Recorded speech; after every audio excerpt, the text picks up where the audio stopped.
What is up? What's good, guys? Hello, hello, hello. Welcome to the Power Partnerships 2.0. My name is A Faith, and this is.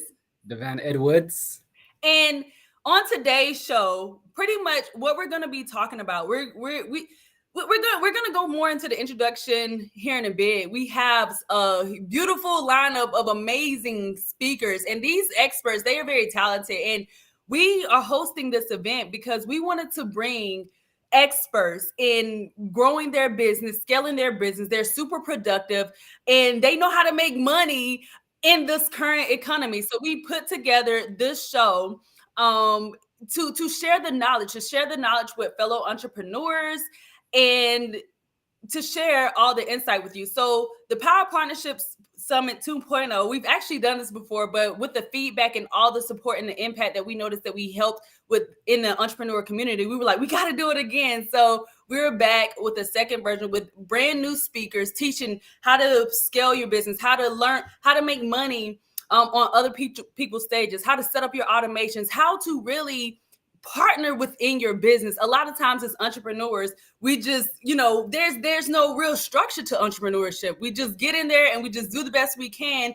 And a lot of times we're slowing ourselves down because we don't have those little tactics, those little strategies, the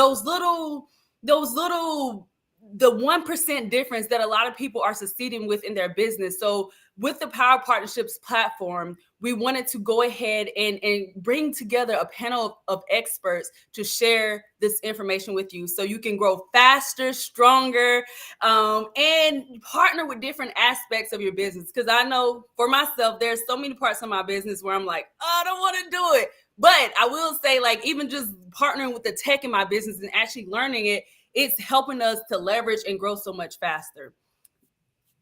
Yes, most definitely. And like for every entrepreneur that's gonna be watching this, whoever you are, understand that you may be thriving in some area of your business or some area of your life, but there's always somewhere where you're just surviving. There's always somewhere, an area where you're not so competent in that area.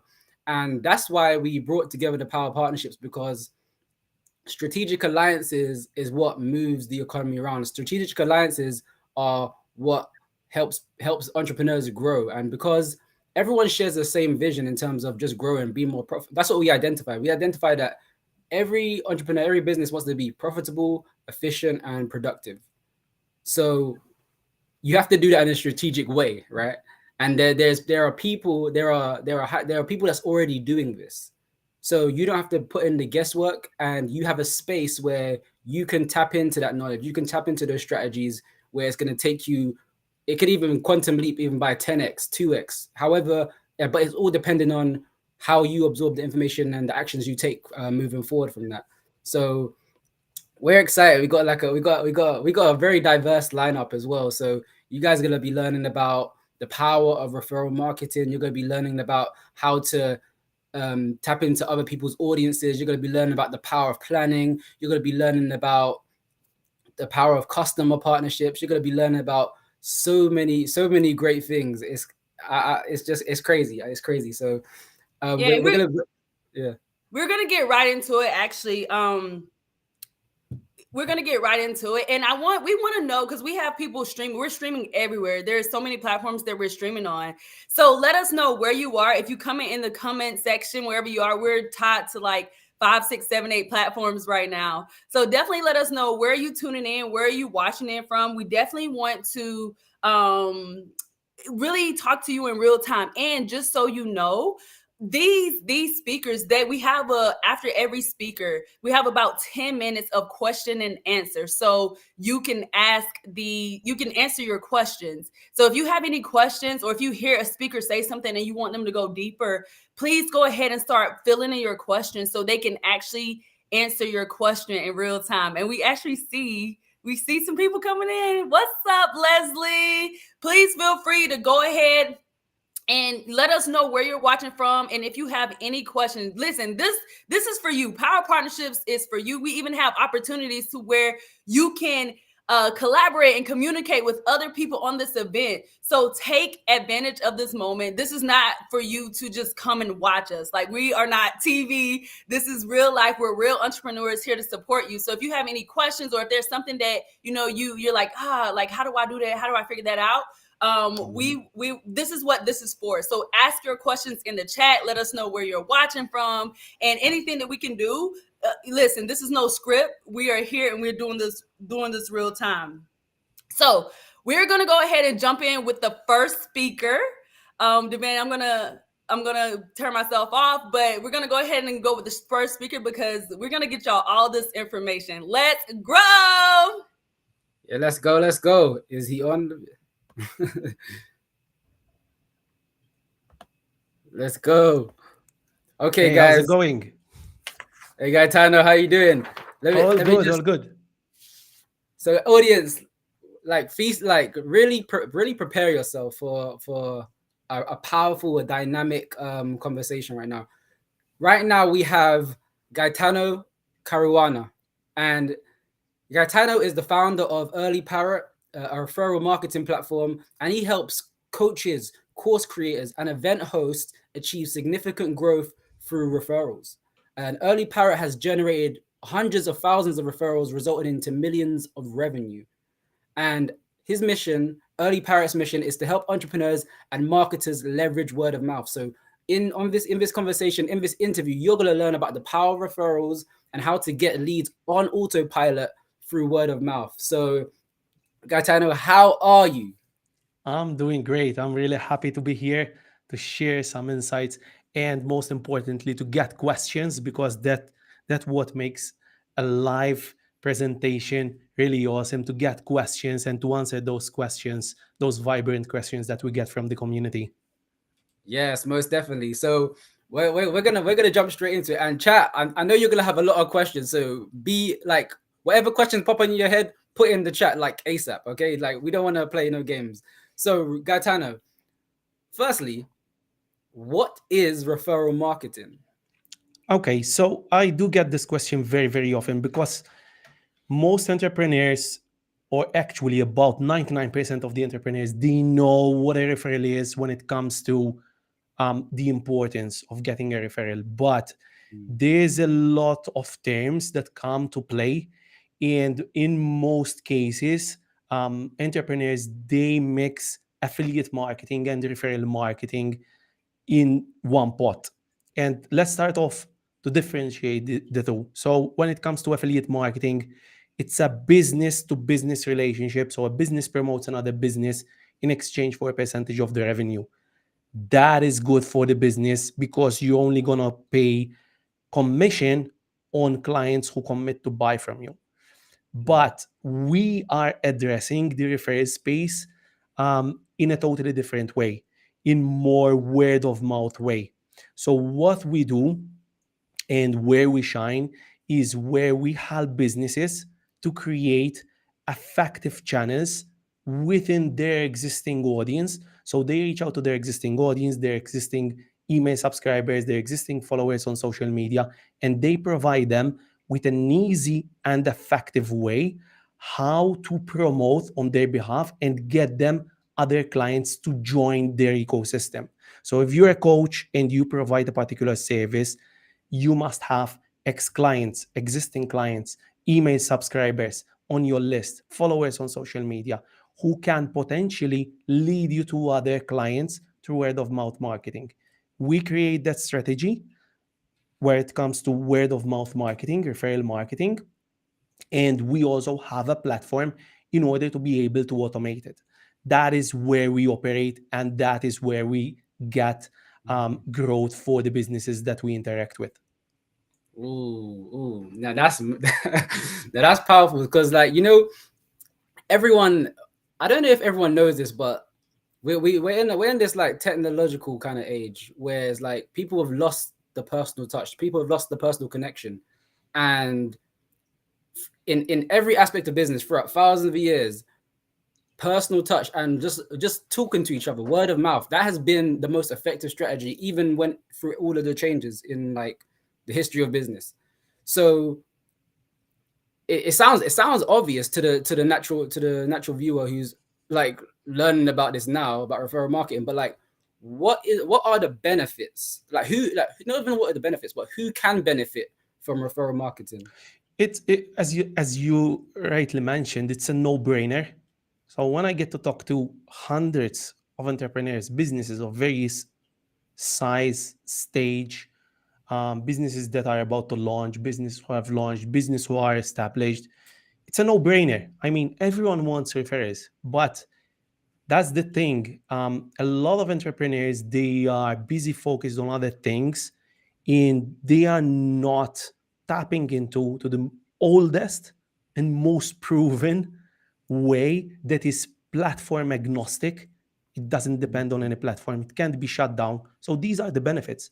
So if you have a LinkedIn account, just to give you an example, and it might be it's returning, it's getting you a lot of leads. If you have a net campaign that is getting you a lot of good ROI, um, that account might go away. Rules might change. If you're getting a lot of engagement on social media content, that might go away with an algorithm change, just like that. If you're getting a lot of leads via SEO, an algorithm change can change everything. It can change your ranking, and your business will just go away, right? Yeah. But if you have a very strong brand, and if you have built a very strong brand, and if you have fostered this culture of getting referrals out of your existing community, and you don't have to have a huge audience. I mean, if you strategically, when you solve a problem for your clients, when you solve a pain point for your clients, you dare to ask for referrals and have a very easy way how people can refer you. And there's something which is in it for them, Yeah. right? So there's the incentive, there's the catch, and also potentially there's something also in it for the person being referred. You're gonna have leads. You're gonna have a problem to serve the leads that you get. So it's really important to think of referral marketing is a way how to leverage your effort. I explained this in a very um, meaningful and fun way. So when you're growing a business, it's like you're lifting a huge boulder, right?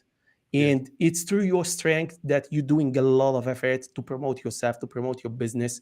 It's all on your shoulders. You have to do marketing, you have to do ads, you have to do content, you have to reach out to people, you have to cold email, you have to do all these different things, or maybe a couple of different things in order to generate leads. But then there's referral marketing. So if you have the right strategy in place, that's going to help you to use a lever in order to lift this boulder. So you have to think of word of mouth as a way how to build a huge army, or even a small army if you're still a small business, that can work in tandem with you and help you to grow your business. That's how we think of referral marketing. And it's all about the strategy that you implement. It doesn't have to be in huge numbers. So Hmm. if I start going through classic examples of companies that everyone in here, everyone who's tuning in know about, I can mention one name, Dropbox. So the way how they grew is through word of mouth. Airbnb, the way how they grew is through word of mouth. Gmail, the way how they went viral is through word of mouth. They all had different strategy that was based on the goals that they wanted to reach. Yeah, and that's so important. So like I want to know, so what came up from me is that any, like I want everyone to put in the comments like what key things did you hear from what Gaetano just said now, because I heard a lot, there's a lot of powerful things that he just mentioned. One thing was effort. How many of us feel like we're putting in too much effort into growing our business? Like we have the foundations, we have all this, but it's like there's something missing, right? And it's because we're not even tapping into what's around us. Yep. We're not understanding that it gets to be healthy in terms of our approach. We're not. It's not just us selling to each other. It's really like providing value. It's exchanging value. It's exchanging the energy to create something bigger than what is being presented. You know, so and that's important in business, because business is about growth. Business is about profitability. Like, as you said, like you want to make money, and you want to be able to leverage that in a way which is beneficial to to every person that's involved in the situation, whether it's customers, whether it's business partners, anyone. And so I mean, I'm understanding like why it's so powerful, but can you tell the audience why is referral marketing powerful, and like what are the benefits that you know to be powerful within referral marketing? Let's pick a lead generation strategy. Let's Mhm. pick two lead generation strategies. Um, Content marketing, like you have a blog in order to create valuable content, right? In order to rank in search engines, that's the idea. And in order to get people to read your blog and eventually, sign up to one of your programs if you're selling something, or if you're like us, we sell consultancy and also the platform, right? Software as a service. That's one way how to get clients. Um, in this competitive world, if you're trying to get hold of the market, if you're trying to rank, um, you have to spend hundreds of thousands of dollars in order to generate meaningful content. You're competing with huge brands in order to gain the lion's share of the market.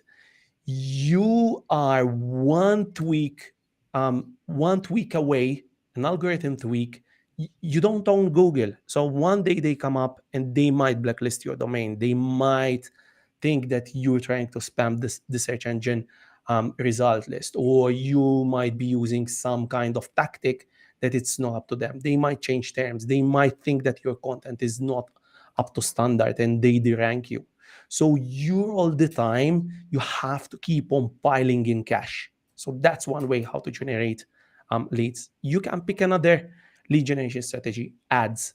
Back in the days when Facebook ads started, people were getting leads cents, for cents. Then it turned into dollars. And I get to speak to coaching clients, for instance, that they spend thousands in ads in order to generate, in order to get one lead. And Yeah. the sales cycle is so long that they are out of pocket hundreds of thousands in ads before they start making money and recouping their initial return on investment. And they always have this question: will we get the same return on investment month after month? Because these things are in flux. These things are constantly changing. One ad set might give you 10% ROI, 20% ROI this month, and next month it might be negative 10% ROI. So you're all the time questioning whether your business is going to be profitable month after month. Whilst if you have a strategy where as you're growing your audience, it might be you have 100 people in your audience, no problem. Everyone started from zero audience, right? As you're growing your audience through different ways, maybe you're hopping on people's podcast, maybe you're doing speaking gigs, maybe you're doing ads on small budgets. As you're growing, effectively, you have a multiplying effect. What's that Mhm. multiplying effect? As people get into your audience, you give them and you provide them and you train them to refer others and to be able to incentivize them to help you to get hold of other people of the kind of the avatar that you're looking for. So you're not just targeting, people through ads or through content marketing, and hopefully they fit and match the avatar of the client that you're looking for, but you incentivizing people who understand what you do, understand the value that you provide, and you're saying, hey, if you can help us, we will help you back, right? And Mhm. if you set it in a way that what's in it for them, people people are gonna share. People are gonna share your events. People are gonna share your newsletter. There's an example, Morning Brew. Maybe you can check it. Maybe you can, guys who are tuning in, can check out this company. They grew a They do. newsletter, financial newsletter, out of word of mouth. So there's plenty of examples of companies who have grown and they generate millions um, just through word of mouth. So it's a huge, powerful, very inexpensive way how to grow a business from a very small audience. Yes, yes. See, and that's what I'm saying. Like, and this, like, when it comes to, even if someone's just starting out, doing in their business, like from what I'm getting, they should start with referrals. They should start with word of mouth. because you're just growing your network. You can't just like hope is not a strategy. We Yeah, can't just hope to get hope to get a result. We can't just hope that whatever we see in our mind is just gonna happen the next day. It's like there has to be stuff in place, and so it's like, and it has to be mutual, has to be beneficial, has to be forward, it has to be progressive as well. So like I'm literally just loving this, because one thing that we've identified that is like people are again struggling with the leads and like paying so much just to get like little return. So there's no balance. There's no like balance in the approach, and that's what's leading people to not being profitable, or just like overworking and not really working smart and hard at the same time. So one thing I want to get to you talking about your cheat sheet. I know you have this guide that you want to share with the audience. Like tell us more about that, and what people can do to use that, like, and implement that like today, like right now. yeah, definitely. So we created a cheat sheet. So for those who are either new to the referrals world, or they don't fully understand the concept, why should people share, or maybe they need some more statistic, they are Mm, sitting on the fence whether they should have it, whether it's like a complicated system, and really it's not. They can get started if they have a lead magnet, or if they have an event, or if they have something that they are giving away for free. mm, They can literally plug in this um, referral program, like refer friend system, that can get them, up and running with a referral program, with an easy way how people can start referring other people into their ecosystem. And you will never know the person that signed up, um, who they know, who they are connected to. So I can share personal experience. Like when I started this business, I've been in this business for 7 years. I've met a person, and it was through a cold outreach. So I reached out to this person, and this person was highly influential. And I proposed this system to them and say, hey, if you can help me reach out, I can help you by integrating this system for you for free.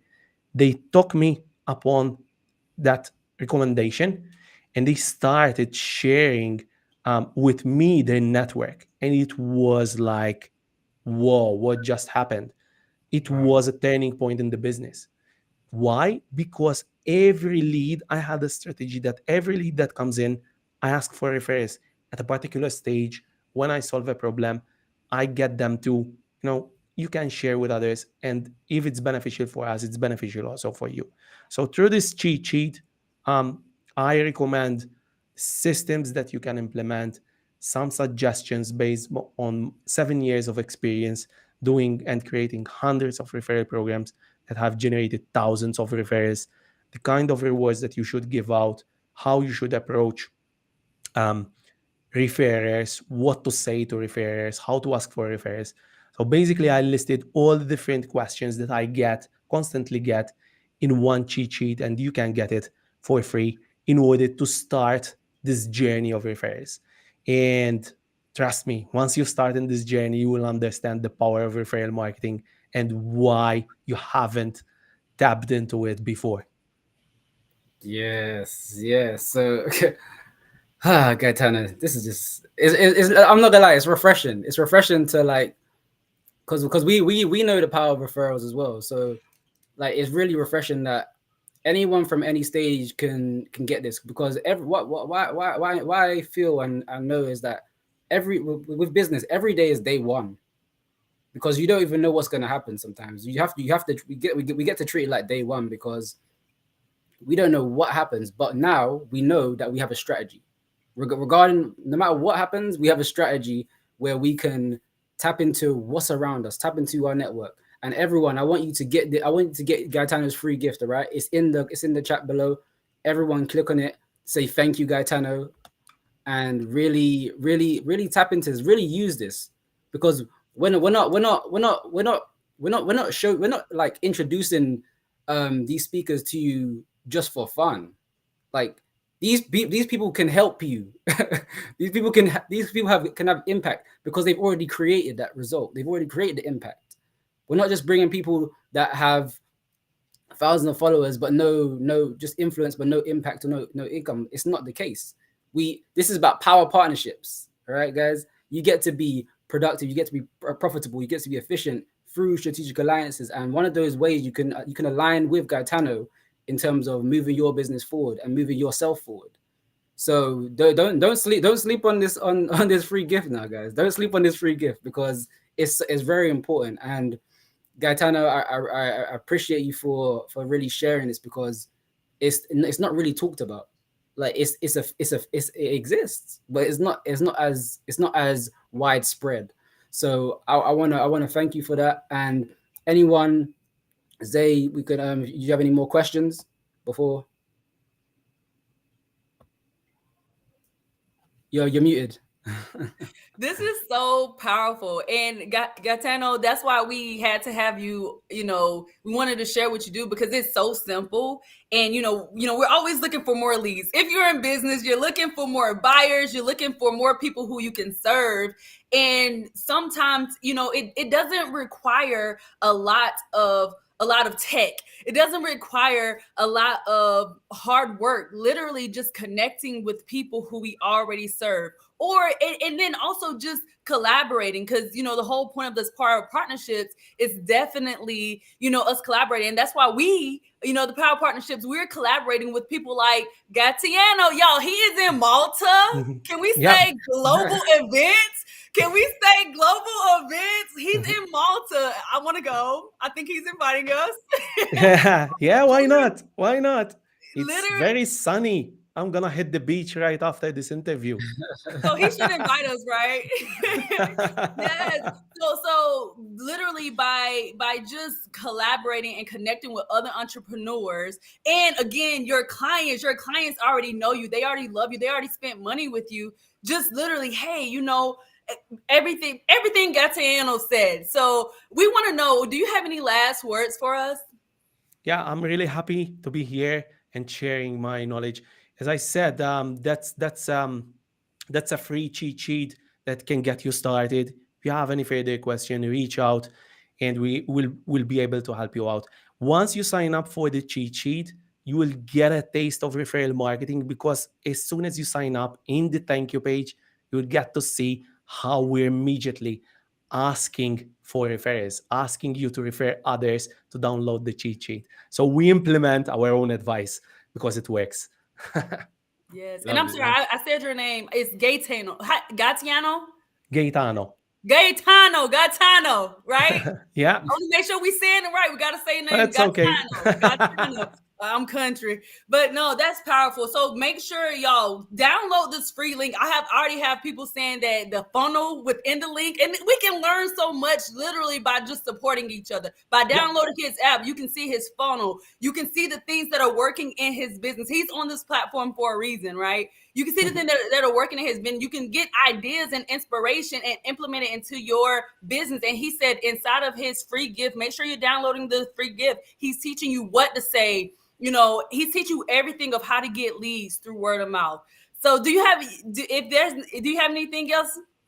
That's all from me. Wow. Thanks for having me. I really appreciate you. Absolutely. It's been a Appreciate you, pleasure. And Gaetano. we definitely look forward to coming visit you in Malta. Yeah, yeah, why not? Yes. All right. Talk to you soon. Yeah, thank you. Bye bye. Take care. Wow. Wow. Wow. Wow. Did y'all, first of all, we're gonna pause for like 3 seconds. Did y'all, we have some people who said that they did download the free gift. We want to know, did y'all download your free gift? If you are looking to, get leads, and you don't wanna spend a lot of your profits in ads or whatever, literally partnering with your current clients, your current customers, and saying, hey, you like this service. Is there something else I can do to up level my service to you, get their feedback, and say, well, who else can I serve based on your experience? Y'all, that is so powerful of being resourceful. And it's definitely just super powerful to use what we already have to support the people that we already love and the people that we already work with. So I know we jumped right in, and I know like people are still coming in. Again, we are streaming globally. Again, Gatiano, he's way in Malta. We're in the United States. We have experts from different countries. We got Canada. A lot of people coming up, and I just wanted to, for the people who are just tuning in, we going all day, right? We're going all day, but you don't want to miss this, because as an entrepreneur, we literally just out here doing it, and we know our way, and we know what we know. But by joining forces with other entrepreneurs, by learning like their secrets and what's working for them in their business, it really can just be that one little shift, that one little strategy that can change our life. And so the whole purpose of the Power Partnership Summit, the whole purpose of this is to bring you experts. We wanted to bring you people who we're like, man, this person is really thriving with getting leads, with affiliate marketing, with communication, not only with networking and learning how to get joint venture partnerships outside their business, but even again being resourceful, using what they have and partnering with people. Like, so we actually have, I'm super excited. We have an interview later today about entrepreneurship opportunities. So if you have employees who work with you and you want to not only level up your business and grow with your current team, but also introducing different opportunities that will be rewarding to them to support the company. You know what I'm saying? So entrepreneur, a lot of people don't talk about that, but literally by supporting our current employees, giving them a chance to have some cash injections for themselves. You know what I'm saying? Like, when we're building a company, it's not just clocking in, clocking out. We're building something not only for ourselves, but for our employees and for our community. So really coming up with creative ways to bring strategies to help your team members grow within the team. You know what I mean? Giving them. So I ain't gonna give y'all too much, because that is a talk that you definitely want to be around for. So make sure you are listening and you are staying in all day, because we definitely want to make sure we are bringing y'all as much value as possible. So we are talking about, again, how to be more productive in your business. Sometimes, can we be real? Can we be real? Let's be real here, because we all entrepreneurs, right? When we're in our little bubble and we're going through the motions, we're doing the things, we're sometimes like this. I know I am. If y'all feel me, go ahead and let me know that I'm not alone. Am I just laying myself out? Definitely let me know if I'm not alone. But I'm just doing what I know. But then literally by me just taking off the blinders and connecting with other people, doing joint venture partnerships, right? Or just talking to other entrepreneurs, being in community, being in masterminds. I'm like, oh, you do your process like that? That is so simple. I have been doing this so hard and I hated it because I thought that was the only way, but that little tweak, or using this instead of what I've been using because I thought that was all. So we're bringing stuff to help you be more productive in your business. It's going to help you be more productive. It's going to help you be more efficient. You know what I'm saying? What I was just saying, like, I have my way, I've been doing it, but it can be better. We have AI now. We have, joint ventures that we can collaborate with. And then also, y'all, I know it's all about serving our clients. It's all about, being here and being super supportive, to the community. And we're business owners. And if we're going to stay in business, we got to make some money. So we definitely get to be profitable in what we do and how we do it. And so, again, the whole point of the Power Partnerships, what we're doing in this platform with the Total Freedom Events platform, is we're bringing in experts to help you be more efficient, more productive, more effective, more profitable in your business. And so I'm really looking forward to the next speaker. We're going to talk about how to fill your next event using other people's stages. So, and now again, this is live, y'all. This is not recorded right now. It is 12:34 p.m. EST here in Virginia. And again, if you're just hopping on, definitely show these speakers some love, because they are literally coming. They shout out, they partner with us, and they giving y'all these gems for free. They're sharing your gems, and they like, you know what? we love the platform, we love the message, and we're gonna give y'all a free gift. So as you are seeing these people, you're live, we're live. We don't know where you at, but you can see our living room. You know what I'm saying? This is real. And so ask these speakers questions. If you have a question or if you have a problem and you hear one of these speakers talk about, because we wanted this to be mainly about profitability, efficiency, and productivity, but we have different speakers hitting on different areas, right? So with that being said, if you hear a speaker that you resonate with, or you just have a question, you're like, hold on, I never thought about that, or how did that work? Ask your question in real time so we can get you taken care of and get your questions answered. So without further ado, we're going to go ahead and bring up Mr. Sean Stewart, and we're going to learn how to fill our events. What's up? What's up? What's up? What's up? Good. Firstly, before we get started, everyone, let's wish a massive, massive happy birthday to Sean. Put in the comments. Happy birthday. Sean. It's a great way to start the day. I love it. Right. Isn't he so generous, y'all? He literally is coming to do this event for free with us for his birthday. He didn't bat an eye. He was like, yeah, let's do it. And he has been so easy to work with, one of our favorites. I'm not just saying that, I'm serious. So I just want to say happy birthday and thank you for coming to share your secrets and your gems. Oh, people are telling you happy birthday in the comments.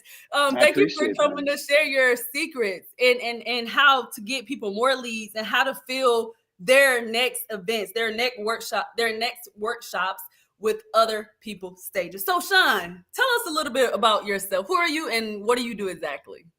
Yes. So my name is Sean D. Stewart and my company is called Rock Your Gift. For the last 13 years, I've been helping coaches, service-based entrepreneurs to attract high-ticket clients using virtual workshops and stages. I have a background as a rapper, spoken word artist. I've been performing on stages for over 20 years, from Los Angeles to New York City. And basically, when I got into the game, the coaching game, I came into it just really clear that I was going to use speaking as a primary method by which I would get clients, because I had already been comfortable on stages. And I was so glad that I moved in that direction, because I have found speaking to be the most effective strategy. It never goes away. It always will be effective. And so when I combined what I have as a background in entertaining and performing with sharing a message to my audience to help them, create more success in their business and life, the combination, call it edutainment, allowed me to be who I am myself inside of a business industry where everybody's pretty much telling people you got to be like them. Everybody's like, you got to look, we all know about model your mentors, and I'm all about mentorship, but sometimes we have to figure out who we are so that we can show up and shine in our unique light. So my pathway is that of really kind of disowning my unique light as a rapper performer, thinking that it was not acceptable to show that side of me to clients, and then finally making a big move in 2017 and launching my Rock Your Gift brand, where I integrated those two parts. And now I'm a real stand for people to use stages and events to attract clients and bring their unique gifts into their business. Wow, I can relate to that so much. We're going to get deep into that, but I can relate to that so much. I want to ask you, what is the difference about what you teach regarding marketing and getting clients? The biggest thing to me is simplicity. There's too much complexity out there. People come into the game, or they've been in the game for a while, whatever it may be. And by the game, I mean the coaching game, the internet marketing game, the game of, attracting leads and clients for your business online. And there's just so many people saying, you know what, all you got to do is this like 400 step, process. Like all you have to do is like link 17 400 steps process together, and voila, you got a business easy, baby. It's like, no. Like that stuff is too complicated. And it's not that it's not doable or it can't work. It's just that for most of the people that I talk with, their mind doesn't think in terms of like an engineer who could figure out all these multiple steps at once. They really have a message to share. They want to get on stage. They want to get on a platform. They want to help people. That's why they got into this. They're passionate about it. And all of these steps make it so there's too many roadblocks, and they get derailed before they even get off the ground. So what I teach in marketing is how to simplify, cut through all the clutter. As a creative with the background, like I talked about, as an artist, a performer, and having my dad's an Academy nominated screenwriter of big films. I grew up in a creative environment. I have a creative brain. Creative brains and people who think creatively, not that is right or wrong any way you think. There's no better or worse. Just when you have a creative brain, your brain is basically, you have all these big ideas, but it's hard to sequence them in the right order.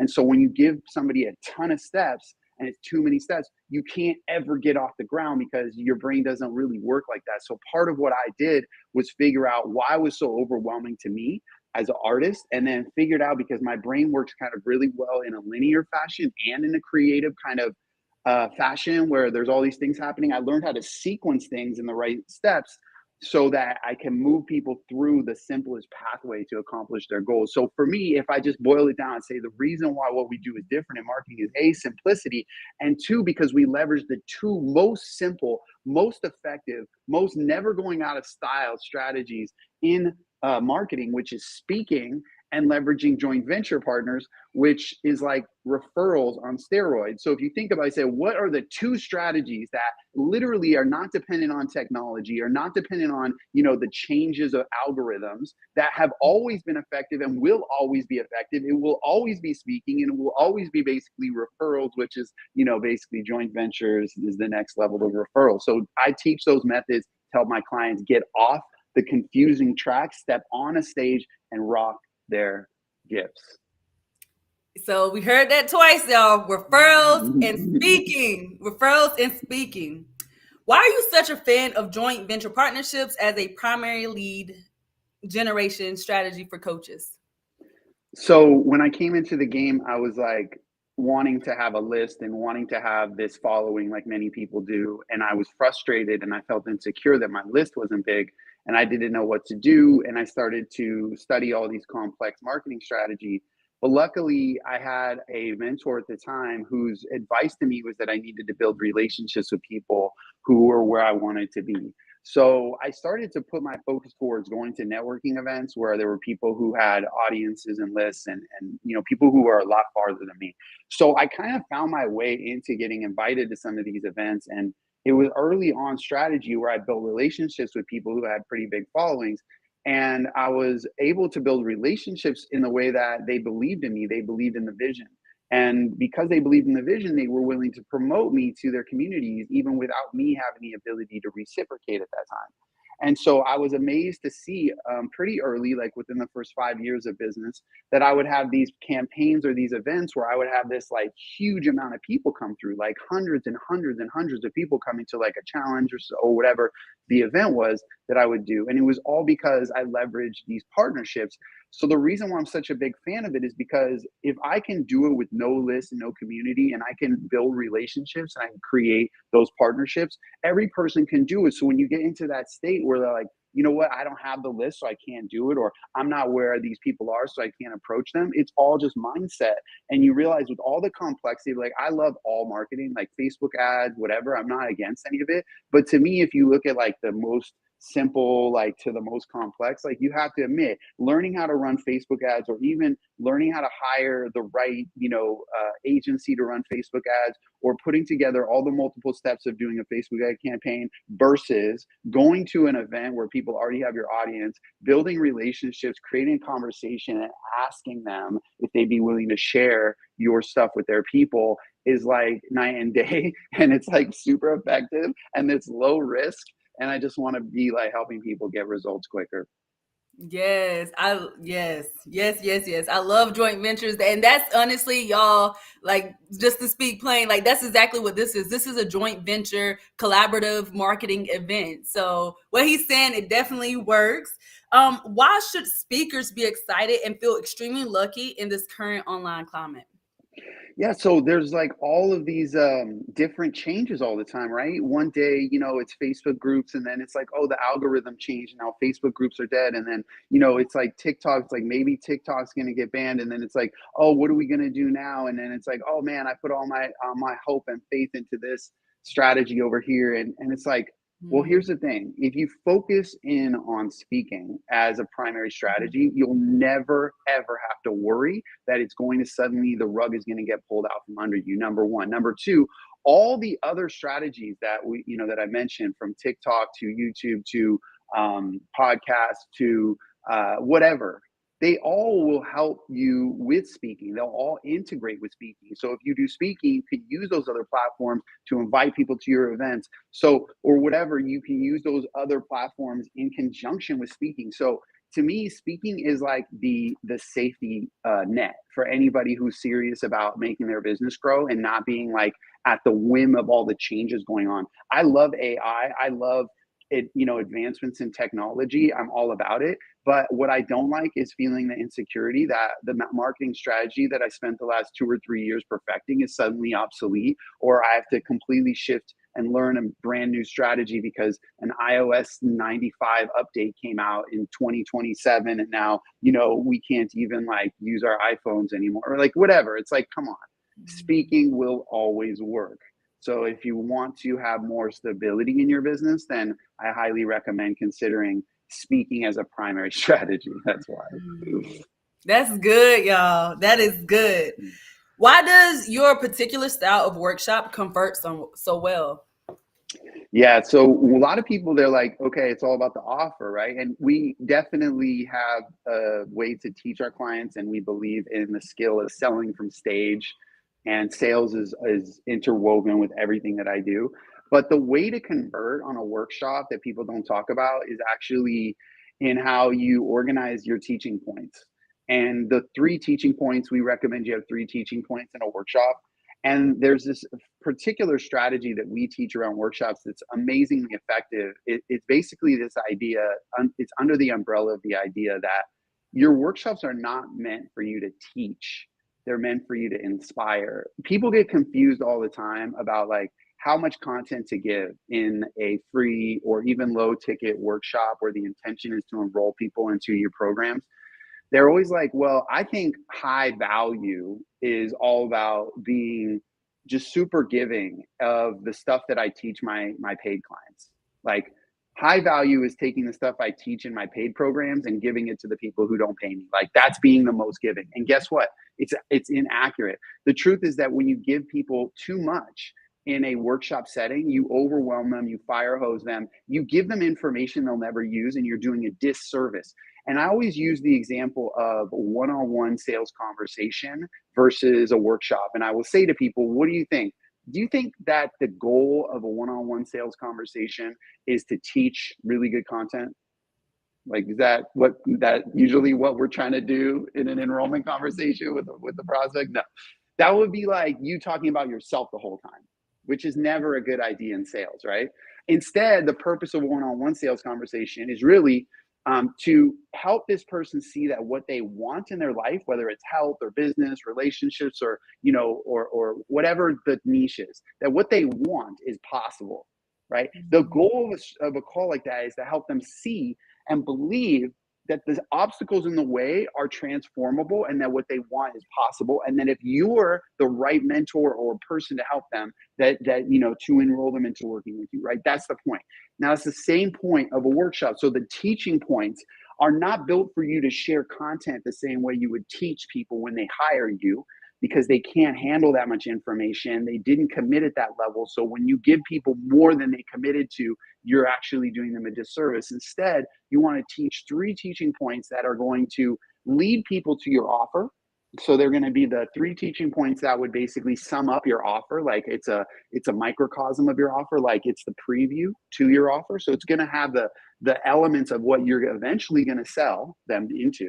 But it's also, and more importantly, the 3 biggest beliefs that your prospects have that are in the way from believing that what they want is possible. So if each one of your teaching points dissolves a belief within that individual of a thing that's in the way, that like a mindset, really, if this is where we all basically are mindset coaches in a sense, because your best performing marketing material will transform the beliefs of your prospects.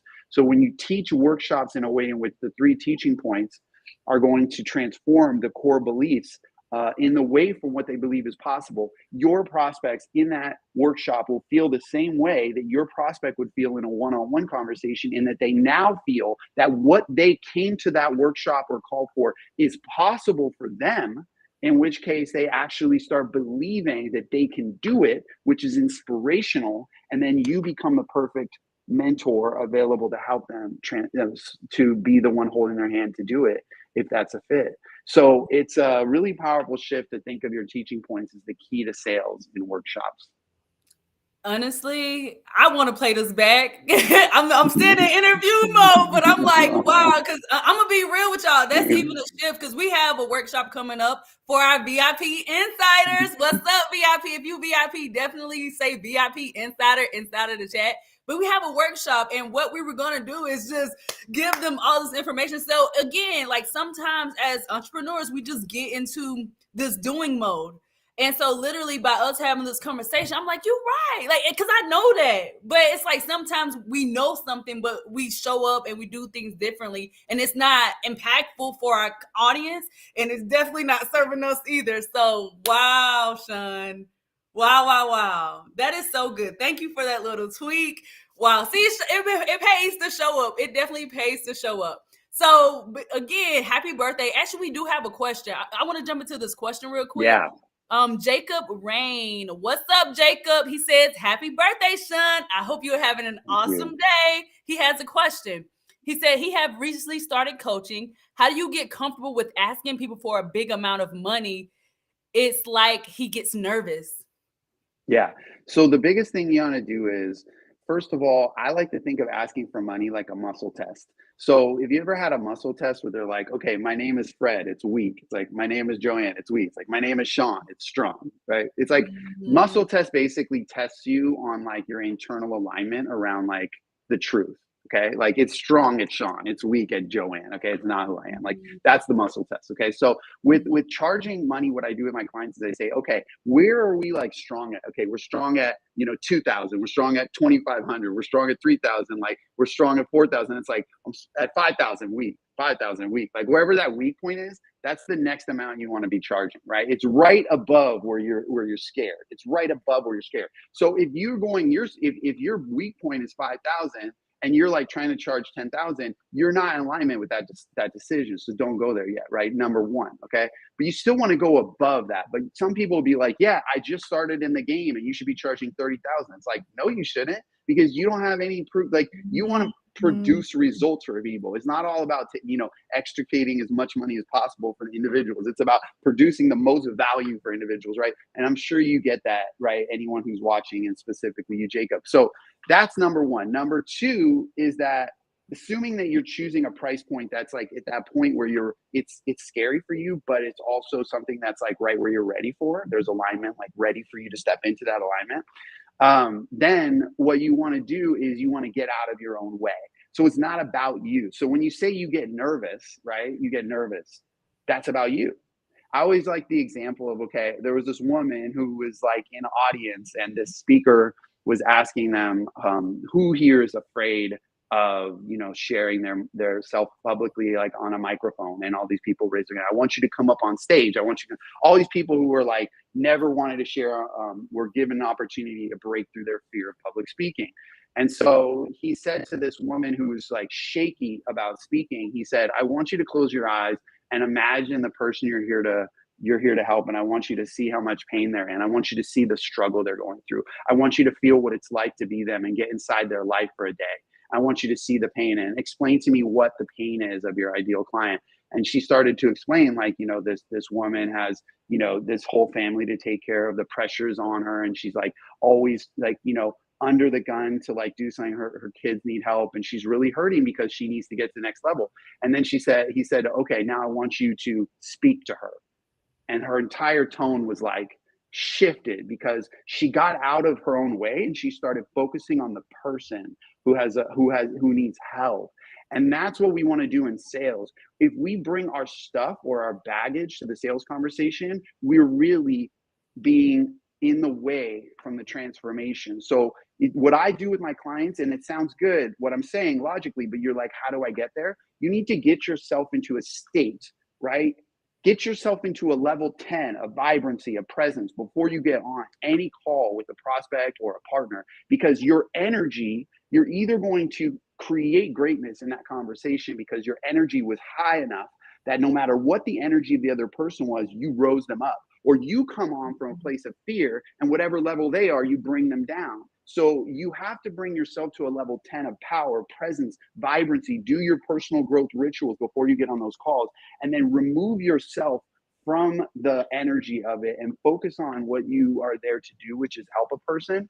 And then just go ahead and just calmly ask for the amount and allow it to be.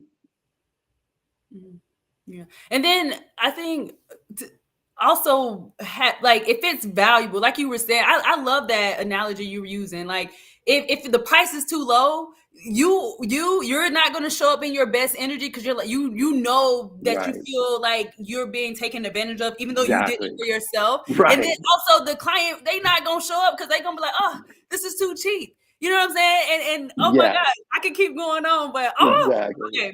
Y'all, we already said it's Sean's birthday, but look at him. He out here giving y'all a free gift. Sean, tell us about your free gift you are gifting the audience on your birthday. Yes, I have a great gift for you. It's called the Fill Your Workshop Blueprint, and basically what it is it's a training, a video training. And it's this entire swipe file that gives you every one of the marketing strategies that we use to fill our events with 75 or more people. This is what we help our clients do, is to fill their next event with 75 or more people. And basically it's a video training on those exact 7 marketing strategies. Then it gives you the swipe files.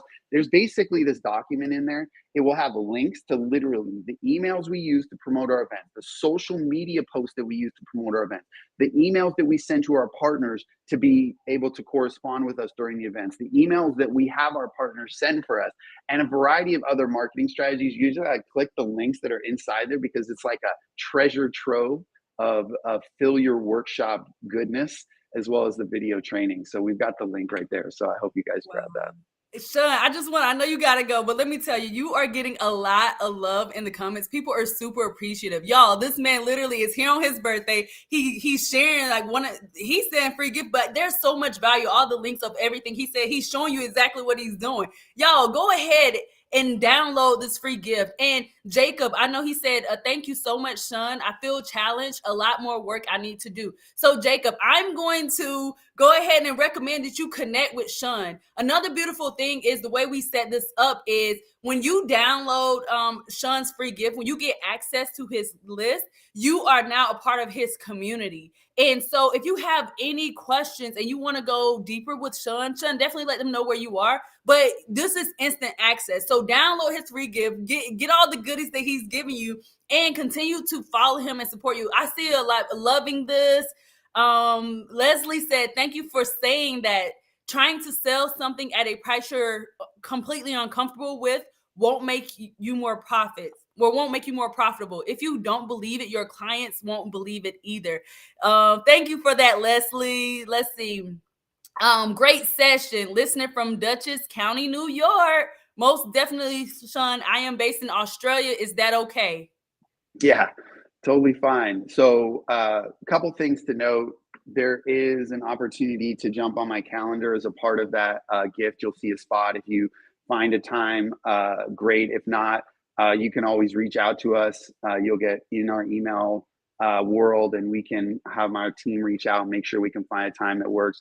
The other thing that's cool is that I do these virtual workshops 1 or 2 times per month. So you get a chance to jump on. We do one called Virtual Workshops That Sell. It's the deeper version of what we're doing in this interview. I'll take you through the 3 keys that we teach and show you exactly how you can, number 1, create the stage. Number 2, attract the partners. And then number 3, how to create the content that's going to convert at a high level. So we'll go deeper on all of that. So if you guys are in my community, you'll get, invited to those free workshops that we do.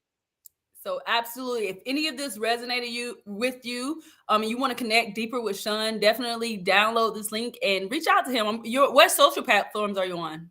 I'm on Facebook. I'm on Instagram. Those are my 2 main platforms that I play on. So definitely reach out to me on either one of those. And I'm in sunny San Diego, so that's where I'm based. He's in San Diego. Okay. Are there any last words? Somebody, Jacob said, "Awesome, thank you. You're the one giving out presents on your birthday." Haha. Yes. Okay, Sean. Is there I like anything else that. you want to leave with the audience? I would just say to you that it's very easy to get caught up in shiny objects, and it's very easy to get caught up in a consuming mindset. I think one of the disservices to coaches is how many conflicting different voices that are coming at you all the time, and then this idea that's prevalent that there's something wrong with you, that like you're missing something. That the thing is you just need this missing piece. You have to realize that marketers are trained to basically speak to your brain in a way in which you're supposed to feel like you're missing something. They're going to speak to the pain. They're going to speak to those elements in you that make you feel like something's wrong with you. You're not enough. You're not good enough. All these things. And it's gonna potentially derail your goals and dreams if you don't stay focused on the truth, which is that there's nothing wrong with you. There's nothing missing. You have what you need. And at the end of the day, you got to clear the clutter, and you got to choose a pathway that is going to be simple. And instead of trying to just consume all the time, find a track that you just can feel in your bones is aligned, and move towards that and go deep into one primary marketing strategy, one primary direction, and build that, because there's too much noise. You got to 80-20 it. You got to focus on the 20% of focuses, 20% of marketing strategies, 20% of mentors that have the most impact, and be vigilant with what you allow in and what you do with your time. If I was to go back in time to my previous self, 13 years ago, I would say, cut out the clutter, stop believing everything you were watching, and trust when you find a track that feels right and it feels aligned with your gifts. You have a mentor who's where you want to be. Stay on that longer than you're comfortable with, instead of jumping to a bunch of different places, and you'll find success will move at a pace of 2, 3, or 4 times quicker than the people around you. So that's my parting words. I appreciate you having me on this. It's been a pleasure. Listen, we're gonna talk after this because this is so good. There's different parts, especially I just real quick about you reminding us to be authentic. I know how you said you mix your marketing with your rapping, and really empowering people to rock their gifts. And so everything you just said about just being your authentic self, yes, there's different ways to do it, but also have trust in yourself, that you are enough, and then what you have to offer is valuable. So wow, thank you so much. I look forward to talking to you very, very, very soon. And this is wow. We're gonna go deep. We're gonna respect your time, and let you enjoy your birthday. But thank you so much. And if you need anything, let us know. We got you. I can't wait to see you again soon. Both All right. You. Talk to you soon, Sean. See you soon. Sean. Bye, guys. Appreciate you. All right. Woo! Y'all, like, honestly, it's his birthday, so I'm like, I'm gonna let him go on top, but I have so many more questions. I want to go so much deeper with Sean. Who really enjoyed that? Y'all were showing love in the chat. Who really enjoyed it? And I know, like, we are on so many platforms. Some of the comments y'all know, we're grateful for these platforms, but some of them don't even share the chats. But we know that there are different we're hooked up to way more than 3 platforms, but it's only showing 3 of your chats. So if we're not reading your comment, please don't get offended. It's just because we're using StreamYard right now and we can't see your comment. But we know that you are everywhere, YouTube, Facebook, all the platforms. But so Jacob really enjoyed it. People saying thank you, really appreciate it. Y'all, that was powerful. And I'm really shocked, but we got to do something with Sean. But if you really align with anything he said, make sure you connect with him and download his free gift. We're going to drop the free gifts again. Devan, I'm curious, what were your biggest takeaway from Sean? Oh, okay. So for me, it was the workshops. When he mentioned about the workshops, and I literally quoted it. I was like, quote Sean Stewart, literally. Workshops are not for you to teach, it's for you to inspire. Now that, guys, that he said it's very simple. Don't let that go over your heads, please. Please do not let that go over your heads, because it's so true. Because the workshop is literally what I got from it is the workshop is a bridge between you connecting with your ideal audience and taking them on the journey towards what you truly envision for them. You know, whether it's like your best offer, your highest ticket offer, whatever that may be, and you get to connect and be inspired to take action and not really feel forced to take action or feel like, oh, they're selling me on this, I need this. No, it's like inspiring you to do what you already know you want to do. You know, it's not just teaching something you don't already know. We already know, and it's like, I always remember that the sky is not the limit, but it's our belief system that's the limit. And like as we cross that bridge, we have to battle with the stuff within our mind, and in order to overcome that, we have to be inspired. We have to be like, we have to have all that's within our spirit to actually move forward with that energy, with that gusto that we need to take action and to actually create a result. So like, man, that is, I'm telling you, workshops, when he said that, it hit me. Like, I was like, yeah. I was like, I really felt it. And yeah. And then I just want to say appreciate this thing, because that was powerful. We're going to move to our next speaker, y'all, because we wanted to bring value, and we also want to let your brain, because I'm telling you, Sean hit y'all with that fire. He hit y'all with that fire. So we letting your brain really just process everything he just gave you, and got to Yano as well. But before that, we want to just mention to the audience about the VIP Insider. Yes. You want to go? Yeah, sure. So if you are tuning into this live right now, if you're tuning into if you registered for this event and you have not become a VIP Insider, what are you waiting for? Please, what are you waiting for? Yeah. So and we want to be frank real quick. This is not just to get you in the VIP. Like, the whole point of this show, it is called Joint Venture Partnerships, high-level entrepreneurs showing you how to be more profitable, more productive, and more efficient in your business through strategic alliances. And y'all, we hooked up this VIP Insider. We really did. We hooked it up. And one of the best things, there are other people on this panel who are they feeling like, man, I'm ready to go to the next level, or shoot, I really want to get in the room with other people. I want to do more joint venture partnerships, and these people are ready. So we also put in a chat. So when you join the VIP Insiders upgrade, it's a $27 upgrade. You get access to the VIP Insiders chat. So it's other VIP insiders in there. And y'all, it's some powerhouses, not only who have registered for this event, but obviously speaking on this event as well. And so you have the opportunity to build a relationship with people who who resonated with the theme of this event, who were called to be like, man, I want to know how to be more productive. I want to know how to partnership. I want to know how to leverage in my company. So you get a chat with the VIP insiders. We are also gonna, Devan and I, y'all, we got, our network is growing. We are super blessed, and we work hard to connect with with these powerhouses. So we have a lot of resources. We know a lot of people, and we want to put you in front of people who can best serve you and that you can best serve. So you will also get a one-to-one strategy call with Devan and myself. I'm Zay Faith, and this is Devan. And we're going to see where we can help you strategize. Then also with the VIP Insider, we on Thursday, June 29th, this Thursday, you will get a workshop, and we are going to have a productivity workshop, and we're going to help you create a plan. We're going to help you create a plan to be more productive in your business. A lot of times, can we be real?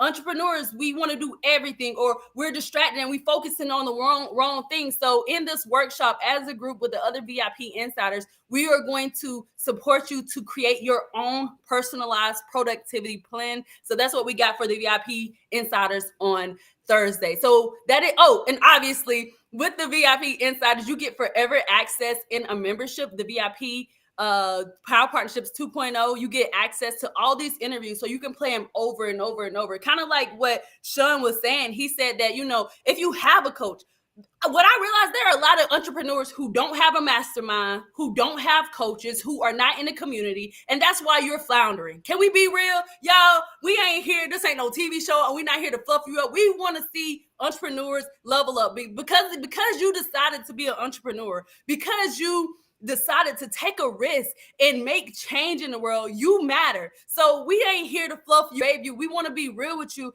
And that's why, we are putting this event on and we're offering different opportunities, right? And there's so much free information and we're bringing this to you. But the VIP Insiders really, it's really a transaction, and you are putting yourself on faith to actually invest in yourself, right? So many times we're looking out for everybody else, we're doing everything else, but how about we put some of that energy for ourselves? So definitely, if you are loving these interviews, you get a lifetime access to all of these interviews.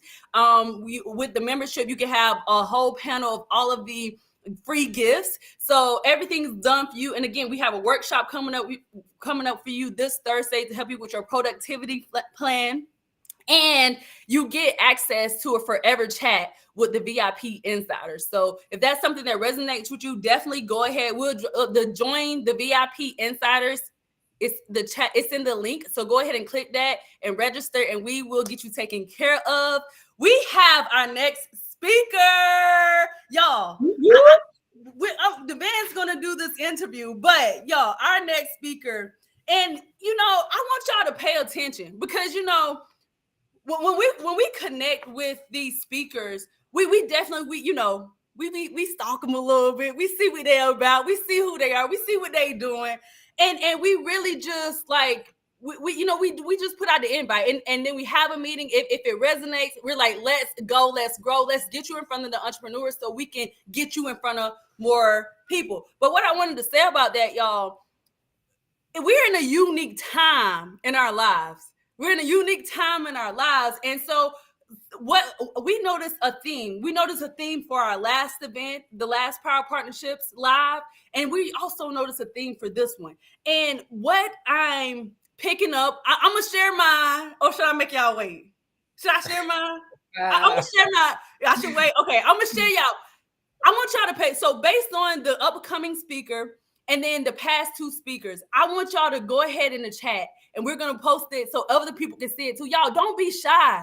Y'all are entrepreneurs. You are here. Like, the more engaged you are with the chat, not only are you hyping the speakers up, it feels good whenever you talking, and then people can see that you're hearing them, right? So not only are you able to actively put your questions and your comments in the chat so the speakers can see it. This is an interactive live for you. You're here, so be all in, right? Be all in. But my question before I'm gonna go. I want to know, what theme are you picking up from the Power Partnerships 2.0? Because I have my idea. I have my idea of the theme of this, and y'all, everything always works out, right? Everything always works out.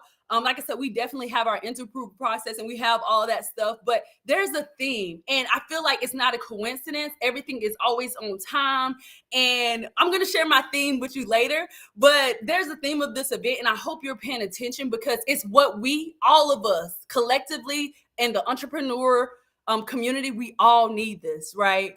We all need this. So I'm gonna jump off and welcome to our next guest. This is so exciting. You're gonna love this interview. Yes and yes. I feel like we should both do this one, but because this is gonna be amazing. Okay, so guys, before I bring on this amazing woman, let me tell you the topic. The topic is profitability, guys. The topic is profitability, and you get to understand how you can use guerrilla publicity for more visibility and profitability. And the speaker that we're going to be interviewing today is none other than Jill Lublin. And Jill Lublin is an international speaker on the topics of publicity, networking, kindness, and referrals. She is the author of 4 best-selling books, including Get Noticed, Get Referrals, and the co-author of Guerrilla Publicity and Networking Magic.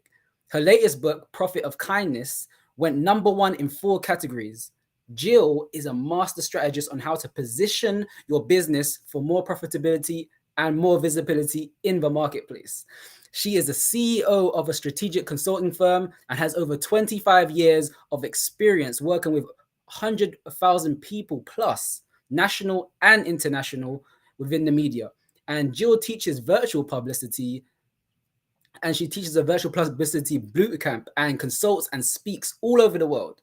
She has spoken on many stages with many luminaries such as Tony Robbins, and Jill also leads an international kindness community. So I want you guys to give a round of applause for Jill Lublin. Jill, are you there? Are you there? Let's bring you up. 1 second. There we go. There we go. Hey, Jill. Oh, you're muted. I can't.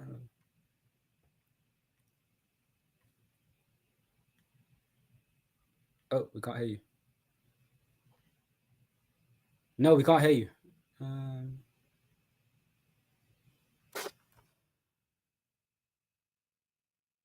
Audio.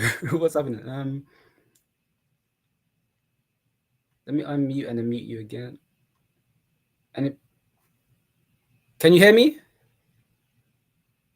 Oh, I can't hear you at the moment. Let me see.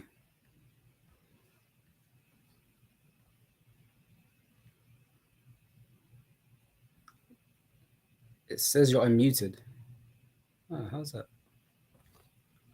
Zay, try from your end to see if you can unmute Jill, because I.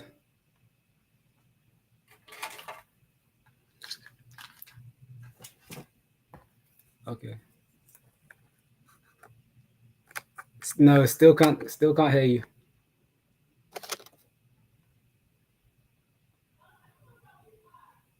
Zay, I can't hear you either. I can. This is interesting. Can y'all hear me? Can y'all hear me? Yeah, I can hear you. I can hear you. Y'all, oh, well, hold on. Let us try something real quick. Y'all, I told y'all we live. So hold on. This is live. This is real, y'all. Okay, let's try again. Y'all gotta hear this now. Y'all gotta hear this. Okay, let's go. Jill? Oh. Let me see. Okay, so we're probably gonna have you log off, Jill, and then come back on. Mm-hmm. Yeah, we're gonna get you taken care of because we need this interview right here. So just log out and then log back in. Y'all, this is real. This is real. I told y'all This is what happens when live. you go live sometimes, guys. This is what happens when you go live. Yes. So guerrilla publicity, y'all. Learning how to market ourselves. Let's see. Okay, let's try now. Oh. Say something, Jill. Oh man. Is there a laptop? Is the audio on your laptop unmuted?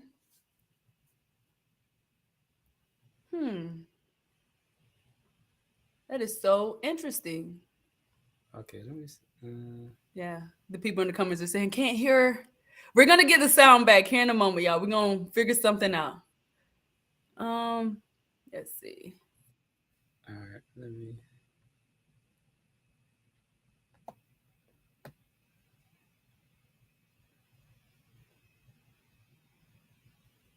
Let's see what we got. I'm gonna check the audio right now. Everything's good. Can you say something, Jill? That is so interesting. Oh, yay! Oh, yay, there we go. Okay, beautiful. Okay. Love it. We figured it out. I just switched something on my settings and it seemed to work. So yay, woo, woo. What's up, Jill? Oh, it's so good to be here with you and helping others to become the superstar. See the pretty star? That's you. The superstar that you each are. So I love publicity. And, stuff happens. We just go with it. So thanks all for your patience. This is real though. I like, you know what? It's good this stuff happen because a lot of times we get stuck as entrepreneurs and we think like, oh, but I don't know. Listen, we didn't know that was gonna happen, but guess what? We just kept going. We communicating with y'all letting us if y'all can hear or not. And it's real. This is real life. It's not perfect. So Jill, welcome. Tell us. Yes, thank you. I'm so delighted to be here and even happier that you can hear me. Yes. We were going to figure that out. We didn't want to miss this. We've been waiting. When we saw that, your topic, I know you're talking about profitability, but when we learned about your topic, we were like, yeah, absolutely. So tell us a little bit about who you are and what you do. So I am a 4-time best-selling author and a master publicity strategist. I wrote the book on it called Guerrilla Publicity. And to that end, I run super cool, fun, get her done virtual publicity boot camps. And then I also run, based on my book, The Profit of Kindness, an intentional kindness community. So that's really wonderful. And I started my career in the music business, which gave me a really good understanding of perception and how to make things happen. And, I really realize now how much that influenced me. So that's really fun. And my heart is really into helping entrepreneurs really, get your message heard. That's really what I love to do, and help you do it affordably and get it out there. Yeah, and the thing is, thank you for sharing that the aspect of your being in the music industry, because that's very helpful. Yeah. Because I know, like, I've seen you, you're really dynamic on stage, and like you really know how to hone in on the message. But tell me about your 25 years plus. You're a veteran in this in the PR space, in public relations. So tell us, what is public relations and how does that relate to visibility and profitability? Absolutely. I earned my stripes. Yeah. So how it relates is, the reality is, if you've got a great business, a product, a service, if nobody knows about it, how can you get it out there, right? Don't be bragging to me about being the best kept secret is all I want to say. That's, something, if you want to be seen, you want to be heard, and you want to be paid. Publicity is, I like to say, the gift that keeps on giving, because when people see you, whether it's a podcast, short or long, whether it's your local media, whether it's international media, it's all good, it all matters, and it all counts. And what it does is build your trustworthiness, your ability for people to connect to you, and that opportunity for others to partake of your gifts, whatever you're offering, so to speak. So what I love about the power of publicity is it reaches many at once, simultaneously, quickly, as opposed to, one call to a client at a time, right? And it's also the opportunity to put it on your website, in all kinds of places, and frankly, leverage, or as I like to say, publicize your publicity every time you get something, right? It's like ding, ding, ding. And then people say, "Ooh, you must be good because you keep being featured. You keep being interviewed." And it builds a credibility quickly. That's powerful, and very effectively returns you prospects and clients, not to mention trust in the marketplace, which is very important right now. And people keep saying, well, I've heard of her somewhere, and they've seen you somewhere, and they don't even necessarily remember where it was. It could have been your Chamber of Commerce newsletter. I also consider that publicity, right? All of it's publicity, my friends, because publicity happens from the minute you walk out your door, whether it's into a Zoom room, onto a podcast, into a networking event. You're always doing publicity. So let's do it well, have a great message, and be clear about what you're putting out there.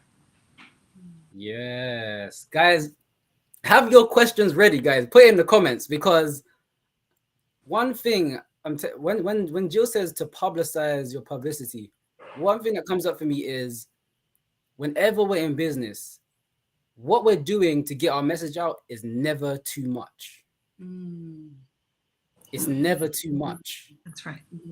If you're doing it with intention and putting your attention on everything that that your audience gets to know about you, or what you have to offer, your value, it's never enough. It's never not enough. It's never not just, oh, there's no limits to it, right? And Jill, I'm getting some limitless energy from you right now, because you have, like, so it's so powerful how, because if we think about it, when we think about public relations, we think about personal relations, and our audience, our the people that we serve, they're people, they're a person. So it's like your ability to relate to that person is what's going to transcend beyond like the time you even spend on what your craft is. It's going to be relevant for like years to come. So I love how you put what's relevant in the marketplace in a book as well, and how you crafted your message in all these different ways. So I don't want to go too far, but like Zaid, you want to ask the next question because I can go on. Yeah, but before I ask that next question, and it's also a way to edify yourself. You know what I'm saying? Like whenever you really put yourself out there and you put your work out there, not only are you attracting leads, right, or people that you can serve. We gotta say it different so everybody can hear, or make money. But you're also, I know earlier we had someone ask about, sometimes they get nervous about, asking for a certain amount of money, but it's like, if you edify yourself, not only do you build confidence with yourself, but you are also showing people like, hey, this is the credibility that I've done this stuff. I've earned this. You know what I'm saying? I'm worth this, because sometimes it's about, that worth and that value. So I just wanted to stick that in, but yes, thank you so much, Jill. So we know that you feel strongly about the message. What is it and how do you create it? So the message is really, what are you going to say? When someone says, what do you do? Or when you're in a media interview and immediately you have to start really giving people good information. Listen, it's all about the golden nuggets. And so your golden nugget is your message. And the message, what I love about simple messages, five-year-old language messages, you got to like lay down some good problem. That's one part of the solution, one part of the message formula, and then give people 3 solutions. I like 3 because people can remember in 3s and it's simple. Again, 5-year-old language. So the message is what you lead with in an interview. It's what you talk to prospects with. It's what goes on to your website. It starts every interview. It's super easy, super simple. And you know what else? It gives you a level of confidence that's quite good and that allows you to easily communicate without having to think too much because, listen, our days are busy. And I think that you got to get right on there and come out strong. And having a great message enables you to do that very, very simply.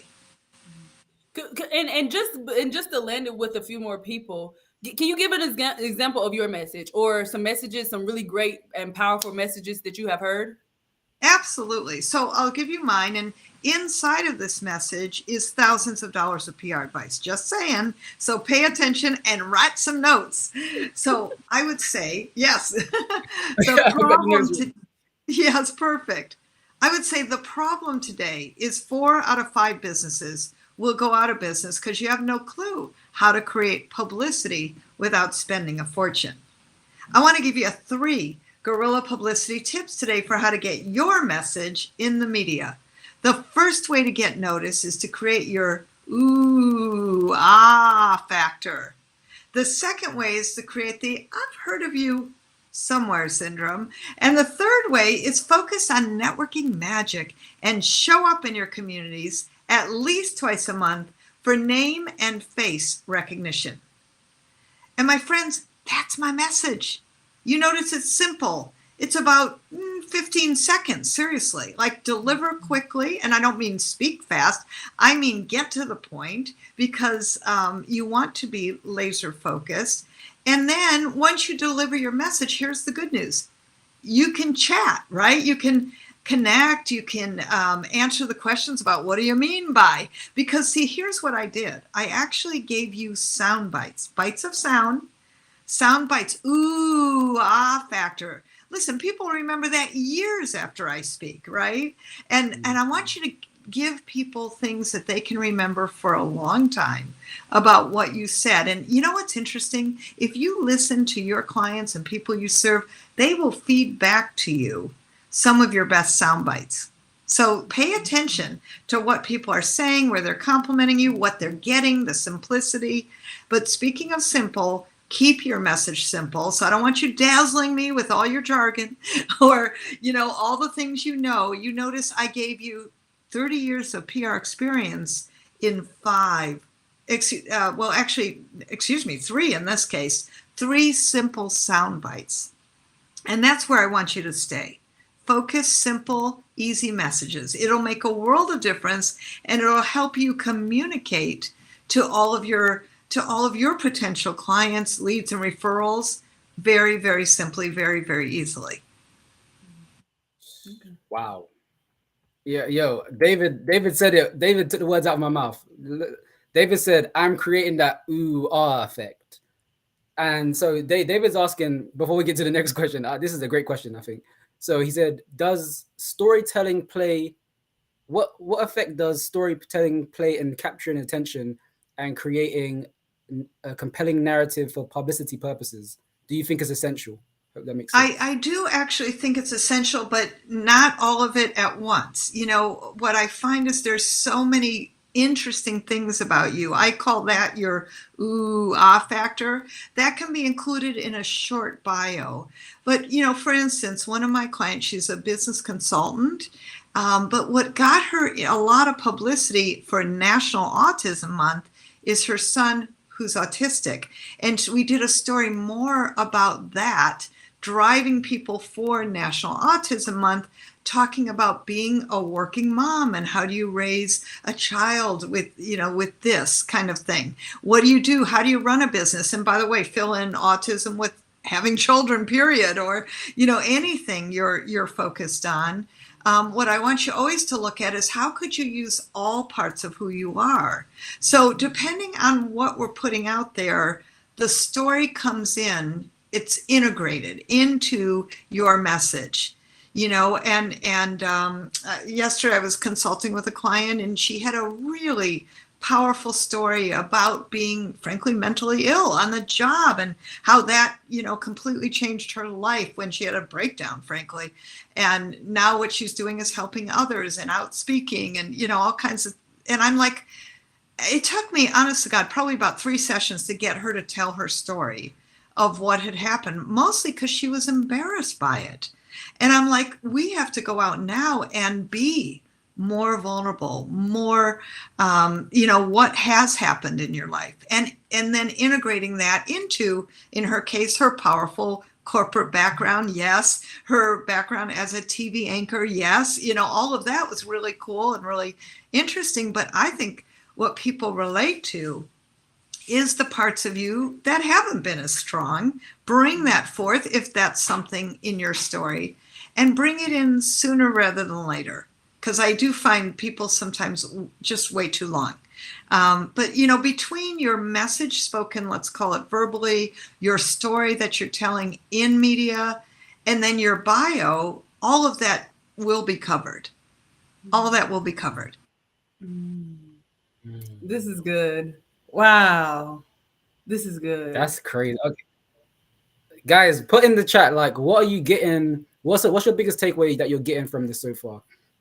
And whilst you think about that and put into the comments, Jill, I wanna ask us, tell us a bit more about, because this is we know public relations, but like what about the profitability side of this? Like, tell us more about your ROI on publicity. Like, what does that look like? Yeah, thank you. Well, let me just share with you that without publicity, nothing happens. You know, P.T. Barnum said it best. You know, P.T. Barnum of the circus fame, he said a terrible thing happens without publicity. Nothing, you know, and here's the reality. You can have the best service, product, what you're offering. You can be the best at what you do, or even really good, you know, but the truth is, if you're not putting it out there, how can people find you? So that's a really big ROI on publicity, is it enables people to find you. It builds your credibility and trust factor. For instance, one of my clients, a self-published author, was on one podcast and sold 42 books in 15 minutes. Now, I don't know about you, but how would you do that, right? Sitting at home, hoping the phone will ring, as I like to say. One of my clients got featured in North Carolina Women. It's a magazine that's regional. She was a former HR person who turned into an executive coach, right? And quit her job. And you know, many people are shifting.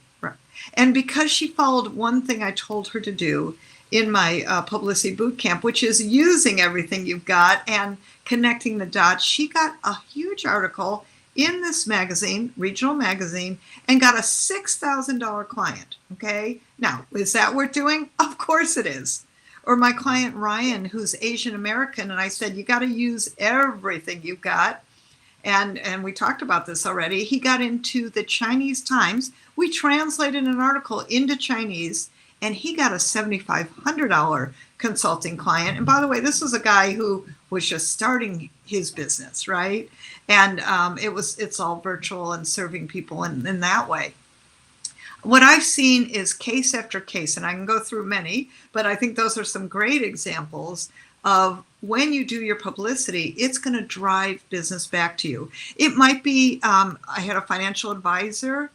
He was talking about his wife's breast cancer in a blog that drove 12 prospects, 9 of whom became clients, talking about his wife, talking about something related to vulnerability he felt, which was he didn't know what to do, right?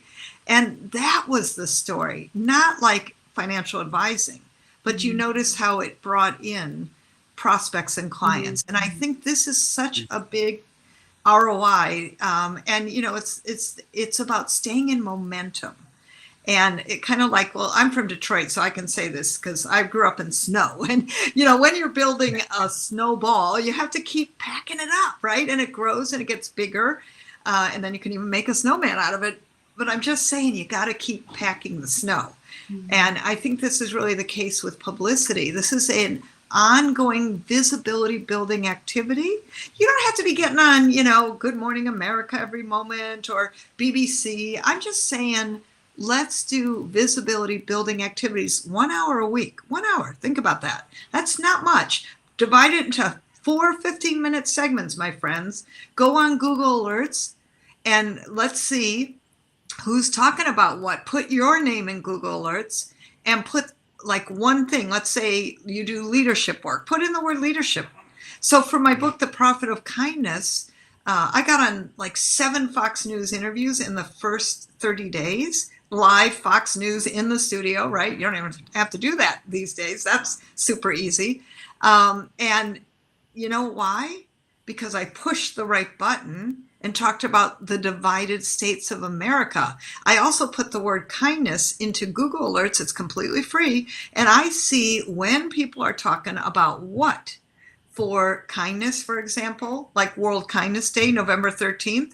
I didn't know that till I put the word kindness into Google Alerts. So that's a really great tip that I want all of you to do, which is your name separate into Google Alerts, plus one word on, or maybe a phrase, short phrase, very short, on what you talk about so that you see what the media's talking about. And that's really important. So I always want you to like keep your antennas up. These are my PR antennas.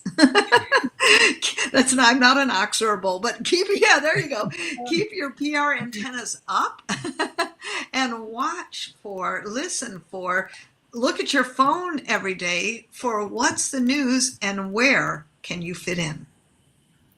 Man, absolutely. Listen, y'all, we got some work to do. Look, Asif said he's going to try this. That is so good. And I just wanted to say a couple things that came up for me, Jill, is somebody else mentioned it earlier too. Just keeping it simple. You just went to Google, put in the words, and then that's how you were able to know like how to better market yourself, to use this as a tool.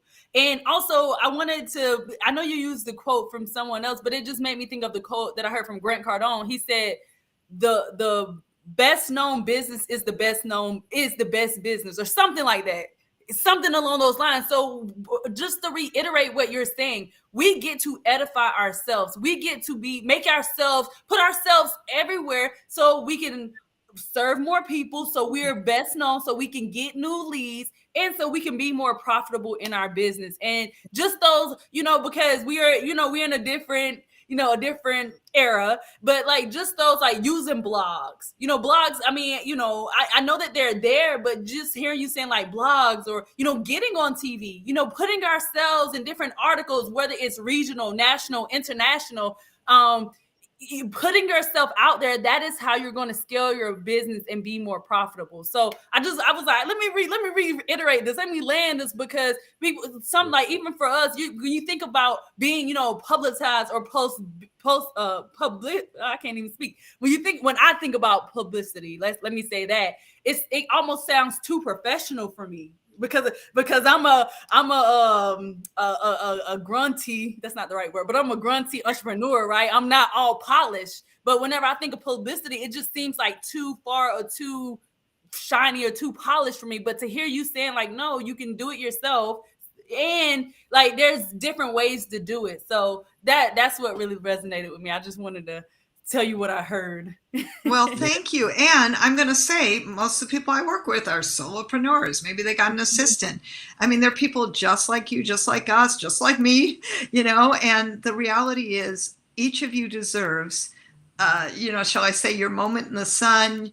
And the reality is that the more you do that, you will find a plethora of prospects coming at you, which then, of course, convert into clients, or people who immediately convert into clients because they go, well, I saw you, or I heard you on that podcast. And I can tell you, I'm telling you, by showing up on continuous podcasts are fairly easy to get on consistently, right? And by showing up and being consistent and persistent, you will find business flowing to you like a river. That is so beautiful. We know you have a free gift. So I want to say something before. Okay.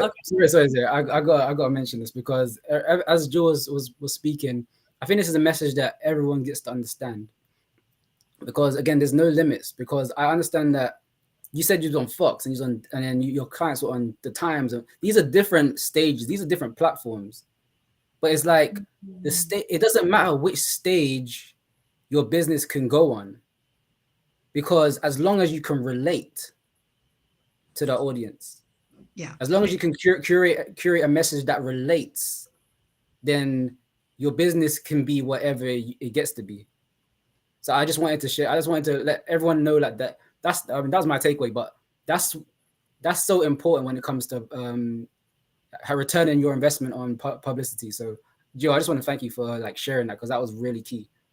Yeah, and let me just say, the way that people are going to relate to you is to show up, and to show up consistently, and to be, your best self that you can be in that moment. I'm not saying it's always perfect, right? You don't have to be perfect, my friends. You have to take little consistent steps to create and gain more visibility, and to stay in the game so that people know your name, your business, and say yes to you.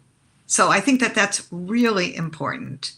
And I know you asked me about the free gift, and thank you for posting it in the chat.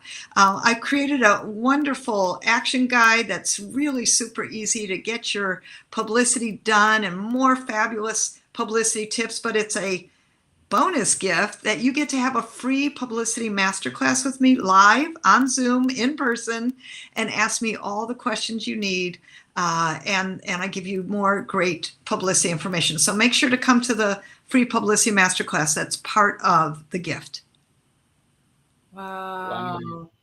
Y'all, I think she said that too calmly. Do you understand? She literally is offering us the opportunity. I'm saying us because we about to be front row, honey. Like, she's literally offering us the opportunity to be in a masterclass where we can ask her and we can get her secrets of how to be more visible in our business. Y'all, we ain't getting paid if people don't know about us. If people don't see us, people forget about us. There's so much distraction in today's world, but Jill's free gift is a masterclass to put us in front of more people so we're more visible consistently.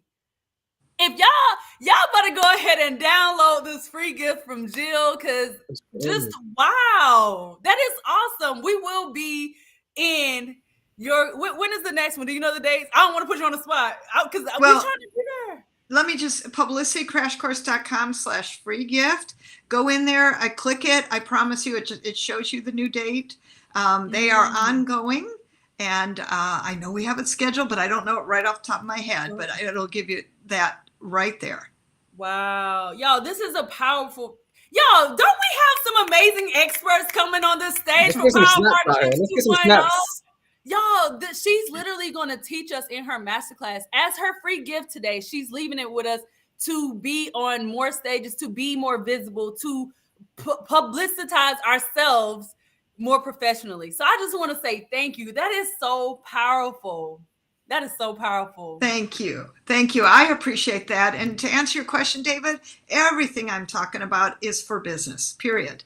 And business and personal brand do integrate. It absolutely is one in the same many times, and sometimes not. But, everything you do is business, my friend, meaning how you show up. And then we integrate your personal brand into it. All the publicity I talked about today, absolutely for your business and for your personal brand. Wow.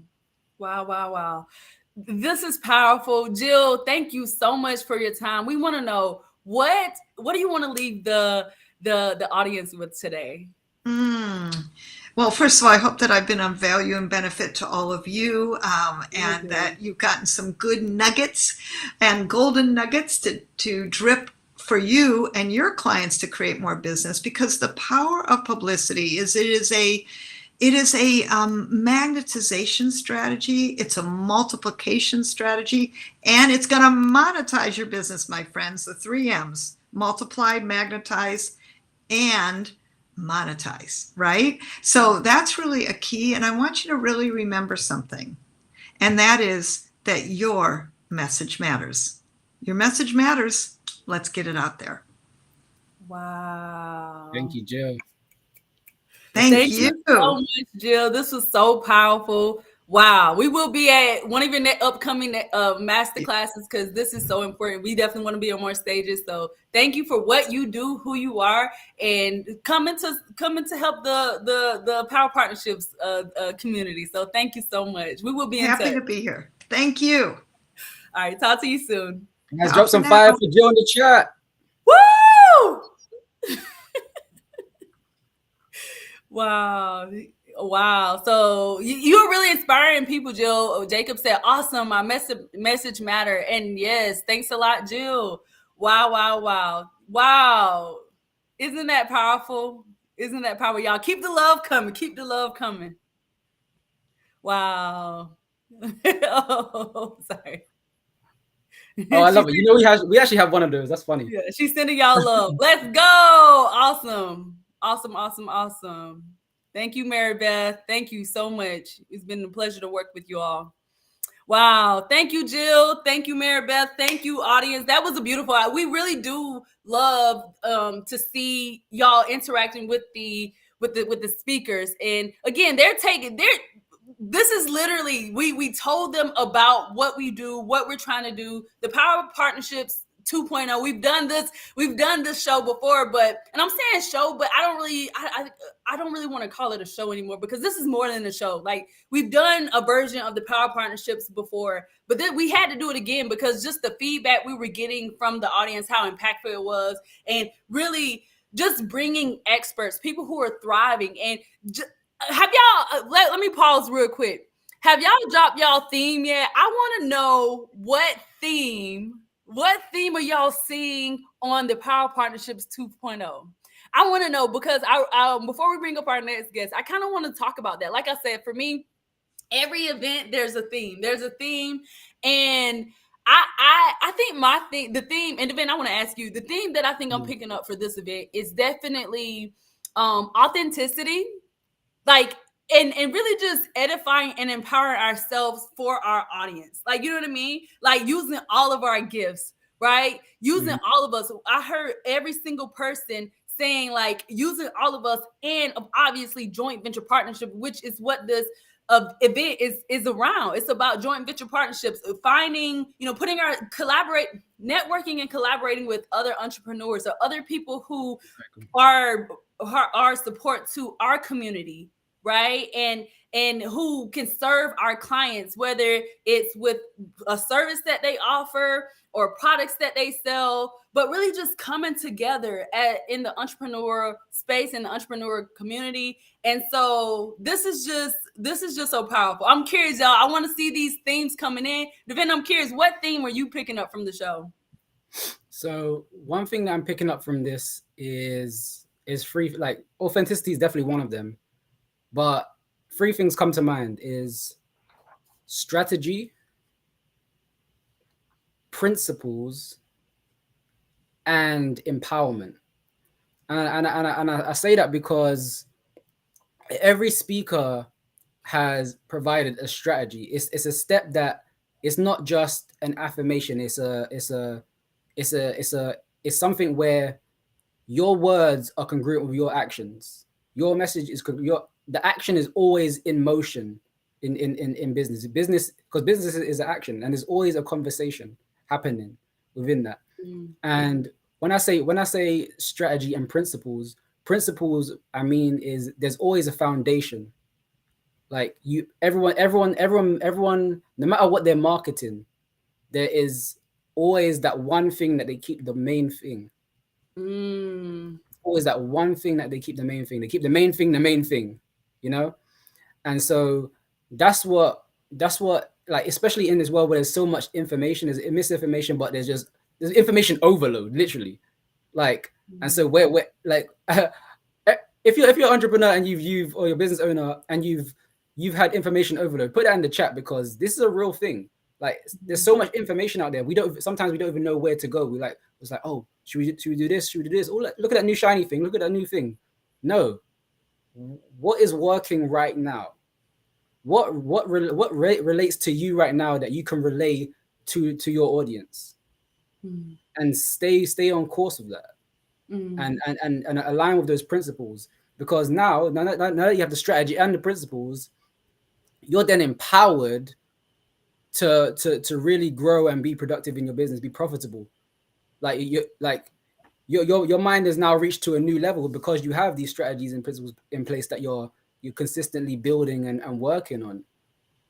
So it's now like we're not just entrepreneurs now, we're empowered entrepreneurs, because we know not only we can be authentic, we know ourselves, we know our business, and we know the message we bring. So once we know that, there gets to be no fear, there gets to be no confusion, but it only gets to be collaboration. There gets to be again, joint venture partnerships. There gets to be powerful referrals. There gets to be a powerful network that you're building as a result of these strategies, these principles in place, because that's empowering you. It's not disempowering you. So now you're making sustainable choices that are gonna last for as long as you want it to last. You know, it's not just it's not uncertain. You get to create certainty because of that.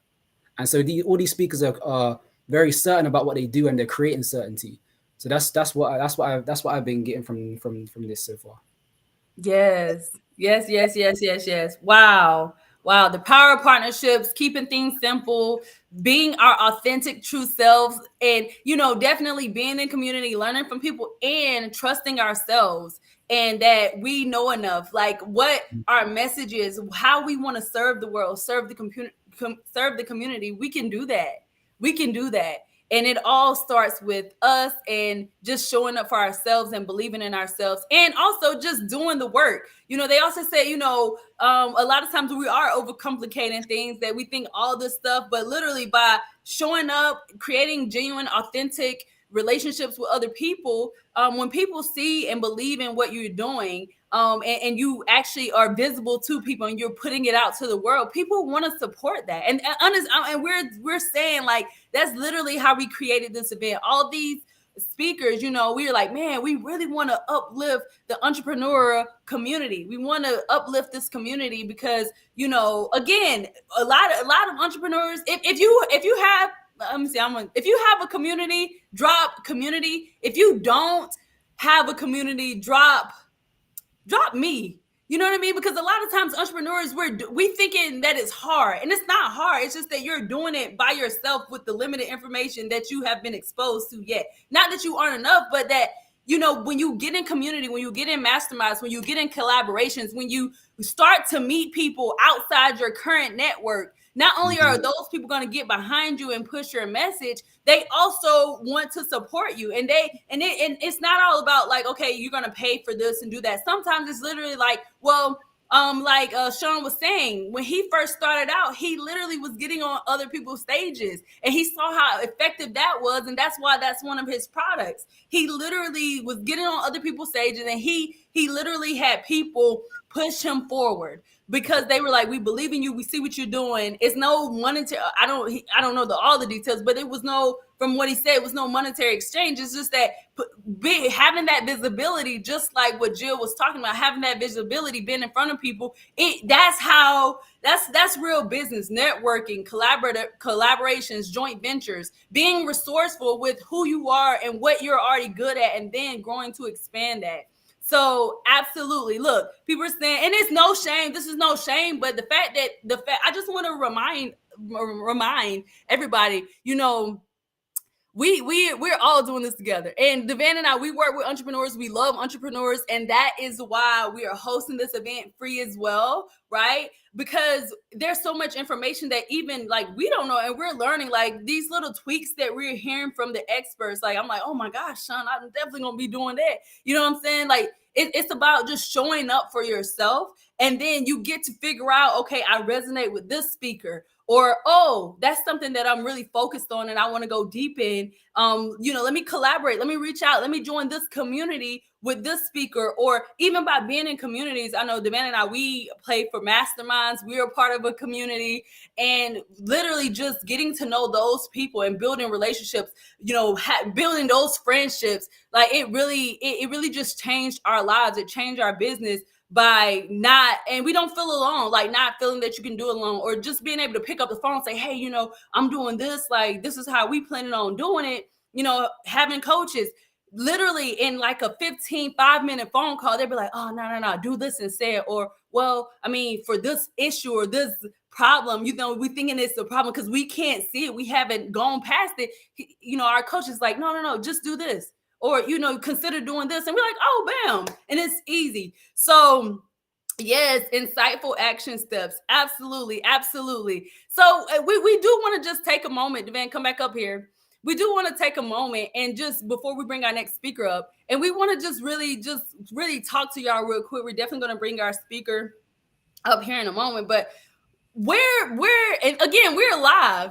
Unless you're watching the recording, then obviously this is recorded. But right now we're live. This is real time. We want to know, where in your business are you currently looking for support? Where are you looking for support in your business right now? We're just curious, and we are literally live. So talk to us, even if it's in the replay. We go back. We have our team go back and answer stuff, and we answer stuff too. We're active, and also by you literally showing up and you writing your stuff in the comments, you telling your truth, you literally letting people know what you're looking for, you literally, somebody else can read this comment and they can be like, hey, let's connect. So we really want to know, like, what are some things that you're currently looking for, and what are you doing in your business? What is your message? How are you supporting people?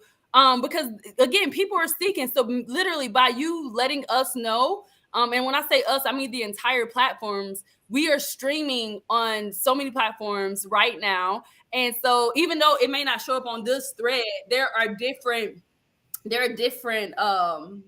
chats on different platforms. So don't be shy. Go ahead and post where you are, what are you looking for, and what do you need to get to your next level. And we want to know, how do you support people as an entrepreneur? Because again, like one thing Devan and I do, just to just drop a little seed of, maybe you haven't thought about this. We love affiliates, we love collaborations, we love joint ventures. And so we have our program and we support entrepreneurs, but we also collaborate, joint venture. We have affiliates for products and services that are complementary to what we do, but we don't do, or they just supplement what we offer. So literally by connecting and networking, I see Jacob over here saying he's coming out of his comfort zone. He's getting his message out as a upcoming coach. Okay, Jacob. And then we have David said that he's gaining more clients and connecting with others. So that is what this is about. We didn't want to just again, host another event because y'all, let's be real. We do this show live because we could have easily just pre-recorded it and put it out. But we on YouTube. If you're on YouTube, say what's up, YouTube. There's so many people, there's so much information out there already, right? We know that you don't need more information. You do not need more information. Now, you think you do, and that's why we host this. I'm being real with y'all.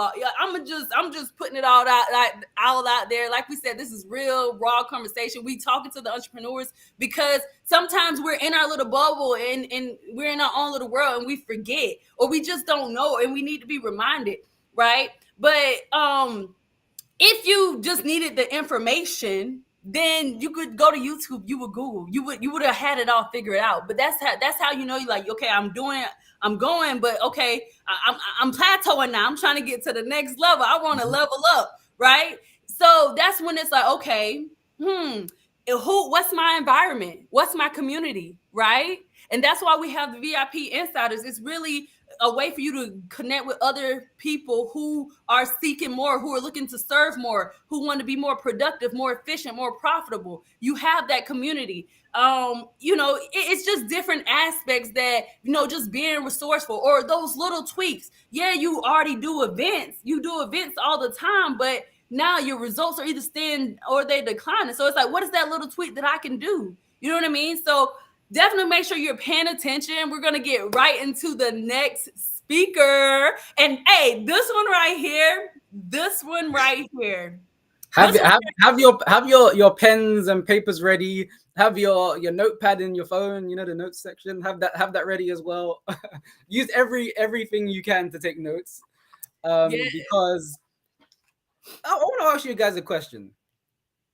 Who wants to save on federal taxes? I know for business owners, entrepreneurs, who wants to save on your federal taxes? Yes. I'm going to let that marinate for you guys, all right? Because the topic we're going to be speaking on is joint venture partnerships and organizational structures in a way that you may not have heard of. And the speaker we're going to be interviewing today and introducing to you guys today is none other than Sally. Hello, David says, LOL me. So we're going to be introducing to you none other than Sally Marie Gimon. And let me tell you a bit about Sally. Sally was motivated to become a real estate investor when her mom became sick in October 2018. Sally was 53 and needed to make a change in her life quickly.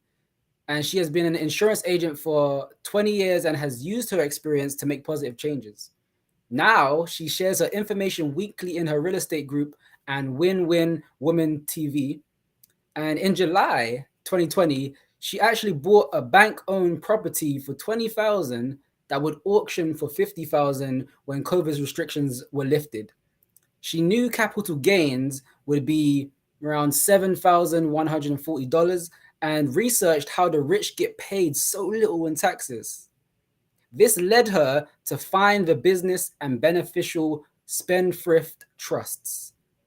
So we are going to learn how to save federal taxes with a spendthrift trust with Sally Marie Gimon. Sally! What's How are up, y'all doing Sally? Thank you for having me. Absolutely. No, thank you, because these are the gems now. I'm bringing my pen out because when it comes to the money, we get to keep the profits and the money. Exactly. I did the research, and I'm helping business brokers when someone sells their business save capital gains. I just talked to somebody this morning who's an affiliate marketer who's going to save quite a bit of money in their 1099 income. It helps so many people. It's legal. It's patented. It's in the IRS tax code. You want to write this down: 643B, like Bravo. I'm not making fun of accountants. I'm dyslexic, so I'll never be an accountant. But most accountants work in the 300 and 400 level. This is way up in the 600 level. If I learned this, and if the Rockefellers and U.S. presidents have this trust, I think everybody should have this information. It might not be what they want or need, but at least they have the right information, because no one's talking about it, unfortunately. Yes. Wow. She coming out the gate. She ain't even, she like, let's go. Wow, Sally. Okay, hold on. Before we get My hands started like when she said the numbers. I was like, wait, what? real quick, Sally. So you said, so there, you mean in the different codes? So there are different levels? Correct. So I was an English lit major in undergrad. Think of all the works by Shakespeare, Romeo and Juliet, As You Like It, Midsummer Night's Dream, line them all up. And the IRS tax code is 10 times the size of Shakespeare's works. So there's so many different codes that CPAs and financial advisors might not know. So this is why I think this is such a well-kept secret. The rich, the Rockefellers, the U.S. presidents, I'm not going to make fun of him, but the guru, the real estate gurus, they know about this. They're not teaching other people because they like to keep things secret so they can save taxes and make great deals. And my goal is teach it to as many people as possible. Maybe I can help you save taxes too, because we all should be on an equal playing field. Yeah. Y'all see what we saying? Literally. Okay, so Sally, you gotta tell us. There's a lot of hype around this now. It's sounding too good to be true. So tell us, what is special about the trust? Great question.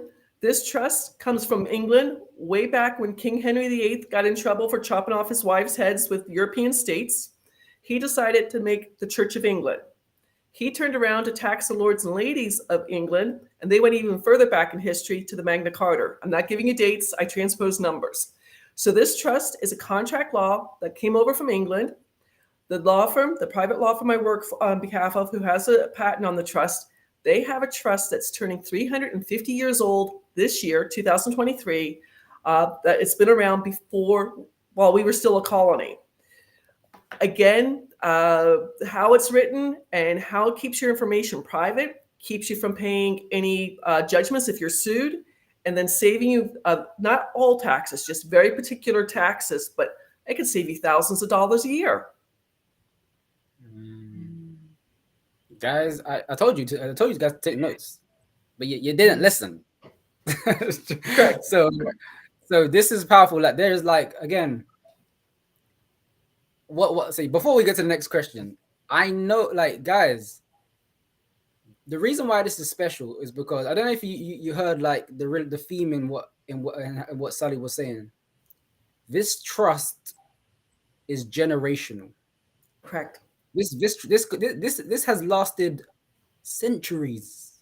Correct. And we have been hidden from that information, or it has been hidden. The information has been hidden from us. But guys, this is 2023. And we get to take back our power. We get to take back the information that was meant to be publicly displayed for us. That gets to be publicly displayed for us. So now we understand about the history of the trust. So now, with that trust, how do you save federal taxes? Because that's what everyone's really asking. Great question. Again, it's in the IRS tax code. Most people don't realize the IRS tax code was only written in 1913 to start paying for World War I. So not trying to make fun of the Rockefellers, but they figured out how to save money. I personally learned about this through a book called What the Rockefellers Do, but it's the IRS recognizes this. You're going to file only on the federal level a 1041 tax return. 97% of the people in the United States file a 1040 tax return. So this is the 1041 has different tax rules than a 1040. Along with the different tax rules, if you get everything into the trust, so I moved to North Carolina in March of 2022. I took my car when I registered it in North Carolina. I took my trust book with me. I put the car into the trust. I didn't file any 2022 North Carolina taxes because I don't exist in North Carolina. That sounds bad, but I don't do any business in my own name in North Carolina, so I don't have to pay North Carolina state taxes. Some of my clients in New York, Illinois, and California, they very heavily taxed. Massachusetts too, very heavily taxed. Other clients in Florida, I don't care about state taxes. But saving money is always important to everybody.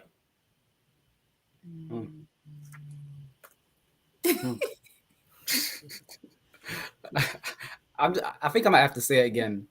I Okay. don't think you guys are taking notes. Like, are Right. you hearing what like? It's literally as Sally's saying, like it's all here for you. It's all lined up for you. We've been doing 1040, Correct. filing 1040, but just one number changes everything. Just Correct. one, and it's literally the letter one, the And, number one. just because you want to file a 1041 tax return, most people aren't allowed to do that because they don't qualify for the 1041 tax return. The 1041 tax return, there are certain requirements to qualify for it.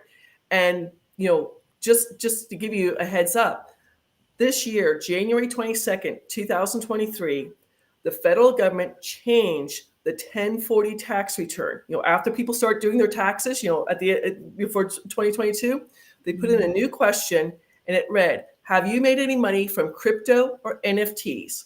And if you were doing it electronically and you said yes, 9 more questions popped up. If you said no, but you did, you could either be fined $10,000 or go to jail for 4 years. I mean, they didn't advertise it. People who didn't know about it, they could have really got messed up massively if they didn't read their 1040 tax return correctly, or if they did it online or themselves or something like that. Because people are making, crypto investors and NFT investors are making a lot of money, and the federal government wants their share, if that makes sense. With the Spendthrift Trust, you don't have to worry about that. That is crazy.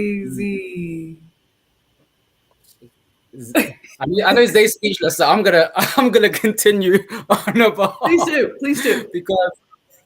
because so everyone, I want you to drop your questions that you have, because I know there's you have so much questions, and as David said in the comments, like, wow, so much to know. Yeah, you're correct. Like, Correct. This is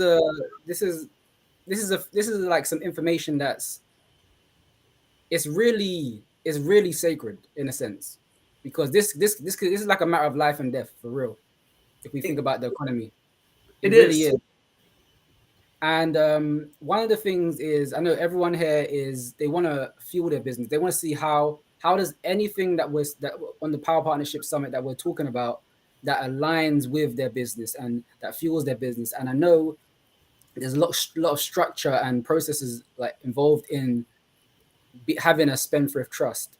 So I want to know, how does joint venture partnerships fuel your business, and how you use spendthrift trusts? Some of my joint partnerships, there's a business trust for 1099 income earners. If any, maybe you have a side hustle, maybe you're an affiliate marketer, maybe you're a real estate agent. Then you have the beneficial trust for investors. I have partnerships with business brokers because I don't care what your business is. It might be an Amazon store. It might be I don't know if you pronounce it Havoc or HVAC. I have a gentleman who's selling that at the end of this month, June 30th. He's going to sell it for $3 million. Even if he has loans against it, or if he has, tax liens against it, the federal government is going to take either 15% or 20% of that $3 million and tax him for capital gains April 15th, 2024. The joint venture agreement I have with the business broker, he told him about the trust. We were able to get him to fill out the application. We got him the paperwork for a new EIN at the bank, opened up a new account. The business broker changed the letter of agreement and the contract to the trust name. So when he gets paid on June 30th, $3 million from the gentleman who's buying it, he's going to save either $460,000 at 15% or $600,000 at 20%. The gentleman selling the business, his name is Tom. He's 68 years old, and he just wants to retire. Do you think 6 figures in retirement is going to change his life? What if he falls and breaks his leg? What if he has a stroke? What if he has a heart attack? What if his wife gets sick? This will change their retirement. It's all legal. And then the most important thing, this is going to, you won't have any inheritance tax. 97% of the trusts out there, what people hear about all the time, are what's called a family trust. The only thing the family trust does is avoid going through probate. It doesn't save you taxes, doesn't keep your information private, and after the person dies and you don't go through probate, it dissolves. Just like the Rockefellers, their trust, they call it the office. It's 7 generations old. It has almost 400 people all under the same EIN number or EIN. Each one has a different bank account. They're not commingling their bank accounts, but it's going from generation to generation to generation. And I researched it. The reason I talk about it in my real estate group, and then I'm also working with business brokers, because a gentleman who's buying the Havoc, the HVAC company, on June 30th, he's in his 30s. He's going to be paid 1099 income. He's getting the business trust because he's going to run all his income through the business trust. And he's going to save at least, I can't give you the hardest number I can give you is 70% a year with his 1099 income. And it could be up to, some of my clients are saving over 94% of their 1099 income year after year after year. So the business broker, with the agreement, he's making $600 on each one of those trusts that are sold. So he's going to make a JV agreement of $1,200 because he sold the beneficial trust to the gentleman selling it, and the business trust to the gentleman who's buying it. And the business broker's like, I'm sending you more clients. I'm like, please do. The more clients I get, the happier he is, the happier I am, and his clients think he's wonderful. Standing ovation. I'm telling you. Guys, literally. Sorry, I'm reading chat. I can't read and talk at the same time, so I'm reading chat at the same time. Sorry. So Assist Elf says something very important. He says, just goes to show that information is key and we can save so much and keep more. And that is so true. That is so true. And Family Home for You says, love Sally Gimmon and Spendthrift Trust. And yeah, we love you too. Because Leslie says everybody needs this. Why is everyone taking the words? Everybody needs it, and nobody talks about it. Can I tell a bad story? Sure. Do you all know who Grant Cardone is? Real estate guru. I just thought about it. Hold on, what you gonna say about Uncle G? Hold on. What you gonna say about Uncle G? Wait. Am I ready? Okay, go. Okay. So I have Grant Cardone on recording saying that he doesn't want people to know his secret. That, let's say he comes into your hometown, the two of you are looking at a possible real estate deal that's a little bit skinny, maybe only 8% rate of return, and you're thinking about it, you're like, is it worth my time? Grant Cardone can swoop in, take that real estate deal, make the 8%, save the 23.8% if he's going to wholesale it, so make over 30% rate of return, and he likes to keep it that way. He does sell this only the beneficial trusts to the people in his, I don't know what he calls it, the elite group, people who pay him $100,000 a year. He sells the same trust for $50,000. I don't have Grant Cardone's reputation, but either the business trust or the beneficial trust is a one-time payment, $20,500. You have an entire team behind you. It's the middle of June, so you're going to have a retainer with a CPA who understands how to set things up. The gentleman I talked to today, he's going to transition. He has an LLC and he's paying himself W-2 income. Yikes. He's paying a lot of taxes on that. He's going to transition into the business trust, start paying himself from the trust. The trust is going to carry everything. The business trust is going to pay his mortgage, his electricity, his water, his homeowner's insurance. If he gets his car in there, it's going to pay for his registration, pay for his car insurance, pay for the gas. The trust is going to save you so many different ways and keep paying you year after year after year. Sally, we got some work to do. Listen, I'm over here.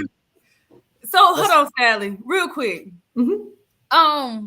Okay, we got some work to do. Okay. I do want to ask you. So what? Hey y'all, listen. Trust, taxes, IRA. Listen, I'm a beginner. I'm level 0. Okay. Okay. What is the difference? Because I've been hearing about, people like they call it like owning their own bank, kind of, you know what I'm talking about? Like, or Correct, they have correct. a Be your own insurance, banker. Yes. right? Or they have an insurance policy. Yes. Is that all the same? Is that similar to this, or help us I- out? Just to give you an idea, I have two policies of infinite banking. One's with One America. Infinite banking is a fabulous concept.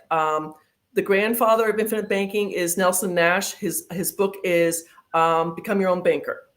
So the day I started my first policy, November of 2019, kind of funny, there was a press release at One America. Warren Buffett was starting his 5th policy at One America. So Warren Buffett and I are 1 degree separation. I know it. He has no idea. So Warren Buffett's policy, I can guarantee you, has at least 5 more zeros behind his policy than I do. My second policy, I started, the Spendthrift Trust owns the policy. And I don't want to get too technical because it's an insurance situation, but it's written at MEC, M-E-C. That's Modified Endowment Contract. You have to pay taxes on that. So just to give you an idea, the federal government decides how much you're worth. So if somebody else is same age as I am, same height, same weight, they're a CPA, and I'm an independent contractor, the CPA can insure themselves more than what I can insure myself. That's what MEC is. Mm-hmm. So in my trust, the trust is the policy owner. I am the beneficiary of the policy. I did the physical, everything else. With being my own banker on this, what Forrester says is I have to pay $500 a month or $6,000 a year. Mm-hmm, mm-hmm. But I can put in almost, let's say, $2.9 million into the policy per year. I'm going to get 4% compounded interest rate plus dividends and make that money grow. And what you can do with infinite banking is you can take the cash value and pay down your debt. You can take the cash value, go on a vacation. I use my 2 policies. I buy tax liens all over the country, sell the tax liens, and then put it back in because I pay myself back and grow my policy even more. I used to have a license. It's all, I'm going to be honest, my license is tied up because the company I work for no longer sells it. But I have, again, joint venture partners who do infinite banking because I think everyone should know about it because it's an amazing concept. What Nelson Nash came up with, everybody should read his book. It's boring and it's dry, but it's a very good book. Wow. Okay. Yeah. Sally, yeah. Sally, I don't know if did you drop your link? I was trying to get your link. Yes. You have a free gift for the audience. Hold Correct. on. I don't know how to you can send it to my email and then I'm gonna put it in a private chat. Yeah, you can put it in the private chat. Put it in the private chat. Yeah, that'll work. What I've done, I used to give away my slide deck for everyone to have. But what I've done is I've changed my website. I have an 18-minute video that goes over the trust, answers all the major questions. I do a live every Monday night, 8 p.m. East Coast time. You can always set a personal meeting with me, but I took all the questions that people asked me, and I have an 18-minute video there. Watch it for free. If you decide, hey, I want to talk to you or talk to me, they can always put the link on there to get on my private meetings because, again, so many people haven't heard of this. One of the things I'd like to say is I had somebody on my Monday night meeting about 4 weeks ago. His parents are in their 70s. They're in Brooklyn, New York. They have 5 apartment buildings.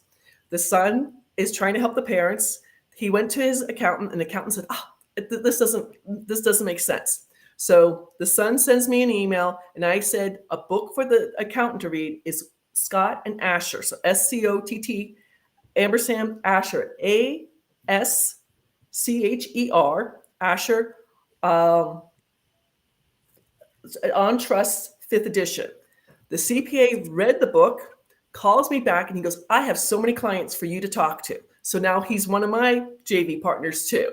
So again, find out about it. You know the price of the trust. If you, of my 115 clients, only 6 of us have both the business trust and the beneficial trust. Most of my clients are either just the business trust or just the beneficial trust, depending on what they're doing. When I first started the trust, I knew what the price was. I only saved $10,550 on that bank-owned reverse mortgage. So I was negative, but all the real estate I've done since August 28th, 2021 has gone through the beneficial trust, and it has paid itself. The trust has paid for itself over and over again. My business trust, I do have some online businesses that I run. It's paying for itself each month as the more I do things.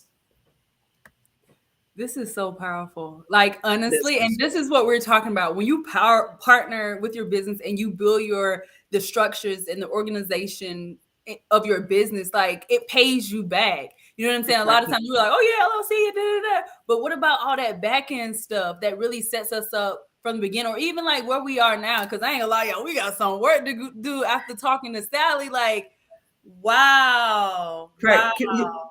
So like this morning, the gentleman, he's a coach, a very successful coach. And he's just like, my CPA told me to set this up as a W-2 employee. And I'm like, why? Why would the CPA do that? I mean, if he set him up as a 1099 employee paying himself, he would have saved even more taxes.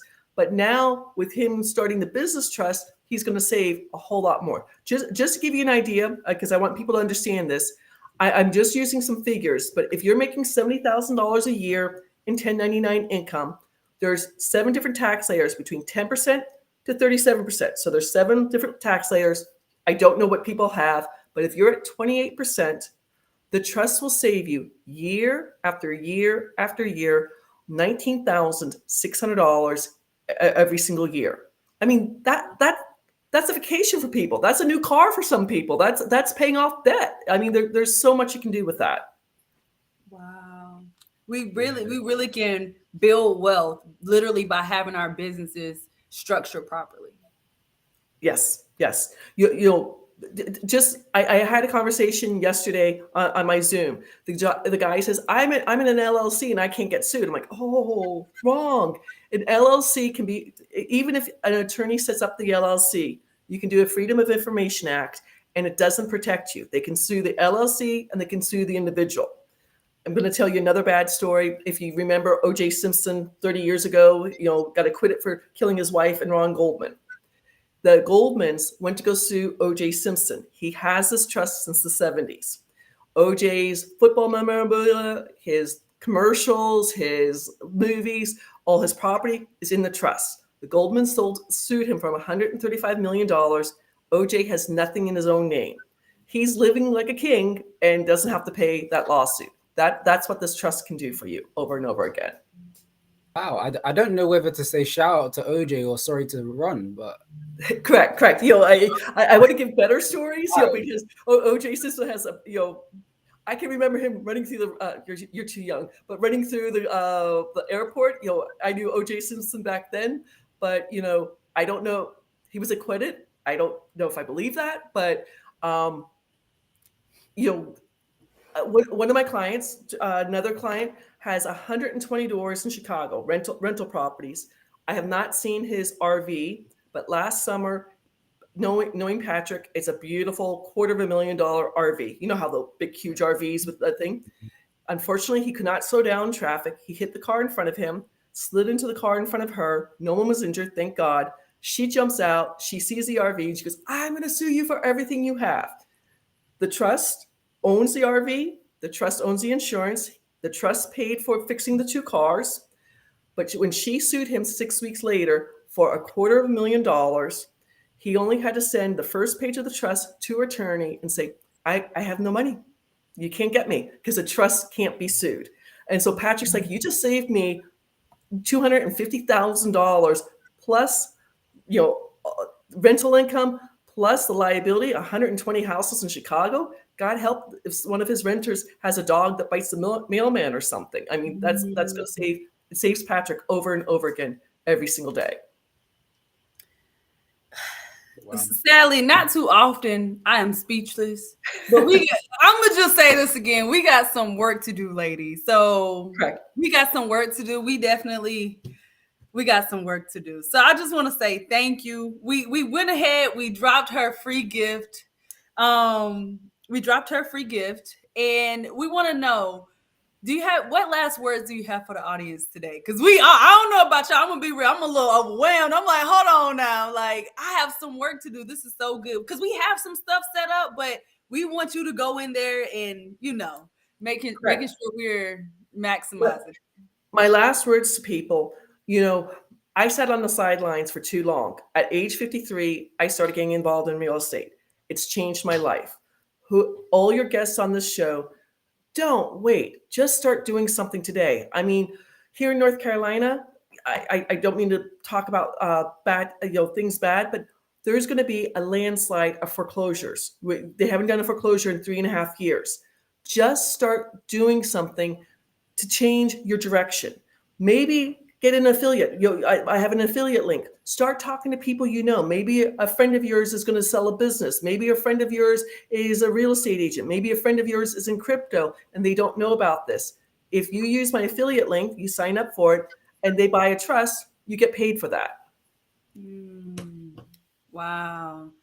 Y'all, let's go ahead, drop Sally some fire. I want to say, go ahead and download her free gift, because like we said before, not only is it a great opportunity for you to really get started. Like I said, I know I'm starting at level 0. Like, we hire people to do all that stuff, but this is really like reminded me, because I mean, we have CPAs and stuff like that, but it's like, I don't know, you know what I'm saying? So, and you were saying like there are CPAs who don't know, or they just don't work at that level. But I want to make sure we getting all the benefits. I'm being real, right? And so, like, we definitely get to start this learning curve and go deep with this. And so I would just want to say, I'm gonna just put it out there, be on the lookout, y'all. If you're watching this, we probably gonna do something else with Sally to go deeper, so we can really learn and actually set ourselves up properly. But when you download her free link, her free gift of the video of her explaining this, you'll be a part of her email community as well. And then she'll be able to, you'll be able to have direct access to Sally. So that way, you can get this information and you can make sure your business is set up properly. Because again, like, organizational structure is so important in our business, and joint venture partners. And she talked about all that. So thank you so much, Sally. We definitely appreciate it. Thank you for having me on the show. You guys are doing fantastic work to help people figure out how to expand their business so fast. Yes, thank you. We gonna do some work. So be on. We got some work to do, lady. Excellent. Have a great day. I hope the rest of your interviews go. This was a fun interview for me, so thank you. Thank you so much for the information. Let's drop some fire in the chat for Sally. Thank you, everyone. Yes. People really enjoy the enlightening information. You got some fire, you got some hearts. Thank you, Sally. They writing down stuff. Talk to you soon, lady. Sure. All right. Wow. Y'all know I can talk. I'm not this speechless, but and I knew, and like we said, we're like, oh, we're good. But oh my gosh. Power of partnerships. You get to partner with the organization structure of your business. Like, just like us, we're like, oh, we're good. Like, we hire CPAs, but again, they only know what they know, right? And we think they're doing a good job because we see, oh, we got this little bit coming back, but what if you could have got an extra 10 or whatever number? I don't want to put numbers out there because this ain't my area. But what if by having this set up, all those benefits of having a trust, the specific trust she's talking about set up, it could protect your assets for you to pass it down to generations. It protects you to being sued and all that stuff. So y'all, this is so important. Definitely make sure you go ahead and download Sally's gifts, just to make sure the structure of your business, your monies, your profitability is set up right. So we're gonna jump into the next expert. What's up? So we talk about this all the time. A lot of times, entrepreneurs, let's be real, y'all. We keeping it real on Power Partnerships platform. We aren't prioritizing. And our productivity is not maximized. So we have our beautiful next guest. Super excited to have her today. And she's going to talk about the power in planning.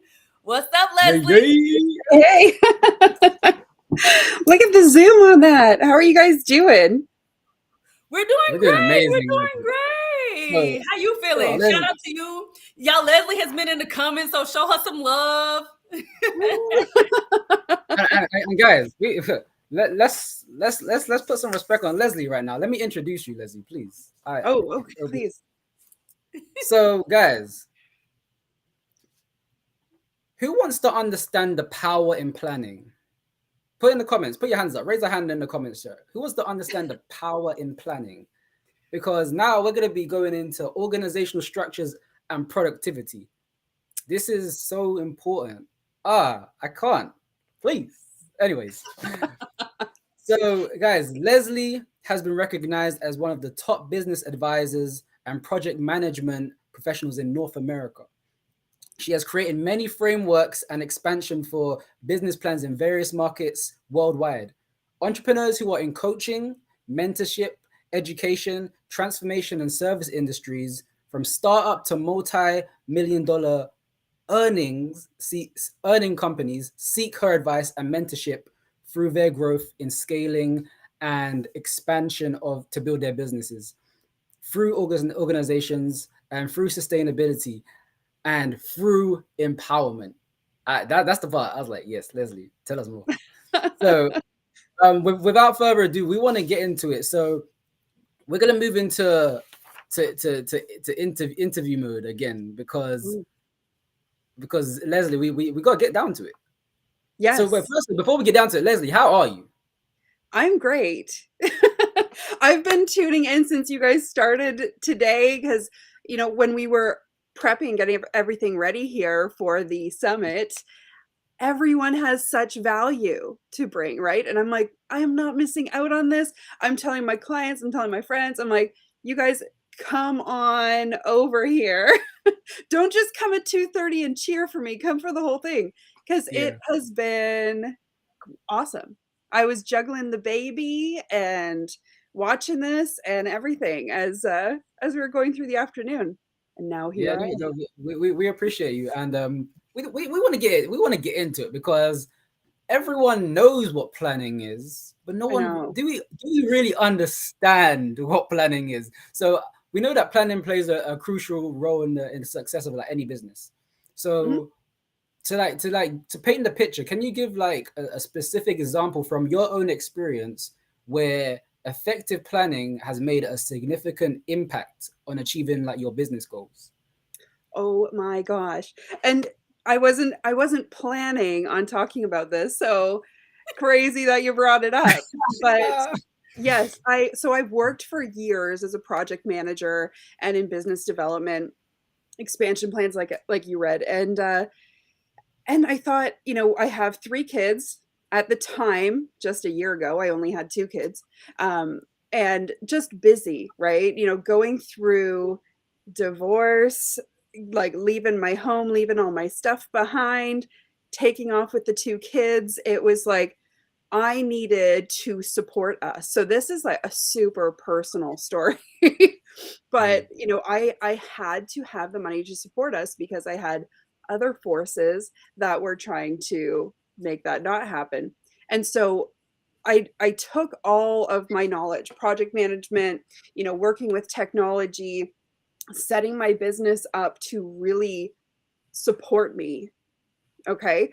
And let it run. I got out of its way. I kept my drama out of the way. I let schedulers schedule the things. I let, Canva give me the suggestions, all those templates, calendars, I worked it and set it up with my own plan, right? To support what I wanted my business to look like and what I needed it to be to support myself and my kids, and got out of its way. So the business could support me and bring us the results that I needed. So I know a lot of time, I'm going to kind of switch over. Planning gets such a rap where it's like, oh, I can't plan. Oh, I can't, structure. No, I'm a creative, or, I'm a this and I'm a that. And people just want to flow with their business. But the structure that you get out of having that plan in place and having the schedules in place, that's what allows you to flow. That's what allows you to live your life. That's what allows you to show up where you want to show up, have the experiences that you want to have, go through the divorce that you want to go through, and your business can still run and still be profitable, and you can still grow your audience, and you can still do all those things when you have the plan in place and actually follow through on it. Guys, are you hearing this? Structure leads to flow. All right. It does. Like, even I don't want to go on a tangent here, but like, if we look at how the universe is made, there's a structure to this. How this universe is made. It wasn't just like vibrated into existence. I mean, it was in a sense, but like, guys, there's a structure to everything. And one of the things in terms of the structure and the plan, like, even just it's a process. But like, what were the key factors that contributed to a successful planning process?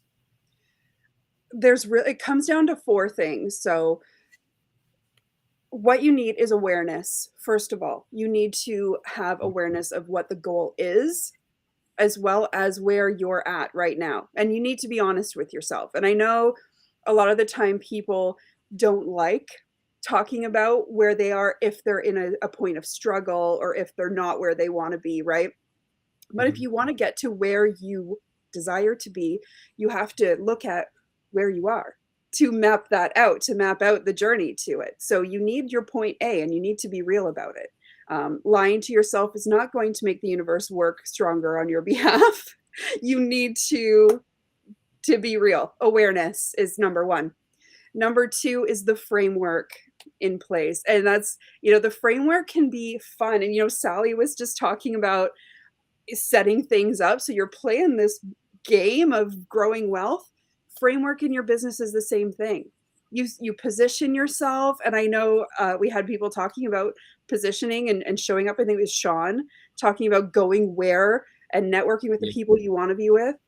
And you have to do that. So set up and make space in your life for what you want to achieve. Set up and schedule those workshops that you want to host, even if you don't have any leads yet or anybody on your email list yet. Set up the framework for the business and the life that you want. That's number 2. Awareness, framework. And then we have follow through. And this is where people can get caught up with, your beliefs get in the way, your drama gets in the way, your lack of time management gets in the way, all the energy, right? Like the energetic kind of thing where you're giving energy, your time spend, your energy spend, your monetary, financial spend, you let things get in the way of taking action on your business. So follow through is so important. And actually, when I work with clients, it's when we have 6 months together, half of it is framework, half of it is follow through. Because really pushing through those barriers that you create for yourself, unfortunately, is such a shift in existence and in business management. So what do we got? We got awareness, we got framework, we have follow through and performance. And this is one that I see a lot of online entrepreneurs, solopreneurs, and even, startups really miss the mark on performance, which is evaluating what you've done and what brought you the action, cutting out the things that don't work and focusing more on the things that do. And what happens is people will come to, when you see those ads online or you see the free offers, and everybody on the summit has amazing free offers for you guys, but you really need to evaluate, is this going to bring me towards my goal, or am I adding more stuff to do? Right. And so when you keep adding more and more stuff to do, you can get right off the path from where you want to be headed. And you can overwhelm yourself with actions, right? Where you are so freaking busy and you're not getting any return for it, but you're working constantly, but you're making 5 cents an hour for the work that you've been doing. So performance is the number 4. Awareness, framework, follow through, performance are the things that you need to have in your plan, and build habits around checking in with it. Yes, yes, yes. Zay, you wanna tap in? Because I see you, I see you listening intently. Zay, go on. So, for those of y'all who know me, I love planning. I have my planner like everywhere I go. It's like my phone, my planner, my keys everywhere I go, and I'm loving this.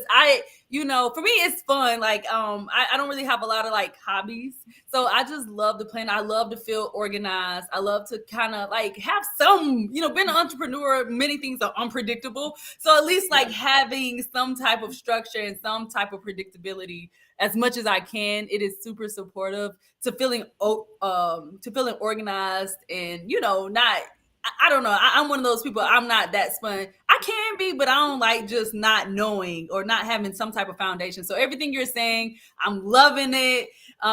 Yes, in order to be more productive. And what you're saying is it's really just creating structure, like like we just talked about organization structure with our money, but also just organization structure because being more consistent with social media posts or whatever it may be, by having that in our calendars and our plan, that's how we get to the next level, by the planning. So I love this conversation. Yeah. And we know that like overwhelm's a choice, right? So and the choice comes in and how you plan or how you don't plan in a sense. If you think so. My question for you is like, Leslie, like we know the business landscape is changing currently. You got all the innovations coming, all this things are changing, and the plan still remains, whether we know it or not. The plan still remains, but it can be short term, it can be long term. But like, what in the way things are changing, and people can get overwhelmed with the changes. But what's the importance of planning long term versus planning short term, and like how can we strategically stay focused as a result of that? It's kind of a big question, but it's good though. Okay. Planning long term versus short term, two very different things, and it all has to do with forecasting what you want, how you want to build, all the growth that you have set up for yourself, and you can create that growth scale very, very easily. It's those short-term things that we need to watch. And I saw somebody commented that he can get off the path from his goal when he takes on too many things or too many shiny objects come at him saying, you got to do this, you got to do that, when you really don't, right? And so it's an evaluation process. Like when we first got in touch for this summit, does this align with your message? Does what they're talking about align with your goals? And if it does, good. If it doesn't, pass. It's a really hard thing. And I had this shirt because I used to design business planners as well, and had like a whole affiliate business for business planners. And I had my crew, like my audience, have these sayings where it's like, let me check my planner. Stop saying yes to everything. I know Gary Vee preaches something totally different, but check your planner. Let me check my planner. I'll get back to you. Just say no to things that don't align. All these things that you can adopt and allow yourself to say no to without the fear that if I say no to this, I'm stunting my business or I'm holding myself back. But you really have to look at what's good for your business. What will grow your business, and not just stroke your ego and get you in front of more people. If they're people who aren't aligned with your message, it's not going to help your business anyway. If anything, it will create confusion and you'll be set back even further, right? Yeah. So it's an evaluation process, and all those little changes and all those little sidebars can really knock you off your rocker. And I had a client, and I'll tell you a little story. So I had a client who turned out being like an amazing speaker, and everyone was after her for speaking. She wanted to teach courses as a parenting coach. She wanted to teach courses to parents. She wanted to help people with their kids, all those things. And she ended up being asked to do, one virtual summit, one in-person training seminar, and it was all unpaid time. And her schedule was full of volunteer hours, and she's like, I need my business to be profitable and I'm busy, but I'm not doing it. And I was like, you have no room for clients. You have no room to host a group course online. You have no room to even make videos for a pre-recorded course, sister. Like, settle your kettle and let's set some boundaries up for you with framework. Woo, framework. So, just even creating the boundary of, I only have room for 2 free live summits in a month. And if somebody, and the funny thing is, okay, wait, let me recheck. 2 free things a month. And then everything else is your speaker fee, right? And so what happened was it was the next day, I'm not making it up for dramatic purposes. She sent me a message and someone reached out to her to speak at her summit. And she said, because we wrote a message out that she could copy and paste so that her fears and limiting beliefs and everything didn't get in the way. And she copy and pasted this thing that said, sorry about, this month I'm fully booked for my free speaking sessions. My speaker fee is $500 for a 35-minute session, la, la, la. And the girl replied and said, no problem. We totally understand. Where can you send us an invoice? And just by setting those boundaries, having the framework in place for herself, and the little added follow through bit where we're like, this is the message you'll send to people so that you don't keep breaking those boundaries. And it happened instantaneously, where it was just like, that's it, So setting things up to support yourself. We have a lot of good questions, and everything questions. Like I said, I'm full enrolled because it's all about, like you said, keeping things simple, respecting our own time. Like sometimes we forget like who we are. Sometimes we forget who we are. Yeah. And it's great to serve and do things for free, and we get to eat. We get to take care of ourselves because if we aren't replenished and paid, right, we can't take care of other things that's going to keep us focused. We don't want to be stressed. So that is so powerful. That's what I heard. Is that what y'all heard? So it's funny because the audience is actually in alignment with some questions I had as well. Like I was literally going to ask you about we talked about the benefits of planning, but you started to talk about it just now, like the common pitfalls and the challenges. So I was going to ask you the question, but I'm going to let the audience ask you these questions because this is important. Q&A right now. Let's go. So David, let's go. So David Young, he's asked, what role does adaptability play in planning, especially when unexpected circumstances arise? Great question. What you need to do, honestly, is stick to the plan. Follow the plan. Things change. If new opportunities arise, if something completely flops, if you change your mind on something, you just need to tweak things. Like it's a minimal tweak, right? And you're able to move forward on the same path that you've already created. Just a couple of days ago, I introduced a program. It's a 2-week coaching experience, right, for people to kind of get themselves on track, get organized, really get clear about what they want to be doing in their business. And I opened up an old group on Facebook that I was using, and all I had to do was change the title because my message is so consistent and what I help people with is so consistent. All I had to do was change the title to Take Your Power Back 2-week experience instead of Impact Income is what it used to be. So when you have a solid plan that represents what you want in your business, and it's not somebody else's idea of what you should be doing in your business, but it's what you actually want, everything will be aligned to your goal. So that if changes come up, it's a simple little insertion. It's a simple little tweak, and you can fall right back on track. And another personal example, I was teaching a 7-day boot camp challenge kind of style, daily live training, just the end of May. And one of the days, my son was out on his bike and broke his arm. That wasn't part of my plan.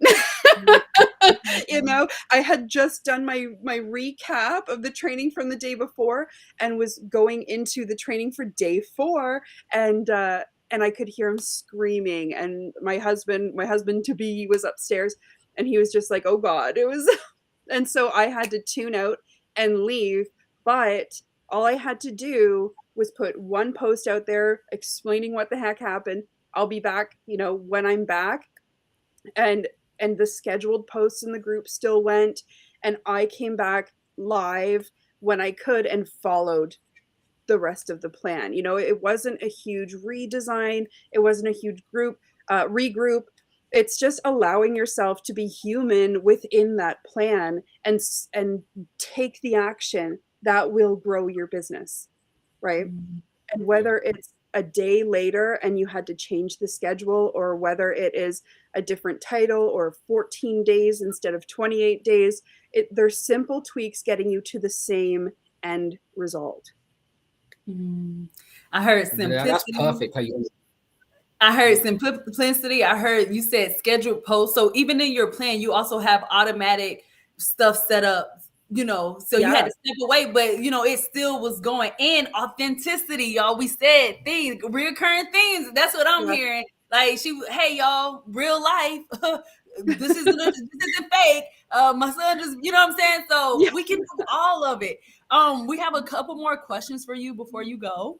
Someone asked, and I think you kind of answered this, but someone asked, do you think this will help with procrastination? Oh yes. Oh yes. And the greatest thing, and I talk about this, and we're talking about this on Thursday in the workshop that I'm teaching, because it's all about follow through.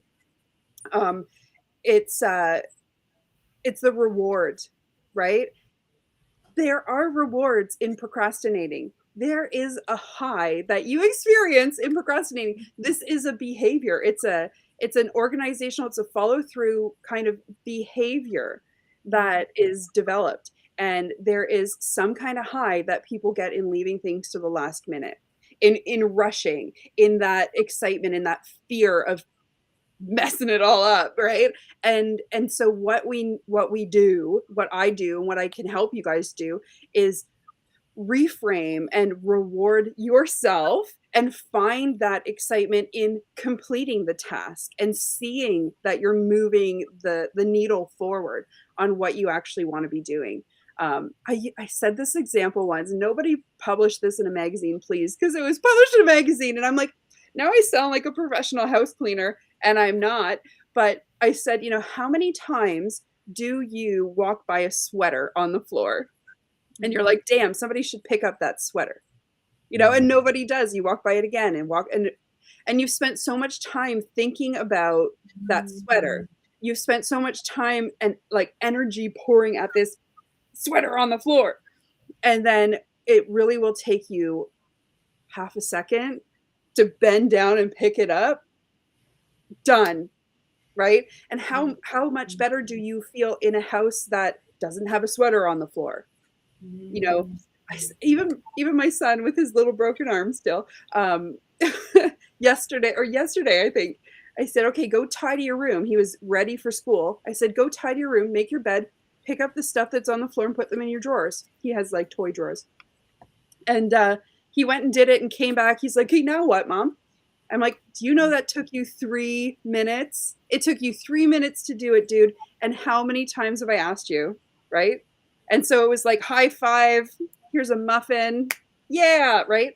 So when you can support the environment, support your plan to grow your business, reward yourself and see it growing and coming together, the procrastination thing, you're gonna tick yourself off when you do it, right? And you will know when you're doing it because your plan tells you this was due yesterday, and you're setting yourself back, and you can see that you're falling behind on achieving your goals in the way that I use project management tools with all my my clients. We use Trello. Some of my clients have Asana, different tools where you can see the ticker moving on all the things that you are achieving, all the business that you're building. And so when you're holding yourself back because you didn't take 5 minutes to complete one simple task, it's like, hey, just do it. Just do it. Go get it done. You're done. You can go to the beach. You can go actually enjoy your life. And instead of taking this entrepreneurial hustle kind of mentality where I'm hustling, I'm at the beach and my laptop's getting full of sand and you're doing all this stuff. I go to the beach and my laptop stays at home. Well, we live at the beach, but still, it's like I go out to the beach and I don't work when I'm there. I might snap some pictures, reply to some client messages or not. And then, work is when I'm working and I can actually live my life and be present otherwise. I want to ask one more quick question before because we want to definitely respect your time. I really want to ask you. Because this is going to support so many people. Because a lot of people, I realize, a lot of entrepreneurs are very creative, and there are some entrepreneurs who, they let's just do it. You know what I'm saying? So this is a very, I think, meaningful question. Have you always been into planning effectively, or did something happen with your business journey that made you focus on this and change things around to move towards your goals? Great question. I've always been into planning and nerding out Martha Stewart styles forever. Like I was the 7-year-old that was watching the Home Decorating Network and stuff and making my bed. I had super big flowery bed. I made my bed every day. I reorganized my drawers for fun. Weird, right? But I worked as a project manager for 15-ish years. And well, I still am, but in a different capacity now. But when I started my online business, I did not, because I saw all of the marketing out there saying, doing this is wrong, you need to do it this way. Doing that is wrong, you need to have a membership group. Doing this is wrong, you need to, show up live every single day. You need to post in everybody's Facebook groups. You need to do this, you need to do that, you need to do that. And I was like, oh shit. Like my marketing education, my project management, all the things that all my expertise means nothing in this online world.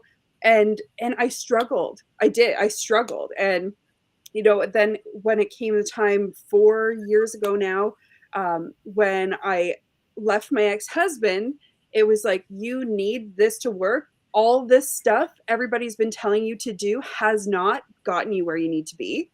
And I was talking with one of my biz besties, one of my friends that I met through a mastermind. And I said, know what? I've built $1 million businesses. I've built $1 billion businesses. I've worked on multi-billion-dollar expansion projects for top industry people. I've built franchises. I've built online marketing systems and stores and everything for people through my years as an employee, right? What the hell am I doing to myself? Why am I not taking my own advice? Because people used to pay me over 6 figures to do that for them. Just craziness. So then I sat down, I wrote a book actually, which I've recently unpublished because I felt like it was doing a disservice because it was missing a lot. It was missing a lot. I've grown, my business has grown. The message that in my next book will be so much bigger.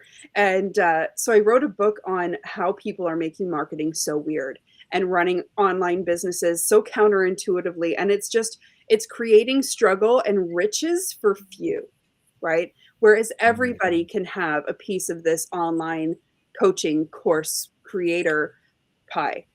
And that's done through having a business plan, getting real about where you're at and where you want to go, and real about the action you're going to take. And, put some pants on or don't, whatever. We work on Zoom, right? And take the action that you need to take. You're a business owner. It's not a popularity contest. It's building a business to support your life, to support the people that need what it is that you offer. And you need to show up that way. You're not trying anymore. It's about having your plan in place and following through on the action. Wow. Wow. Leslie, thank you. Thank you. I'm actually speechless now. I'm not gonna lie to you. Yes. I'm speechless. That was thank you for that. That hit something for real because yeah, Zay knows we get to show ourselves more as well because we realize that like the powers within us, and like we just get to share that within our business and just within our life in general. Like we get to showcase more so people can know what's available to them as well. So yeah, and real quick before you go, I know you mentioned about your workshop on Thursday. Yes. That's the free gift to the audience. Yes. So if you go to workshop.leslieewell.com, I'm becoming Leslie Ewell. So you'll see my branding. It says Leslie Klatt in some places and Leslie Ewell in others, and I'm transitioning over. The workshop is on Thursday, the 29th. It's the power of follow through. So we will recap my principles in planning, the awareness, the framework, the follow through, and the performance.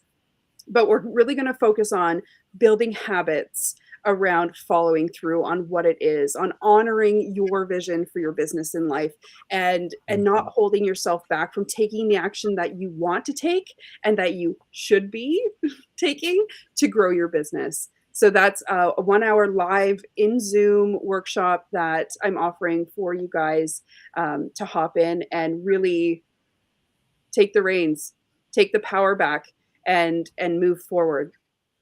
Wow. Thank you. So if you've been asking questions, figuring out how to be more productive, how to how to plan better, definitely go ahead and download Leslie's free gift. And Leslie, what last words do you want to leave with the people today? I want people to know that honestly, this just came to me to stop performing so much as thinking that you need to be something or thinking that you need to be somewhere in your business to show up the way that you want to, like setting that ideal version of your business, that ideal version of yourself on some pedestal out there. You can position yourself where you want to be right now. You can make space for the things that you want in your business and in your life right now, and take the action towards making that happen.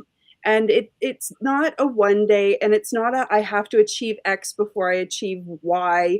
It's setting yourself up, positioning yourself, and following through on those things so that you can experience it.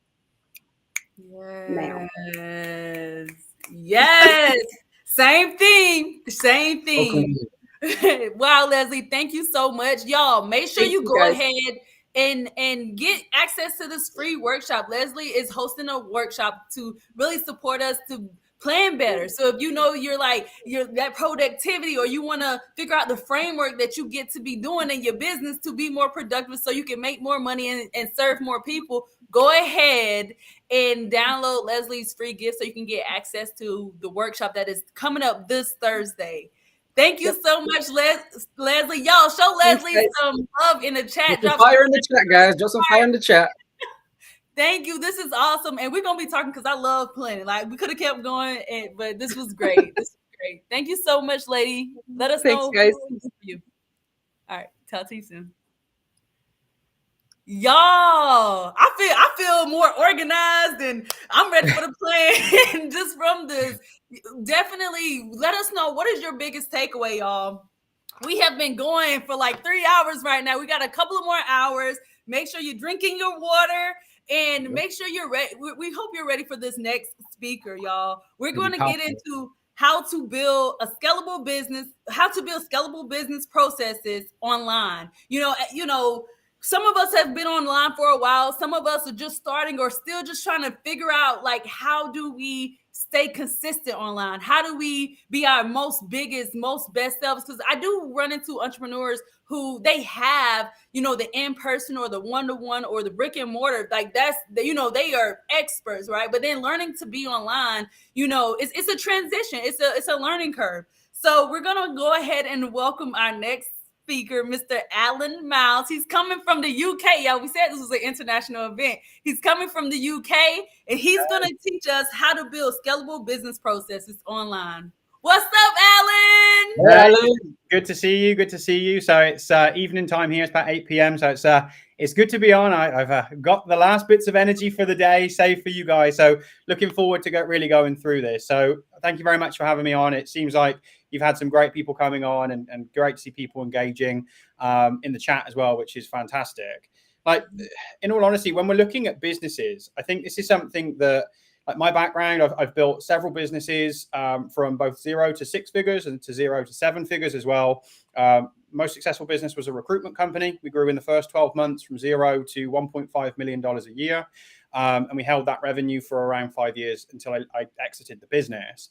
And for me, I think the one thing that I see in the online space is that there's lots of shiny objects and there's not enough emphasis put on the things that generate the actual results. And that's really the key when we're looking at building a scalable like business process. It's about looking at it and saying, okay, out of everything I'm doing right now, what's actually working? And then being able to simply ask the question, why is it working? And starting to get really specific about things. So as an example, let's say you are posting on social media every single day and you're super consistent with it and you've got 0 clients from it. The biggest question I have for you is, why are you doing that? Like, what's the purpose of posting? Well, someone told me I needed to post every day. Now, that in itself isn't wrong. Like, yes, you can build a great audience through social media. And I've personally built a great audience through social media. And I'm not your typical content creator. I don't like being on camera. I'm not Shakespeare when it comes to writing captions. Like, it's not a natural talent. But I approach this from a different angle. And it's a case of, if we're building an audience, which is the first phase really in any business, and you can build an audience in lots of ways. You can build it through content. You can build it through phoning people. You can build it through knocking on doors, appearing on summits, podcasts, whatever, to build your audience. But the key thing has to be, when I did that thing, what did I get from it? And how can I repeat that process in a scalable way?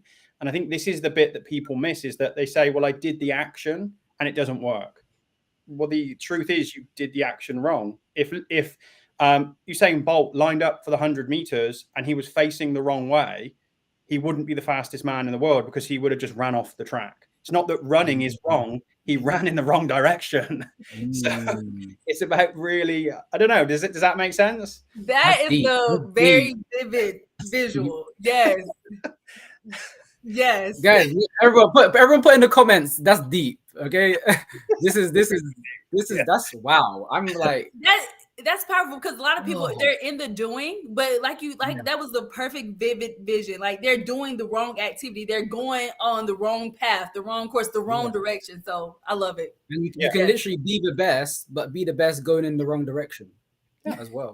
Exactly. And in which case you could be the apps. And I think that's a fantastic point, because you could be the absolute best in your field at something, but if you aren't getting known, then you're going to feel like you're unsuccessful and that you're not the best in your field. So you could have a fantastic skill set at something, you could be the best mindset coach in the world, better than Tony Robbins.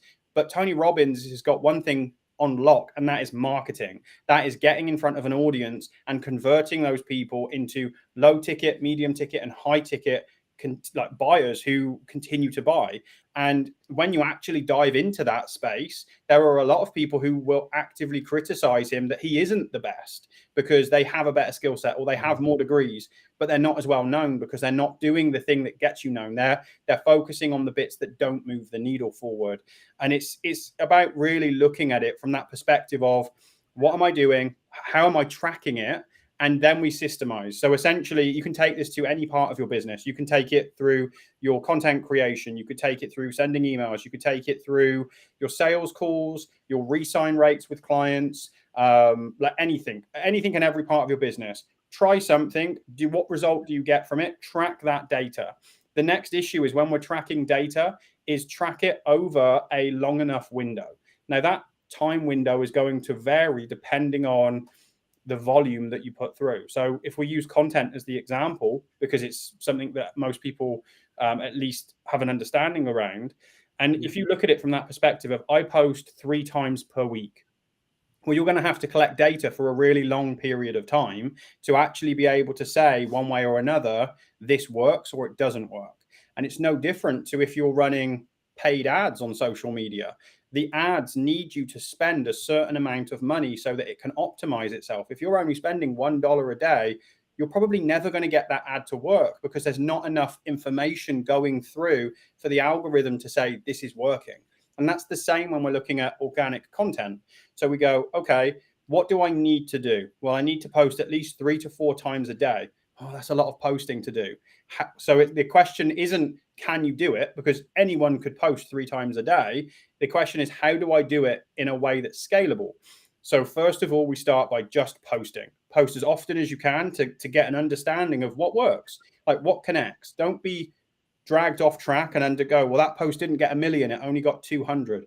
Let's make it tangible for a minute and say, well, if I was in a room with 200 strangers that said, I liked something you just did, the visual representation of 200 people, that's a lot of people. So let's put things into context. Are you someone who's well enough known that you could sell out the O2 Arena or Madison Square Garden, which is like 15, 20, 25,000 people? Or are you somebody just new in your local community who's just started a business that if you had a room of 50 people, you'd be super happy? Like either is fine. Everyone's journey starts somewhere, but it's about understanding your social media content is going to be a representation of where you're at in your journey. And as long as we can track that information and we can say, when I post about this topic, it connects with the right person and I get likes, comments, and shares. Now we know I need to do more of that thing. So the question then becomes, how do I do more of that thing? And that's where we start to write out a standard operating procedure, which is literally a step-by-step of how you do it. And you need to build essentially an entire book of operating procedures for how the different parts of your business run. Because when you then start to grow, because the growth curve for most businesses, if they start to have success, they have big success with the owner doing everything. They then hire somebody because they now need help and they lose all their success. The reason being is the person who they hired doesn't have your knowledge. They haven't been through the growth that you've been through. So they end up essentially trying their best, but they're at the beginning of the journey. If you could give them a handbook that says, do this, speak to this type of person, do this thing, and it's so specific that a 5-year-old could do it, then when you take somebody who has a skill set, they're able to jump ahead of that curve to actually continue that success and compound the growth in the business. And that's how you build scalable process. It's about essentially trying, testing, documenting the data, and then creating the operating procedure. Wow. Yeah, and that's definitely a way to like leverage your time. You know, like what I heard was leverage your time, leverage your energy. Because I don't know about y'all, but we've been through some VAs. Like, can we be real? We've been real. Like, we've been through some virtual assistants, and like, we have our SOPs and we're working, but that's a whole different story. But definitely, it leverages your time to already say, hey, this is our process. Let me show you, but this is your handbook, and so it gets to be done like this every single time. So SOPs definitely powerful. What were you gonna say, Devin? Yeah. So I know. It's always the analogy of the athlete that comes to mind when in business, because like business is really like a marathon, as I'm hearing from you. Because like as you was taking us through the perspective of using those SOPs and growing from that, it's really about really building the muscles within your business, like treating different aspects of our business as a muscle. And it's like if we're working it over time, and then now we get to teach someone else how to work that over time, and as I saw in the comments, someone said, Jermaine said it was a very healthy perspective. I was like, so true, so true. And but one of the things I want to ask is, what are some of the challenges and like common like pitfalls or like things that people mistakes that people make when trying to like scale their business, and how can they overcome that, like in that moment, like how can they recognize it and overcome it? Yeah, so I think one of the biggest things that comes up, or most common things that comes up, is trying to scale too quickly. So like I help a lot of people specifically around business on social media, and the first thing that comes up is, or should I be running Facebook ads, or should I be running TikTok ads or YouTube ads? And it's like, well, do you have a product that's been battle tested? The answer is usually no, or yeah, I had one person buy it. And it's like, well, one person out of 8 billion people. Like the sale's great, but it's not really data to actually build something on, because you need to be so clear on what you're doing. So I think the first mistake people make is trying to scale too quickly.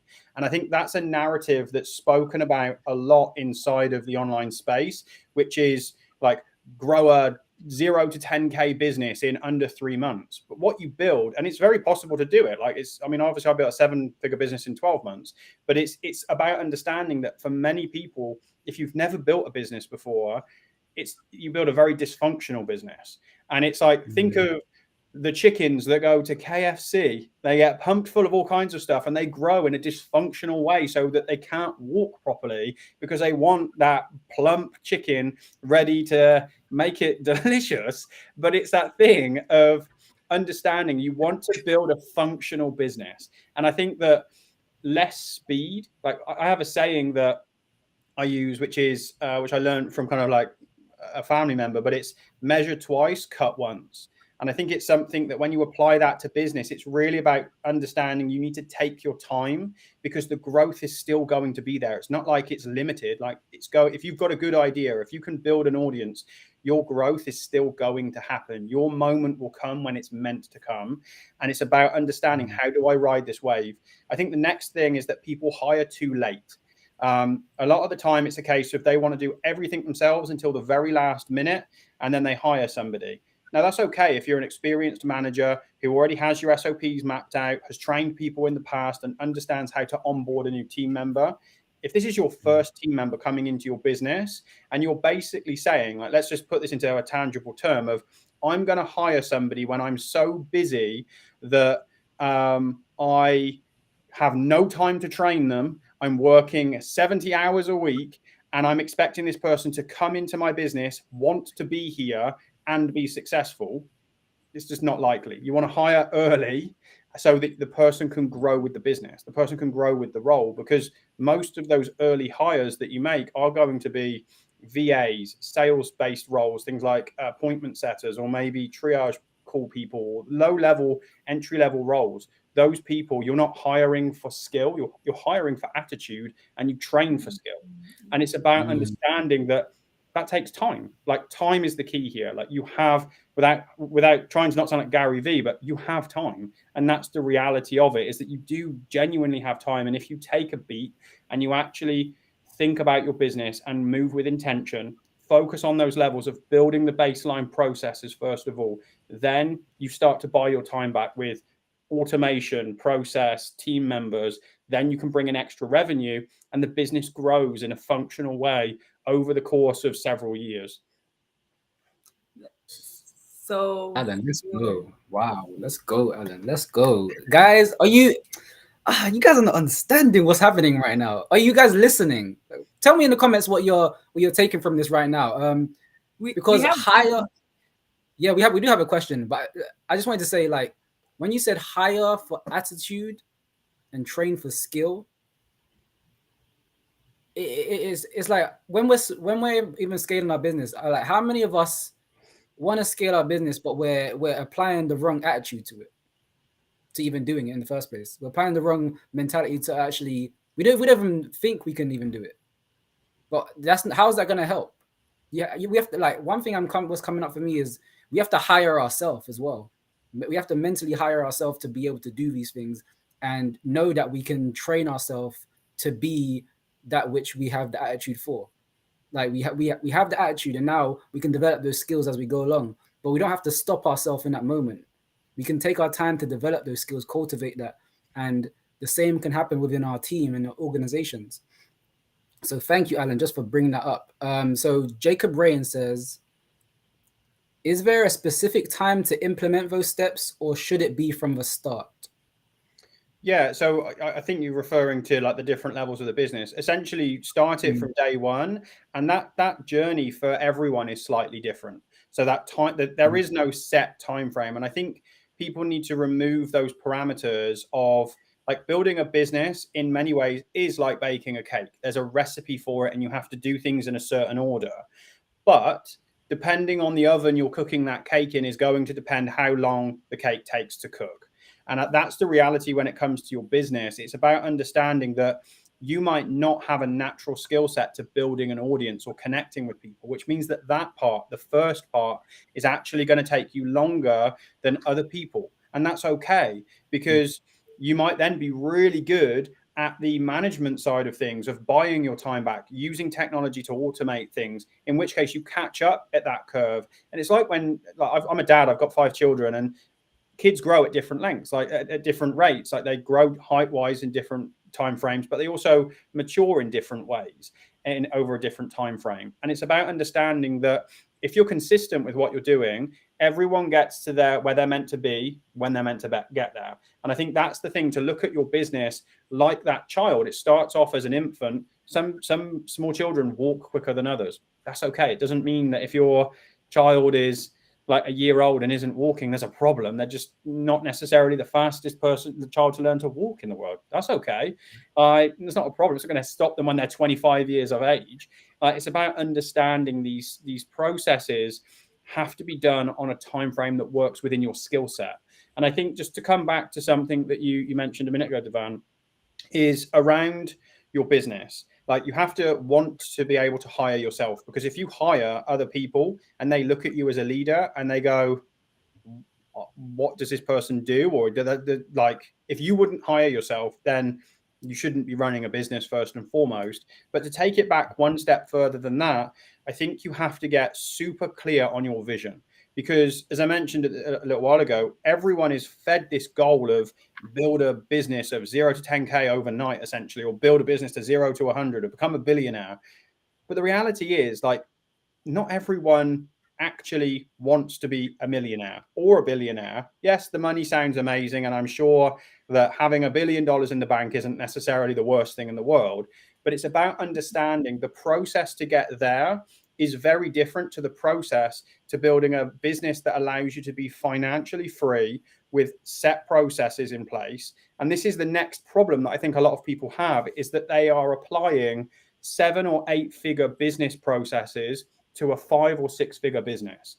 And they're making things overly complex without the need to. So the first thing before you do anything is you need to get super, super clear on what do you want to build.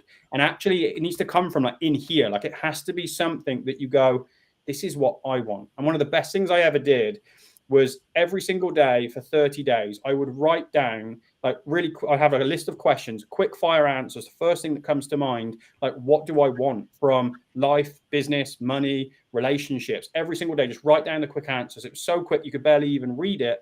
But what happens is, after the first 2 weeks, the conditioned answers that my universe around me has got me to think from growing up, from the people I use for influence, those answers started to go away. And all of a sudden, I started to write things down that I had never written before. And I actually started to come to peace with what I wanted to build, so that I could then build something that, and don't get me wrong, there's still hard days, but you build something that you're like, this is my thing, and I love building my thing. Instead of building the next Microsoft or the next Apple, I'm building Alan Miles's business, the thing that I want, the thing that I don't really care if other people think the business I'm building is good or not. I'm happy with it, and it supports the life that I want for me and my 5 wonderful children and my wife. Like, that's what is important. That was good. And that little tweak, and you know, a lot of times we think like we need to just work on the business.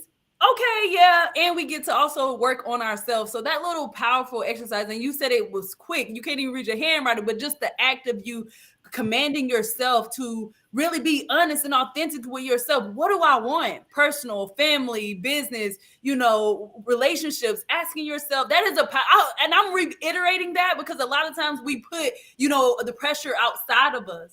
But really, we need to put that pressure on ourselves and ask ourselves, for the people, we all go through it. When we're seeking clarity, you're not asking yourself what you want. You're not trusting yourself. You're not looking inward. So that was a powerful little tool, a little strategy that Alan said, do it for 30 days and write it down real quick in those areas, every area of your life that, every area of life. What do I want? And ask yourself and get the answer from yourself. Yourself knows. So super. I wanted to really highlight that. That is so powerful. Alan, we know that you have a free gift for the audience. Could you tell us about what you're offering the audience today? Yeah, so I actually made an adjustment to the free gift. I actually wanted it to be something that had genuine value associated with it. So we've got a small mini course, which is really built around helping people to start building their audience. So it's a course that we sell for £8 normally, so it's about $10 to $12. It's free of charge. There's a secret login that everyone who's attending today will get access to, so they bypass that page. And to make the deal a little bit sweeter, for the first 10 people that sign up today, I'm going to give them a free one-to-one audit call, which is worth $200, so about £150. And we will dive into their business and actually look over the course of about 40 to 60 minutes at their business in a bit more depth and really help them leave that call with a plan of how they can personally move forward. Powerful. Do you have a link? Drop your link. Drop your new link. Yeah, I just dropped the link. Who wants to audit on their business? He said he will up to 60 minutes. He would do for the first 10 people. Yeah. He's going to do an audit for your business. Who wants an audit? One-to-one audit. Put some hand waves in the comments, you guys. Who wants that? Grab it. Alan is a master at scaling businesses. Do you understand? Like, he's helped companies go. He's in the UK. You know what I'm saying? I got two UK people, two Europeans on the line today.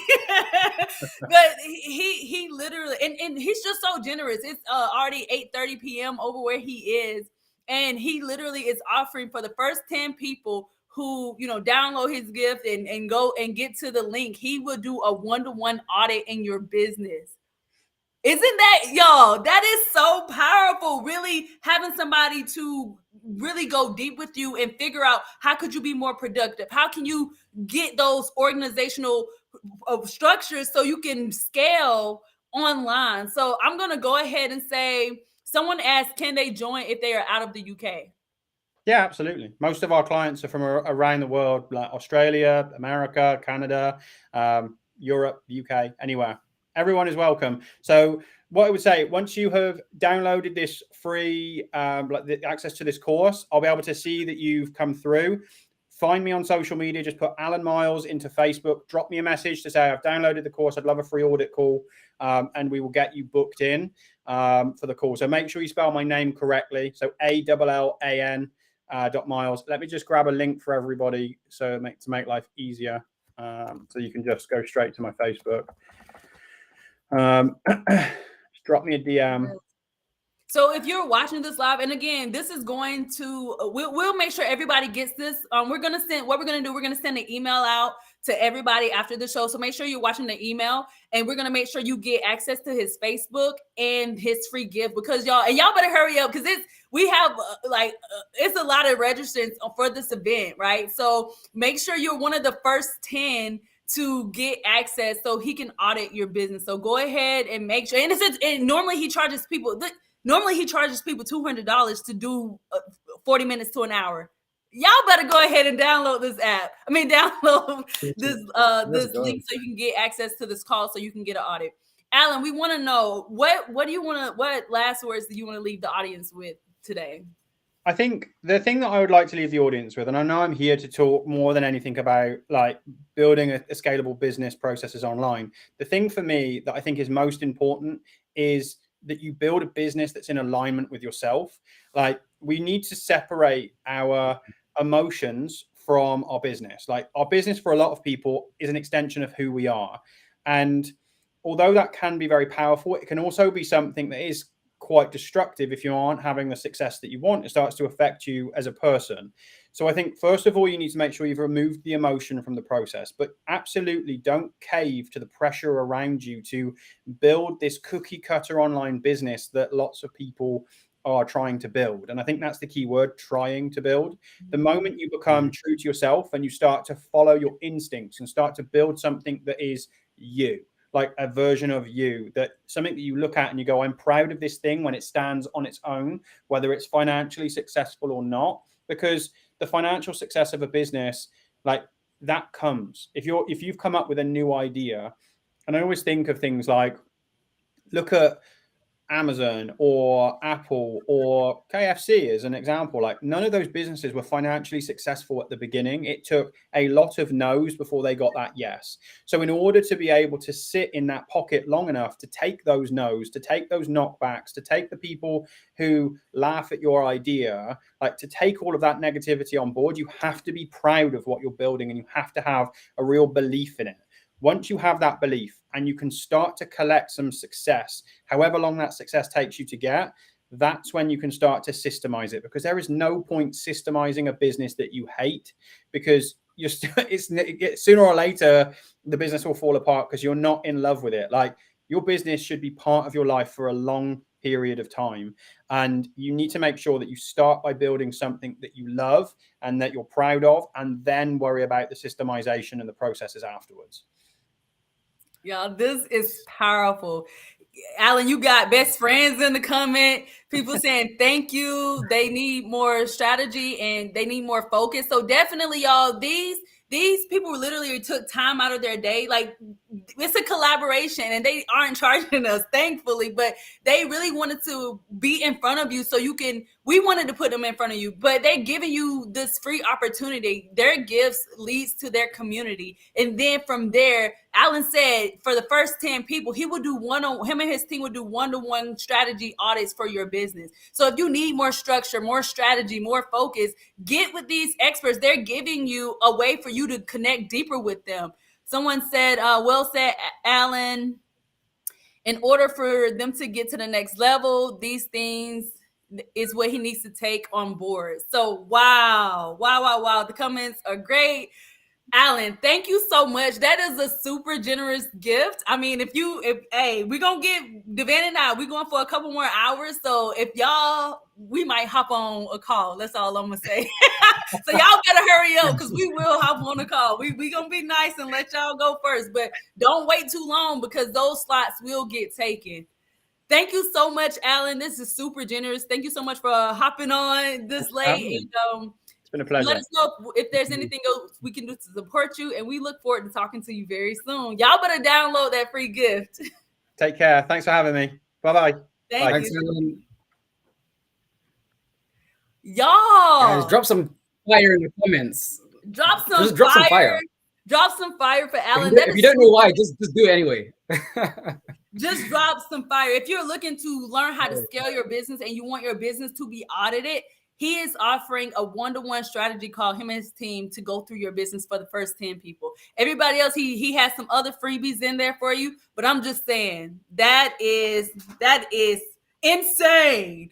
With that being said, y'all, I just want to say shout out to y'all. Y'all really sticking through today. I know we're streaming all over. So again, if we're not reading your comments, just the way that this streaming line is, we can't see on all the platforms, but we're on YouTube, we're on our Facebook group, we're on our Facebook page, we everywhere. So we want to just say shout out to you for sticking through. We are going for a few more hours, and I'm telling you, we're going to end powerfully tonight. We got some more surprises for you.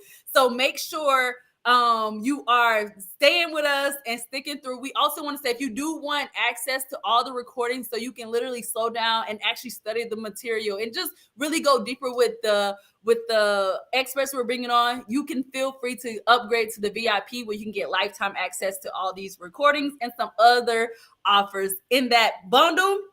Now we're going to shift over to our next lovely speaker. We're going to talk about the Summit Advantage, and we're going to go ahead and bring up Miss Jenny Wright. Hi. Hey, everybody. Hey. So Oh my God, I've been listening in the green room and you guys are just having the best whole time. I'm just so excited. It's so much fun. Like and honestly, like between the chat, like the super engaging chat, people really getting their questions answered, and the speakers are bringing the fire. Like we're really excited for what you're going to be talking about, unleashing profitable partnerships and joint venture partners. So and joint ventures. So let us know a little bit about you. Who are you, Jenny, and what do you do? How do you serve people? Oh my gosh. Okay, so I'm Jenny Wright. I'm a list build and lead generation specialist. I've been doing this for over 10 years, and my claim to fame is that I've actually produced over 350 online summits, virtual online summits.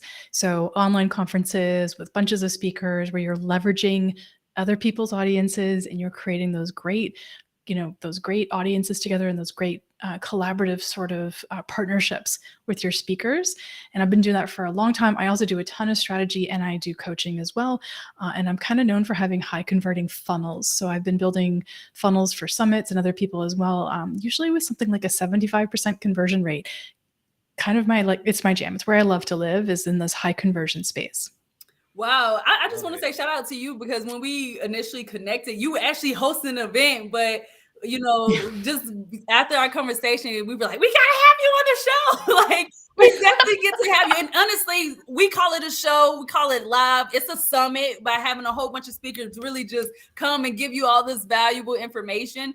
And so we're gonna go deeper with Jenny. So what the Power Partnerships platform, the Power Partnerships 2.0, it is a part of our summit series. So it is one of our ways that we, get that visibility, that we get exposure. So again, we bringing y'all real stuff that entrepreneurs, marketing experts, this is what we do in order to get in front of more people through collaborations, joint ventures, and just through online. So Dwayne, you want to ask her next question? I just feel like I'm talking a lot. I'm hyped. I'm really excited. I'm giving it all away. Do what you gotta do. So it's funny because now as we're like talking about how passionate we all are about summits and shows and also like joint venture partnerships and profitability. Like, I want to know for you, like, Jenny, tell us what inspired you to focus on online summits to create profitable partnerships and joint ventures, and like, how has that impacted your business success? I saw that there was a way of creating businesses where you didn't have to do it in a vacuum all by yourself. It's really hard to be an entrepreneur. It's really hard to build an online business, and it's incredibly difficult if you're doing it all by yourself with no interaction from other people. And if you can collaborate and find partnerships with people who are either in your niche or adjacent to your niche and have your ideal client on their list or within their sphere of influence, then you can grow more quickly and you can actually rise together. I'm a big believer in non-competitive relationships. I'm actually friends, and I invite my quote unquote competition onto my events. I believe in having strategic partnerships and not being in a competitive space. So literally, there are women who were just on my event that finished on Friday that were literally my, like I said, quote unquote competition, because what they do is slightly different from me. And so as they're attracting their audience, not everybody in their audience is going to be their ideal client. They might like what they do, but they may not want to do exactly how that person does it. And I might be that person. And so, and back and forth. So I'm happy to refer people to those people and also to be referred to. And I think that's a great way for people to grow, especially women in this space, like this online space, not discounting the men at all, but I find that the women, we have a little bit more of a challenge in that space to try and do that together. The other thing in the profitability side is with online summits, your model aside, which is great, I'm loving it, I've been enjoying it, it's fantastic. There's a great sense of profitability that you can create by collaboration. So creating a collaborative bundle, bringing together different people's products, programs, and services, bundling them together into a product, and then offering that as part of a Summit VIP or even part of a separate event called the Giveaway Bundle. So there's that option as well. It doesn't have interviews, it's specifically just the products. And then there's a huge monetization opportunity that nobody's really taking advantage of that is all in having paid partnerships. So having somebody actually be and the word has just left my head, perimenopause is a thing, don't go there. But having sponsors, there's a word. So having sponsors. So you can have sponsors on your summits, on your one-day events, on your bundles, and so on and so forth. One of my clients, we just finished his summit about 2.5 months ago. He had $30,000 in sponsorship. So that's paid dollars before the summit even starts. He was able to pay his team. He was able to put money in a kitty to use towards prizing, and he, gave away all sorts of cool prizes. He was able to pay me with that money, which was great. Awesome. And then we were also able to do some really cool stuff, like up-leveled stuff in his summit. So all of these things that I'm just kind of mentioning quickly here are sort of the overview of these paid partnerships, or these great opportunities to create these power partnerships, and also paid opportunities. Can we drop some fire? Because the next power partnerships, like, this is the whole series. Just know that there will be a next power partnerships, and we coming at y'all with what Jenny is saying. Thank you. And again, I want to just remind everybody, because I'm reminding myself, and I want to be genuine. Like, that's the beautiful thing about just doing what you know. But whenever you actually begin to connect with other powerhouses, people who do things, in your area, it's not about competition, because again, like we have our way of doing it, and we get to connect with Jenny and see how we can level up. And she has a different energy. And I'm like yelling at the screen, but she sounds so beautiful and classy, and so you know what I mean? So people are going to gravitate, to our different personalities, the different ways we do things. But when we come together and we join forces, we are impacting people at a bigger level, and we are supporting people, because maybe people like my vibe, and maybe they need that energy, but I'm yelling at them so much, they just need Jenny to come in for 30 minutes and just they can hear her better. So let's go. Let's grow. I'm loving this. And again, this is a huge collaborative marketing lead generation to increase your profits, get your visibility up, and joint venture partnerships. So you're leveraging your energy, you're leveraging your time. It's not just you doing all the work. So I just say thank you, Jenny. And can you walk us through the steps involved in creating a successful joint venture offer using an online summit as a platform? Absolutely. And there is a question on the YouTube side I definitely want to get to at some point, but and I'll definitely just want to make sure that person knows I will get to that question for sure. In terms of creating these beautiful partnerships with an online summit, the first step always comes from starting to do your research.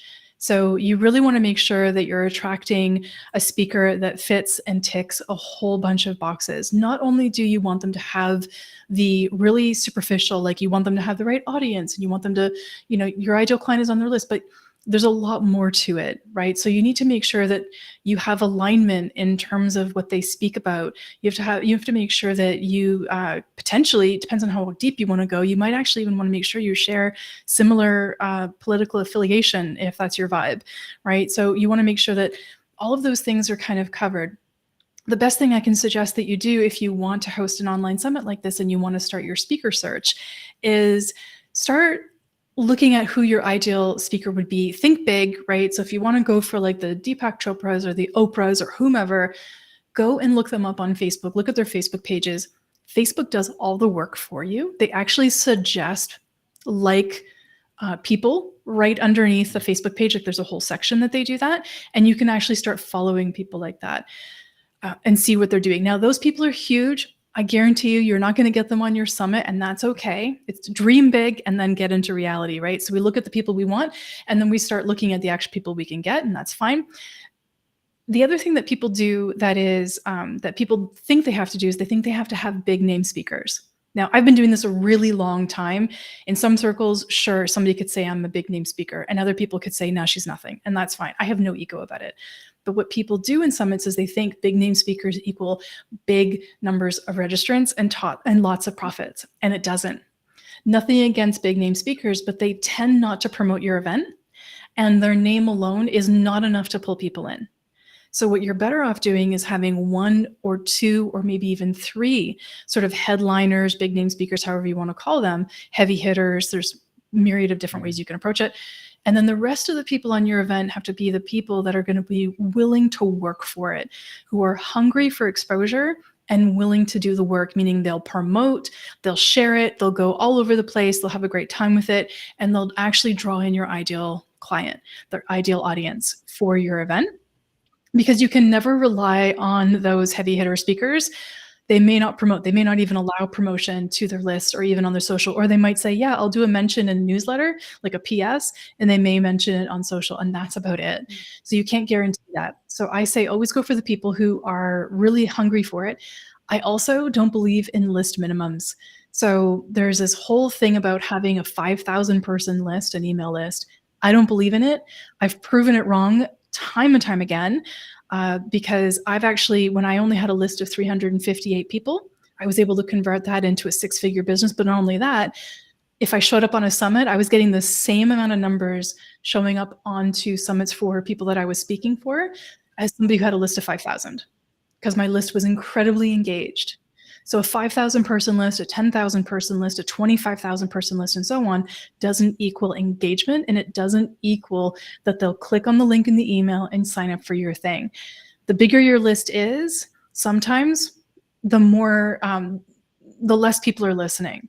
And so you really want to have those dialed in lists. You'll see a lot of people who used to actually covet and hold on to big lists have culled their lists and actually kicked a lot of people out that are not responding, not participating. They'll actually start to say, hey, if you're not going to open these emails, if you're not going to blah, blah, blah, then we wish you well, and so on. And they actually get rid of them out of their list. And you'll see people cull their lists in half by doing something like that and sticking with only the active people on their list, which I think is quite smart. Yeah, because we keeps your we pay for the amount of people on our list. Yes. Yeah. Yes. Yes. So you don't want that. Yeah. Okay. Well, I do want to, again, we're always learning and growing. So, so you said you don't do list minimums, but because we go for value too. That's why we always have a bonus day, as well. But I guess the question would be, but how could you guarantee that your event is being effective? Because and I'll be transparent with you, some of the coaching that we got is that, you want to have list minimums because you want to guarantee, an audience for your experts. You know what I'm saying? Yeah. Even though it's not like, people, it's a reach, right? It is. Yeah. And list minimums don't guarantee it. They really don't. So I happen to have a good sized list because I've worked really, really hard on it, but it doesn't guarantee that when I promote for whomever that those people are going to show up and you're actually going to get that. I've seen summits recently, and this is a trend where they say, if you get less than 200 registrations, we're going to charge you. And that's like a new thing that people are doing. So you participate on a summit, you speak on the summit, you promote the summit, and if you get less than 200 registrations, all of a sudden they send you an invoice. Wow. So what that does is it makes it very transactional. List minimums make things transactional when what you want to do is you want to covet and collect a community. If you do that and you actually get to know your experts, right? So if you have a 15-minute call, you follow them on social, those are the minimums, by the way, and you connect with those people as well as get invested in their lives, right? So I was messaging, I had 44 speakers on my summit that took place last week. I was in contact with all of those 44 speakers, mostly, I don't know, every 4 or 5 days via either a direct message, connecting with their posts on social media before promotions. Had nothing to do with promotion. This had to do with them as people. Connecting with them, saying, hey, let's collaborate, sending them a 20-minute coffee chat link, having calls, and so on and so forth. I really, really, really worked on those relationships. And the result was that when it came time to promo, I had a woman on my summit. She had 459 people on her list because I asked her. And she actually brought me more leads than the person who had a 6,000 person list because she promoted it every day. She created really cool bespoke videos. I didn't even ask her to, she just did it. And she promoted it, and she did a whole bunch of stories on her Instagram, and her audience just went crazy because they love her. So she's cultivated a small but mighty audience. And so those list minimums, those minimum requirement of leads coming in, all that does is create, in my personal opinion, and not to knock what you guys have done in any way, shape, or form. I mean, what you did is a choice, and if it's working for you, fantastic. And I have no issue with that, and honestly, no judgment from me. I think unless you add in these other pieces that I'm talking about, it feels transactional. And transactional means that I can take it or leave it. But when you build that relationship, I'm invested in wanting to participate, promote, and be part of it. And you'll up your chances of actually getting more people in the long run. Now, the caveat is 150 people on the list is probably not going to get you 150 leads. It might get you 3, 4, 5, right?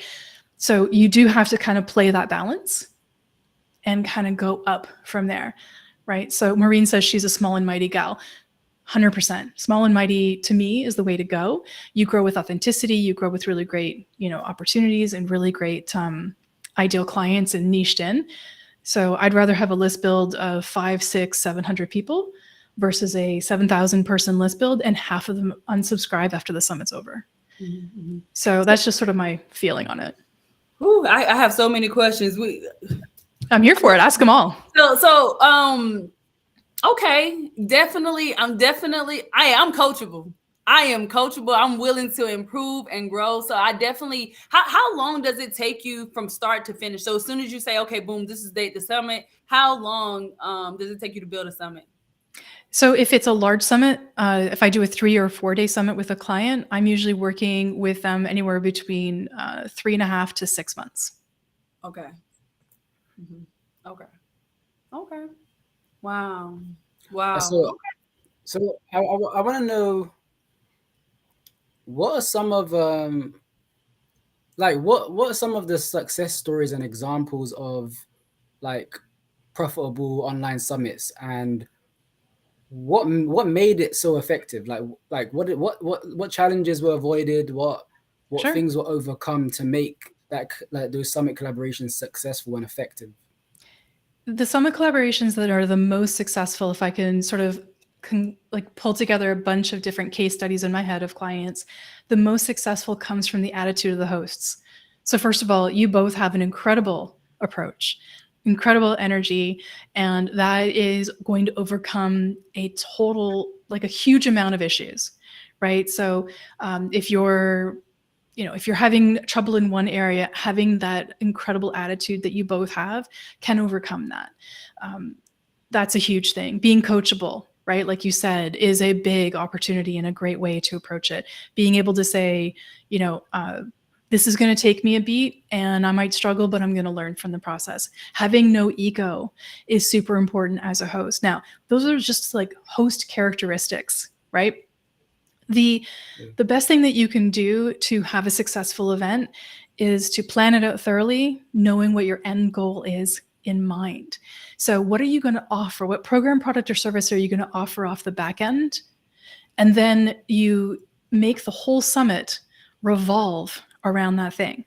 So if you're offering a membership and the membership's a $45 membership, then, and it's, all about health coaching, then the whole summit should reflect around that. I actually even call my clients summits, usually some sort of a name that either is the exact same name as the membership or something really close, uses a couple of the same words. So it feels like a natural progression.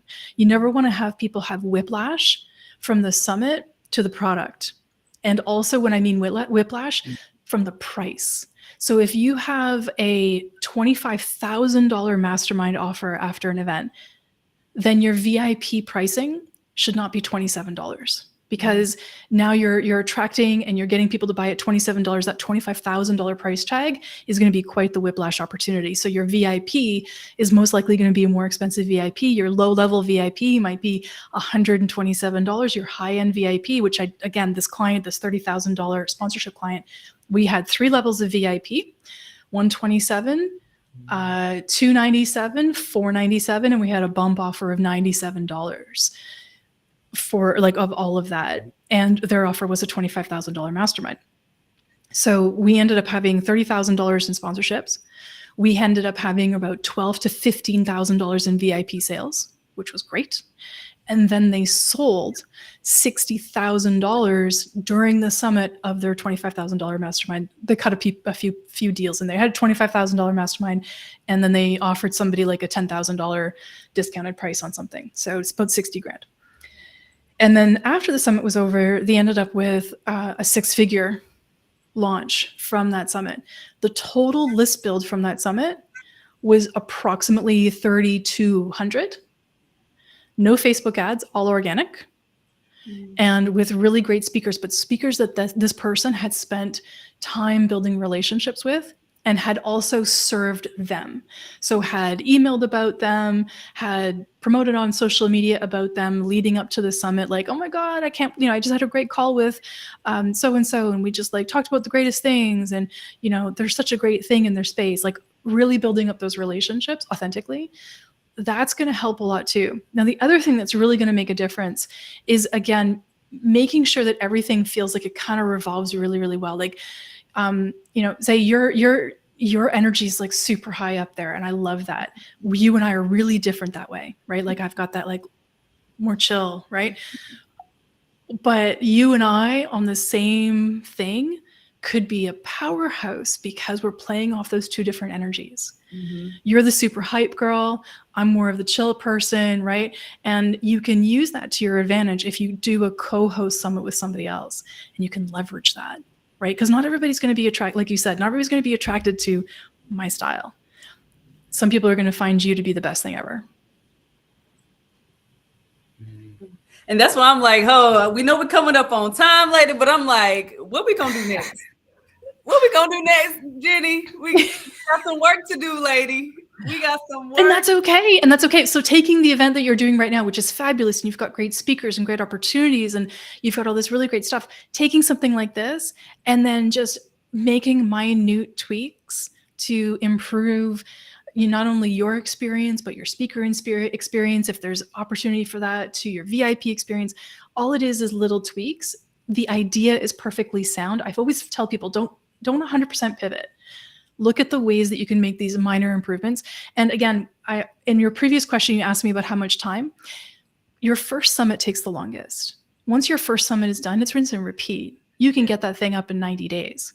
Right? Or less. If you have all the copy written, all the graphics done, pages done, everything, all you're doing is updating, getting some new speakers. The thing that takes the longest is finding, booking and interviewing speakers. That's all. Yeah. We're at about like 6 weeks. That's like to get one out.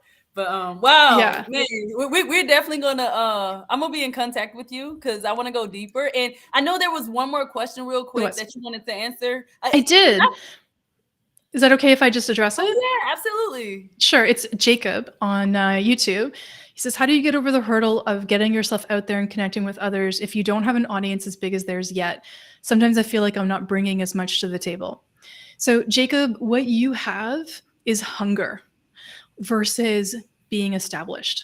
So your hunger gets to outweigh other people. So what you do is you'll be like, I'll be the best bleepity bleep speaker you've ever had in your life. I'm going to be all over the place. I'm going to be promoting I'm going to be promoting like crazy.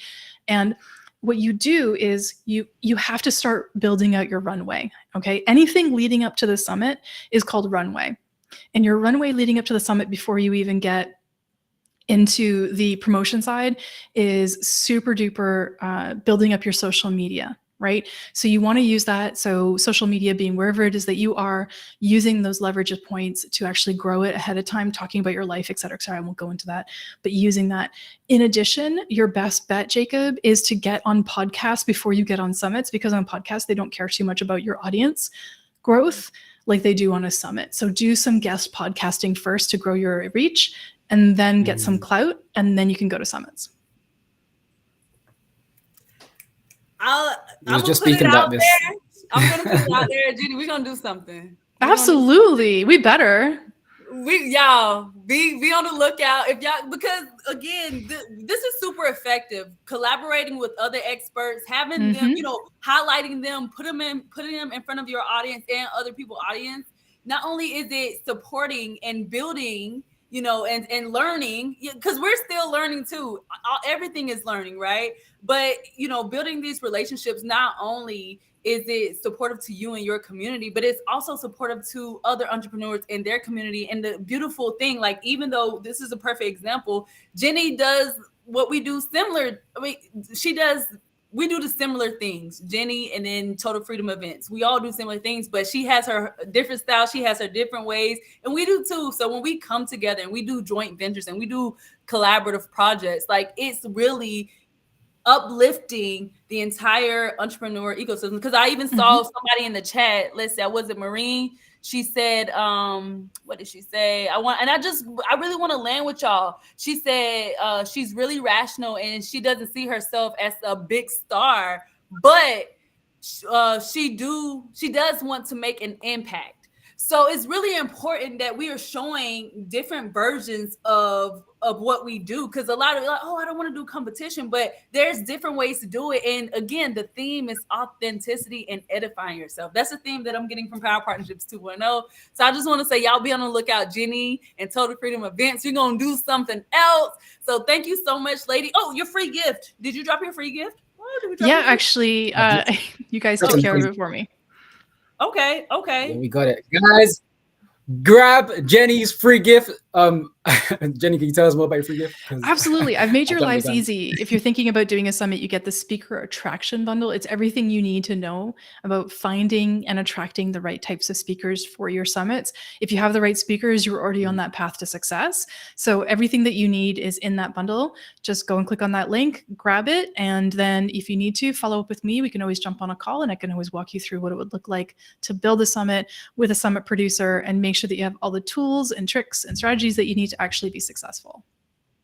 I'm telling y'all, we definitely, because we do this, but we also get to improve. So go ahead. If you're looking for a way to leverage in your marketing, obviously, if you're a business owner, you need to know how to market yourself, be more visible. And through collaborative marketing, through joint summits, joint partnerships, this is a way, summits, live shows, collaborative events. This is a way to get yourself and your brand in front of more people and to also grow and build your network. Whenever people hear your message, hear your heart, hear what you want to do for why you want to do it, people want to work with you. And again, we all have our unique way of doing it, but you can bring something, even if it's just your work ethic. You know what I'm saying? Maybe you don't have the experience. Maybe you don't have the big audience yet, but you have something of value to other people who are in the same line as what you're doing. So go ahead if you want to learn how to do summits as part of your marketing plan, because it's a definitely way to leverage your time, your energy, and all that stuff. So go ahead and download this bundle and connect with Jenny. If you want to go deeper on she teaches you how to build your summit. So thank you so much. Any last words, Jenny? Any last words? Absolutely. I have so many last words, but my words are for you both. I think you've put together an incredible event. You've put in so much work and effort. You've been really communicative with your speakers and with your registrants. I just think you've done such a fantastic job, and everybody should make sure and go and grab that VIP. I think it's a superb value, and go and do that because it's got everything that you need to enjoy the rest of the event, and also grab all the freebies from all the other experts because they are incredible. I've checked them out, and it's great to be in the presence of such a great group of people. And thanks for having me on. I really appreciate it. Thank you so much, Jenny. Yes, now let's get to work. Let's get to work. Thank you, lady. Let us know if we can do anything for you. Absolutely. Take care. Thanks so much. Talk to you soon. Wow. Real quick, our next speaker is here. And y'all, we're going for maybe another hour or so. So keep your energy up. Make sure you hydrated. We sticking in here with y'all. Jenny just mentioned the VIP, and we definitely want to make sure you understand what you're getting with the VIP. Not only do you get the recordings to every single interview, you also have the chance of sitting down with Devan and myself, and we're going to do a strategy session with you. We are all about supporting you. We have a beautiful network of powerhouses and resources, and we want to see what can we do to help you level up in your business. And so it may not be working with us.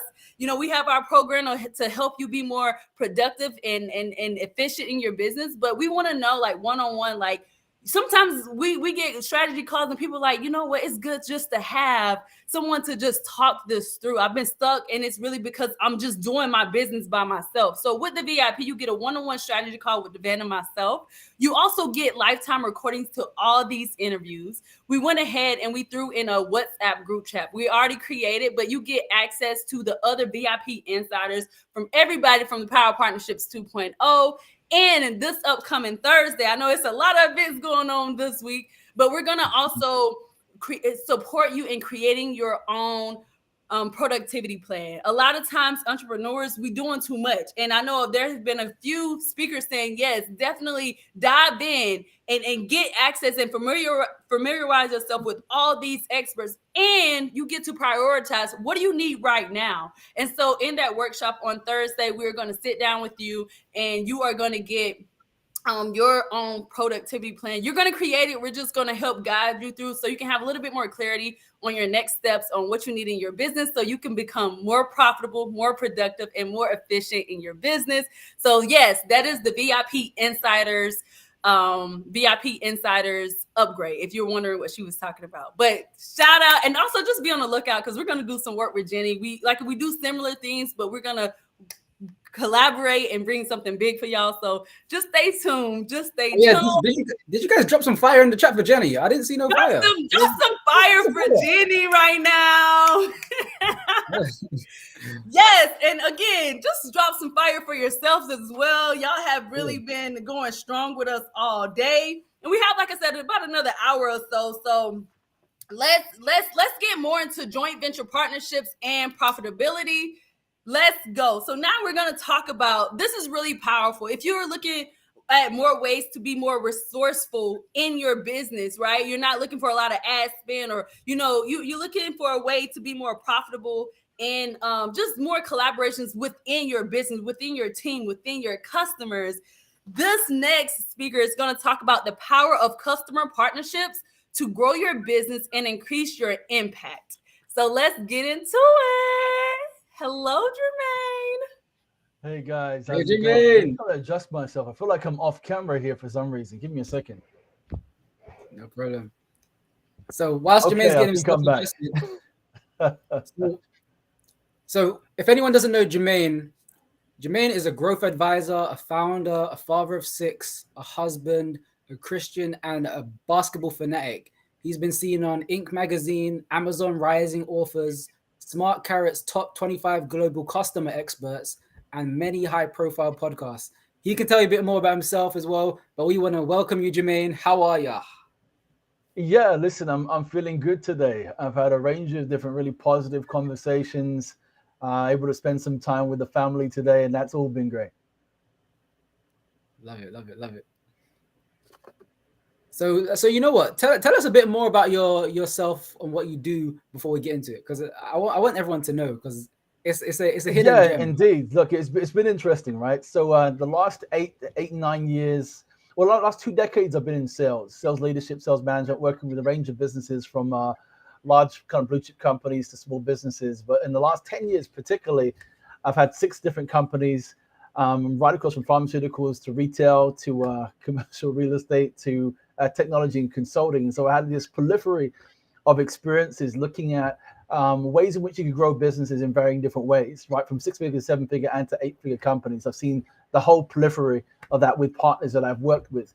But one of the things that has stood out to me is that this whole principle of how we actually treat our customers really defines the growth and sustainable success of your business. And so oftentimes we think about our customers through the lens of our products and services, when actually that's probably the most limited lens that you could actually possibly put your customers into, the box of your products and services.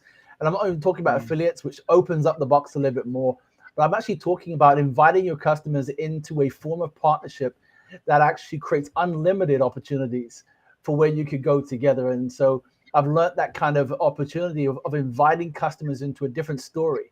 Not a story of a product, not a story of a service, and a story of a partnership that has unlimited potential.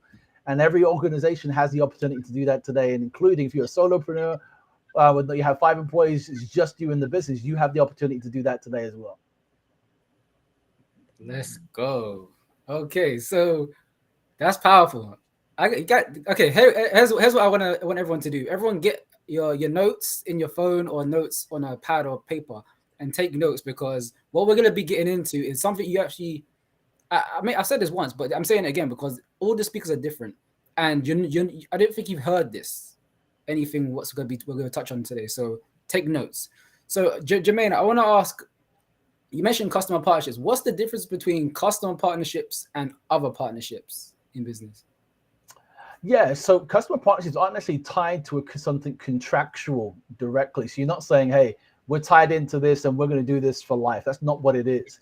Customer partnerships, by definition, is your ability with your customers to identify strategic growth levers or opportunities that benefit each other that are outside of your products and services, or even outside of the assets that exist within your company. It's pretty much you're looking at all possible avenues where the assets and resources and networks and relationships that you both have could be combined to create something bigger and greater together.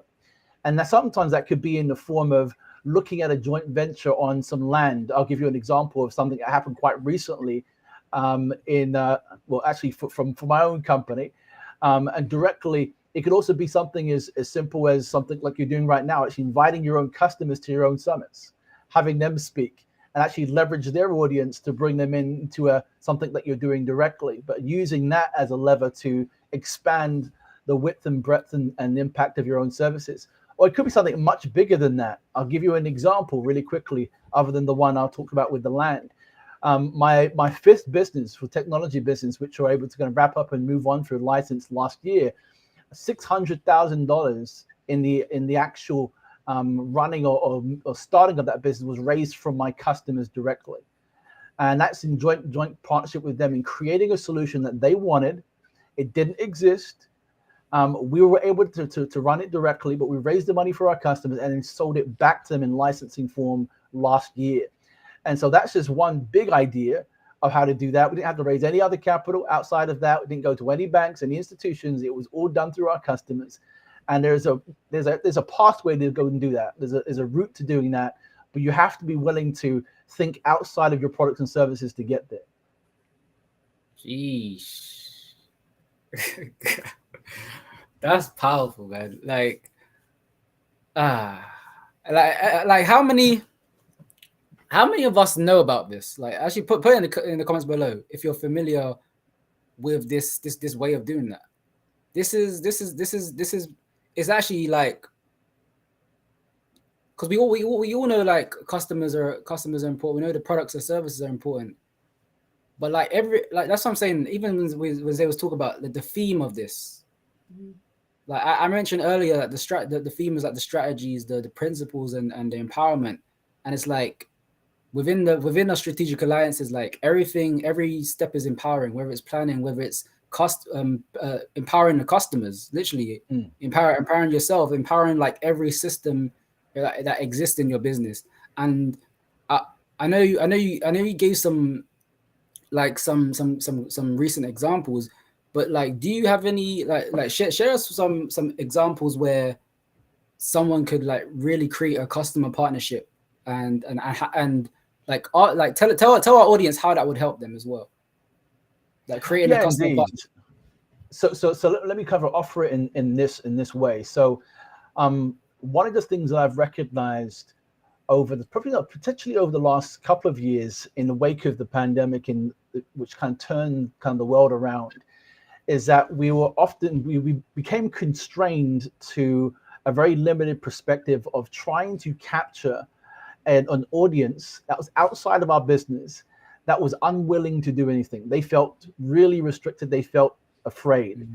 And very few companies went to their customers and said, hey, I know that we're all trying to really think through this particular situation here, but what would it mean if we were to look at every part of our business and understand how we could best leverage that to produce and create something bigger and better that might sustain us through this time? And what happened was people tried to sell their products or services, or try to create a new product or service for their customer. And for some companies that worked. For most customers, it didn't. You had to go out and raise some capital. You had to go out and raise some money through an institution, take on debt in many cases, in a lot of cases for most businesses. And so if you weren't successful in generating new leads, and you weren't successful in selling the products back to your own customers, because they weren't thinking in terms of products, they were thinking in terms of problems of their own solutions and helping their own business. If that wasn't working, then you simply went to raise capital or did some joint ventures and partnerships. Here's where it becomes really powerful for you. The moment you take your mind away from your products and services and say, whatever the solution is to solving for the problem for my customer, I'm willing to go and find out what that is, regardless if my product and service solves it or not. That's when you start to open up the floodgates for where you could go with the business. Because you are the, if you want to become the trusted partner for your customers, it cannot be done through the lens of your own product, service, and creativity. Because the reality is that you can only do and solve for so much. And the great opportunities that we have right now, as you're bringing these great guests, is that they have a particular lens and a problem and solutions that they're solving for that you can add to so many people. But just imagine your customers being willing to partner with you to go and create that thing. But we very rarely kind of take the space to actually invite them into a different kind of relationship. A relationship that's not about whether or not they're members of your site, whether or not you have a product or service, but it's actually into a partnership of exploring wider and better solutions that you could bring together, those resourcing together in that kind of way. So if you've never thought about it in that particular practical way of saying, asking the customer, hey, what is it that you're trying to build? What is it you're trying to create? What life are you trying to create within the context of your business? And how are you trying to solve for that? Once they give you the answer, don't suggest a solution, don't suggest your own products or services. Say, hey, would you be open to exploring unlimited opportunities if we were to go out and look for the solutions that are out there and build something bigger together that will be sustainable for your business? Would you be open to looking at that? And the moment they go, yes, I'll be open to that, that's the point in which you can start to think more closely about the partnership. And that's where it starts to really open up. I know it sounds a bit, let's say, trite or simple in that sense, just to ask the question, but most people aren't necessarily thinking through that lens of other people's solutions and services, or how do we expand the things that we're doing. Most people will only look through the lens and eyes of their product and service, and they get stuck. Because if that doesn't solve for what it is today, you try to go out and get more people, which you can, and it's viable. You should go out and find more people to go serve. But if your customers can't find a route to move forward with you that moves beyond your products and services, you're going to find yourself stuck continually inside the business. This is so powerful because it goes back to how can you leverage? And I don't know the exact statistics, but we heard that it's easier to we're gonna speak frank on Power Partnerships 2.0 now. It's easier to upsell your current client or customer versus just going out there and paying to find out how to get a new one. So if someone has already transacted with you and they love your product and your service, literally by just letting them feel that it wasn't like what I'm hearing, Jermaine, I just really want to land it for some of us, right? Because I know I need to say it back to make sure I understand, but there's so much like isolation and so much aloneness. But whenever you really tell your customers, hey, yeah, you know, I supported you, I served you, you gave, you know, we exchanged value by you buying my product and service. Like, how can I make this even better for you, with you, and asking them for their opinion, that would make them be like, wow, so I'm not just a money sign to you. You really care about me. You really value me. And then that supports them into, because we heard it earlier, word of mouth is so powerful, you know, without anything outside of you. When people love something, when they're connected to something, if they're connected to your product, your service, your mission, your message, you know what I mean? They want to go and make recommendations to you. So whenever you build that relationship, we talked a lot about relationship intelligence throughout the speakers today, and they have that, like, oh man, like, for example, let me just give y'all a picture. People love Apple, but Apple ain't calling them and loving Apple. People love Apple and raving about Apple. I'm one of those people, but Apple don't pay me, or Apple don't call and check up on me. They send me emails, right? But when you, the one thing that can really make you different and stand out in your business is when you partner with your customers. They already love you. They already love your product, your service. So have them feel love too. Have them feel love too by literally, hey, how can I make this better for you? How can we grow this together? How can we get this? You know, other people who are suffering with, you know, with what we're helping solve. You know what I mean? So I just think it's powerful to be resourceful. And also, I know Jenny hit on it as well, is really just building a network and building community and building a valuable relationship, which also grows your network to help you grow and be more profitable and leverage in your business. So I just really want to, that's what I heard. That's what I heard, Jermaine. Yeah, no, listen, you did a great job summarizing. I think that the reality is that every single business right now, even if you're inside the business, you're an entrepreneur inside your own company. Every business has the opportunity to instantly create greater value than they realize with their customers. And I'll give you a couple of examples, right? Have you ever had a client randomly call you up and give you a referral, right? Or maybe something changes in legislation, and all of a sudden it's actually less expensive to go buy your products and services, or maybe your client kind of spots an opportunity and they want you to go speak to one of their customers about something that you're doing. All of those things are signs of things that are observable and knowable to you, but you've never paid enough attention to really leverage it because you're not asking the questions up front. These are all things that could be actually designed into a partnership up front. So an example is when a client's coming into my business and we're signing for a very specific program and we're working together, what I often put in my agreements are, hey, would you be open to other kinds of ventures with us if it served the future vision of your business outside of our products and services? So we actually put it into agreement. Hey, would you be open to other kinds of ventures with us if it served the future vision of your business that's outside of our products and services? And you know what? For the most part, about 84% of our clients that come in say yes. And that gives us the opportunity then in conversation to say, hey, remember when we signed this together? Well, what I'd like to do is sit down and really talk about partnerships together. And here's the process that we could go to identify some of those things that may be available to both of us.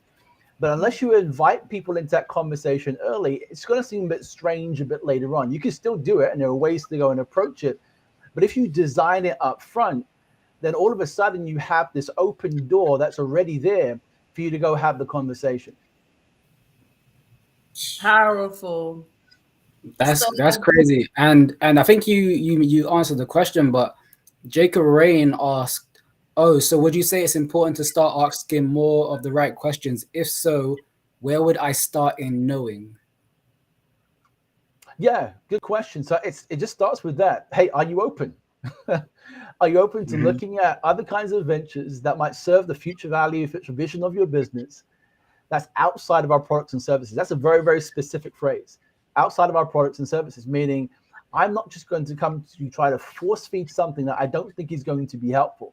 But if there's something outside of this that I believe might serve the future vision and value of your organization, would you be open to having that conversation?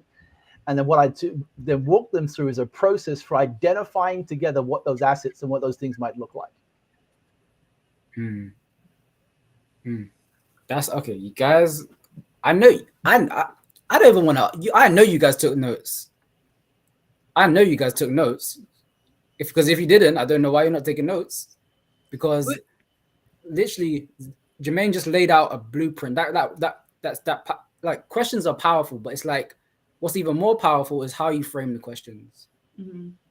And Jermaine's touched up on something so important. So how can someone today start to build customer partnerships? And I know you want to touch upon your free gift as well, but lead us into that. Like, how do we start today to build those customer partnerships? Yeah, I think the first thing here is a mindset shift, right? It's to understand that, how do I even position this? Okay, so let me show it to you this way. So I want you just to imagine for a moment that your business is like Google. And so every time your customer types in something into your business, they have access to this wide repository of information and resources that are available to them. That's what you could become to your customers, almost like the Google of solutions.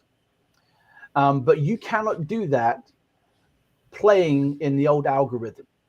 Meaning, if you're playing the game that is, let's just call it send by letter, where I'm writing to you an email, we're exchanging by email, and we're talking about this one-to-one dynamic, you're not going to find the opportunities in that. But the moment that you open up your mind to know that actually for my customers today, I can actually go out and solve anything, any problem, any solution that my customer has, if I'm willing to not be the person who does it. Wow. Now this is a really broad shift, and it could be that other customers are solving it for you. I'll give you an example of it. Just I talked about land earlier, right? So I had a customer says they wanted to purchase some land, specifically in an area in the States. They're like, look, it's really expensive. Didn't know what it was, and they're like, we're struggling to go find that. I don't offer land surveying or real estate. I don't offer it as part of my solutions. But what I did is I said to myself, well, who in my customer base right now would be willing to partner, who has access to that kind of solution, or would be willing to open up that conversation. So I looked at my database. I saw there were 3 companies that I knew were in that kind of field. So we set up a joint call, and I said, again, the same conversation. Hey guys, you open to us creating something unique here, or we could actually use this as leverage to create land solutions for other clients? The answer was yes. They together with those 4 companies created a $50 million fund to go and buy this land. $50 million. I didn't do a thing. They created it themselves. But unless I'm asking the question, I'm identifying where are the assets, what do my customers hold on to that they perhaps undervalue or underappreciate? I need to understand the context of my client. What do they undervalue? So if I'm going through a process like with my customers, these are the kind of questions that I ask. I say, hey, what are some things that you find that your customers find valuable about your company? Your people, your technology. I start to write down all these assets: your people, your technology, your locations, where you are, your global pricing, whatever it might be. And then I ask some questions. Hey, what are some things inside the business you believe are valuable, but are perhaps being underused? I'll write that down as well. All those different things. And I keep a repository of it for every single client, a particular process. And then whenever I'm moving through these conversations and somebody notes something, I say, hey, again, would you be open outside my products and services that serves the vision and value of the business to something that is beyond my products and services? Great. Let me go check inside our customer community and let's figure out how we do this. And then we begin that process. I'm understanding I'm giving you some high level stuff here. This stuff is very unique. It is very specific. To my knowledge, I'm the only one in the world that practices and teaches this stuff. I want you to just literally go and Google it, and you probably won't find anybody else describing it the way I am. In fact, I need to probably pen this term somewhere and actually get the trademark. But nobody's talking about it in this particular way. But it opens up so much. So those are just some practical examples. Again, that 50 million kind of land trust fund, I didn't do anything about it. Will I benefit from it later on? 100%. Absolutely. Because now I have an access point, an asset that I can offer to other customers that come into the business. But I wouldn't have had it unless I had opened up those conversations and made note that actually this asset exists for other people. I'm not going too deep here, but no, this is good. I have so many more questions. Okay, so yeah, Zay, go on. No, I was saying this is good, but I know I want to respect your time. Like, I have so many questions, but what I'm hearing you say, it's like you're the connector, and then also you're just serving other people. But I'm speechless because so I want to ask. So whenever you work with entrepreneurs, other business owners, like what is your process to help them leverage with this unique in their business? This unique technique. So we walk through the system. This is systematic, right? There's a process to this. There's a process to going through the process of helping a client, first of all, understand conceptually what this even looks like directly for the, or could look like for the business. Because most companies are really intrigued by this concept of being able to partner with the supplier that they've just signed a service or product with. But what I tend to do is I walk them through scenarios. So there are about 50 different examples I can give you, without exaggeration. In fact, in the free gift that I'm giving, I'm actually sharing 25 different examples plus some exercises that you can go through yourself to really think about how you might do this in your business. So 25 different examples of customer growth partnership opportunities, ones that I've seen personally or otherwise been part of or facilitated myself. So there's a whole steps, sequence of steps that you need to consider, 8 specifically. You're identifying the possible levers. You're looking at current and potential future value or challenges that may be there that you want to solve for. You're looking at strategic goals. You're highlighting those different levers. You're positioning the identification of those things. You're creating the partnership map. You're assigning a team, and you're executing. The big thing about this here is that in 50% of the cases, I'm not doing the work, the customer is. And this is the beauty of it, what's happening. So in that, like I said, in that fun piece, I simply made the introduction, created the structure, but they went off and had the conversation, came back and said, hey, man, we just created this $50 million fund to go and buy this land and actually, do these different things together. And guess what? Does it benefit me later on? Not immediately, but definitely later on, I'm going to be able to leverage that at some point. So part of the process inside that document, not the complete thing, because I think it will just overwhelm you, but you can see some of those examples that sit in there, some global examples, some local SME examples you'll be able to see in there. But what I will say is that I'll be running an actual customer partnership event in the autumn. It's the first one I'm ever running publicly. Typically, I only teach this privately to my own clients, but I'll be running something publicly coming up. I haven't set a date for it, but if you are connected to me on LinkedIn or otherwise, or to Zay and to Dev, then I'll make sure they know about it and we can work something out. I mean, I don't know, Jermaine. You got people in the audience. They want you to mentor him. I mean, they want you to mentor him. Literally, like what's coming up for me is, firstly, I think I need to let the audience know, guys. This is my older brother, guys. I need to let you guys know. And he's amazing. He's my inspiration for real. I'm not even gonna I have to let you guys know now. It's the cat's out of the bag. But another thing that comes up for me, Jermaine, is think and grow rich, going the extra mile. And this is the business epitome of going the extra mile, in my opinion. Because again, this has never been done. And so it's so simple, but it's like we're in a world now where it's like we have to be innovative. We get to be innovative, and the people that's going to be innovative are the ones that's going to really shift and transform the nature of business itself and the nature of the economy, the world. And it's like we can't just be transactional, but the transaction is a byproduct of being transformational. It's a byproduct of being transformational. So we all get to just be who we be and like be innovative in how we be and how we do it. So then we can have, not only we have transformation, we're staying in alignment with our vision. We're staying in alignment with who we serve and how we get to serve and how we want to serve. And the transactions are going to be a byproduct of that because we did the right thing in the right way, So I just want to appreciate you for like unlocking the power of customer partnerships. And guys, grab Jermaine's free gift in the comments below. Grab it now. Like I don't even know. Just grab it. Sign up. Just click and download the PDF. That's it. Click and download. Click and download and just follow me on LinkedIn. Get in touch with Zay and Dev. I'll let them know when the event's happening in September, and we'll have you guys come along. Yeah, we'll definitely send out emails for you. And I'm just over here like I don't get y'all done been with me. Y'all done seen this energy all day, but like I'm over here like plotting because what Jermaine does. I mean, he's very analytical and very like step by step, and I just love that. I'm more like let's go. But what he's saying, I don't really, because as I'm just like really thinking about it, and just the power of partnerships and what his whole process and how he's saying like, no, you can really leverage by partnering with your current customers and clients.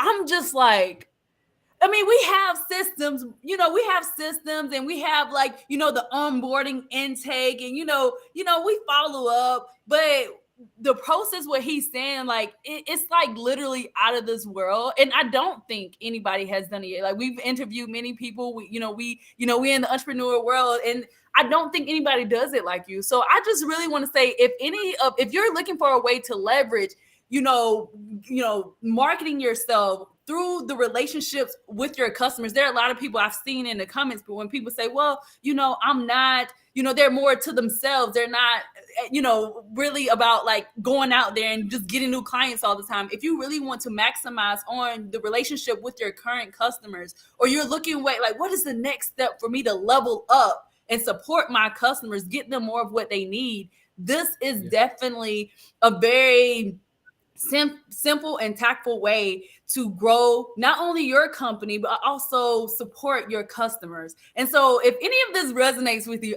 download Jermaine's app. He's giving you the step in the process, and he's saying connect with him on LinkedIn because he could better walk you through. So we know somebody wants to be mentored by him, but this is super meaningful, guys.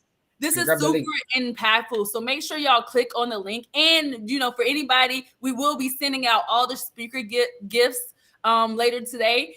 Later today, I think we have it scheduled. So make sure you really think about ways that you can be more profitable with the resources that you have. You can joint venture with your current customers. I'm going to just keep saying it because it's so simple, but nobody's like putting it out. That's why like coming together and collaborating and really, getting to know what do other people do, right? What do other people do? Like, how are they serving and creating collaborations and not competition? You can up-level your business and up-level other people. Oh, and by the way, up-level your customers. So I just want to say thank you, Jermaine. We're super excited to see where this goes. Yeah, happy to partner. Yeah, indeed. And be a part of it. Like, we definitely want to know about this, what you have coming up in September. Awesome. Consider it done. Yeah, but I've been doing it for the last five years now. Just so I saw Jacob come up with a question, but 5 years now. Yeah. Yep. But he's been an entrepreneur for, we said 2 decades, right? Pretty much a decade now. But yeah, all in sales leadership for the whole one. But last 10 years, 6 companies. Yeah. Wow. What are the last words that you have for the community, Jermaine? Listen, just to say this, like be encouraged. I know sometimes you can feel stuck, but the resources and everything you need, that's actually right in front of you. And if you're willing to just take a step back and pay attention to the things that you have in front of you, I think you'll find a gold mine, some real diamonds in the rough if you're willing to work at it. So I'm happy to help. Zay Endeavor here to help as well. You have a whole community of leaders as well willing to support you. So let's just get going, man. Yes, sir. Yes, sir. Jermaine, get into these chats. People have so many questions for you. They want to know, do you do I do speak at events, Abigail. Absolutely. Happy to you just send me a message. I'm happy to support where I can. Absolutely. Thank you so much for your time, Jermaine. We will be, y'all make sure y'all go ahead and download his free gift and connect with him on LinkedIn. We will be sending out emails about his upcoming event. It seems like a lot of y'all are resonating with Jermaine, and that is awesome. We will be in contact, and maybe, if y'all really request it, we'll create something else so y'all can go deeper with Jermaine. So definitely let us know if y'all want us to create something else. And we can, do like a workshop or a mastermind or something if y'all really want to go deeper. So thank you so much. No doubt about that. Thanks, guys. We'll catch you later. All right. We'll all the best. All right. Okay. All right. Y'all, this is so good. It's so crazy because, again, when we think, I need to do a joint venture or it's always like, sometimes, and we being real, sometimes it's like we don't consider our resources and what we have now, right? And what Jermaine just talked about is collaborating and creating customer partnerships. And I'm really excited for our next guest because, I heard about the entrepreneurship opportunity. I heard about maybe a year ago now. And at first I was like, am I an entrepreneur? Just playing with the idea. But then when I really got to learn about it, and it's actually one reason why we actually started the Power Partnerships, because we were so fascinated when we heard about, working with entrepreneurs in your business. And so at first when this is just coming up, but it really leads into bringing on our next guest. We were like, how can people really grow their company or grow with people that they already work with? If you already have a team, or if you are attracting new team members, you can set them up when you have the vision of how to work with your team. And again, working in a way where it doesn't just uplifts the company, right? You want to also be mutual beneficial for the employees as well. And so our next speaker is going to be talking about entrepreneurship opportunities. Entrepreneurship opportunities. Have y'all heard about that? Entrepreneurship opportunities. Our next speaker, she's going to be talking about stop working in your business so you can grow faster. Let's welcome Miss Danielle Levy. Danielle! Hi. I'm so intimidated to go after Jermaine. I was watching the chat. I was like, he's got a request to speaker, request to be a mentor. I was like, I can't even top that. And Devin, he's your brother. Like, how am I related in all of this, right? No, honestly, what it's actually how y'all slots are back to back. I think it's perfect. I think it's going to be perfect because he's talking about in an aspect entrepreneurship opportunities. But before we get into anything, hello Danielle. Tell us a little bit about yourself and what you do. How do you serve people? Yeah, so I am a business growth strategist, mentor, and wholehearted entrepreneur myself. I have a couple of different businesses that I work on, and I come out of a communications consulting background. I've been doing this for so many years, and I'm just having a blast doing it. Awesome. So, did you want to do your presentation or do you want to do interview style? I would love to just chat with you. Let's go. Cool. So I want Danielle. I know we're getting straight into it, but can you tell the audience a bit more about entrepreneurship opportunities? Because I know that's a new topic that not many people know about, but I know people need to know about it because that's going to be a gateway into what you're going to talk about. So could you just share with us what does it mean? Yeah, sure. So that was actually, we've spoken previously, and that was a term that you brought to my attention. It wasn't one that I was familiar with. And the more that I've looked into it, I really appreciate it. But I'm saying that because you and I may still have a difference of thought on what that actually is. So feel free to chime in. But for me, it's this idea of within the position that you have within a company, that you want to treat that position as if you are the CEO of that job. And your job is to be as effective as you can. Your job is to work in alignment with the greater company, truly matching values to values. Your job is to own it and really try to be strategic in your thinking and not be afraid to go out to Google or ChatGPT or wherever you're getting your information from, rather than just being a task doer. And my feeling is that when you can put people in positions that they are like micro CEOs, I just made that word up on the fly, I think, by the way, of their position, the synergy that's going to happen between team members is going to be amazing. And it's going to be far greater than what leadership could have asked for. Thus, going back to kind of what we had, we're talking about today, which is pushing that CEO out in front of the business, leading the business, and letting their great people do the great work that they can. Absolutely. And a lot of times, and oh man, I wish I had my statistics. I ain't know. Okay, I'm gonna just speak freely. But I think it's like, oh man, 80% of employees are unengaged, and a percentage of that are actively unengaged in work. Like they literally, I'm here, pay me, but I'm going home, right? And so whenever, and I don't know this statistic or all this either, but when us as human beings, we are programmed to want to contribute and to have purpose. And so whenever, in your job, and I'm just, even for me, the times that I felt fulfilled is whenever I felt like I mattered to the company, or I was actually contributing. I wasn't just doing, the thankless jobs, right? And as an employee, I get to give and I get to contribute and I get to be open because I'm grateful that someone is putting me in a position to give back and uplift the company. So an entrepreneur is definitely what Danielle said as far as being a micro CEO within a company.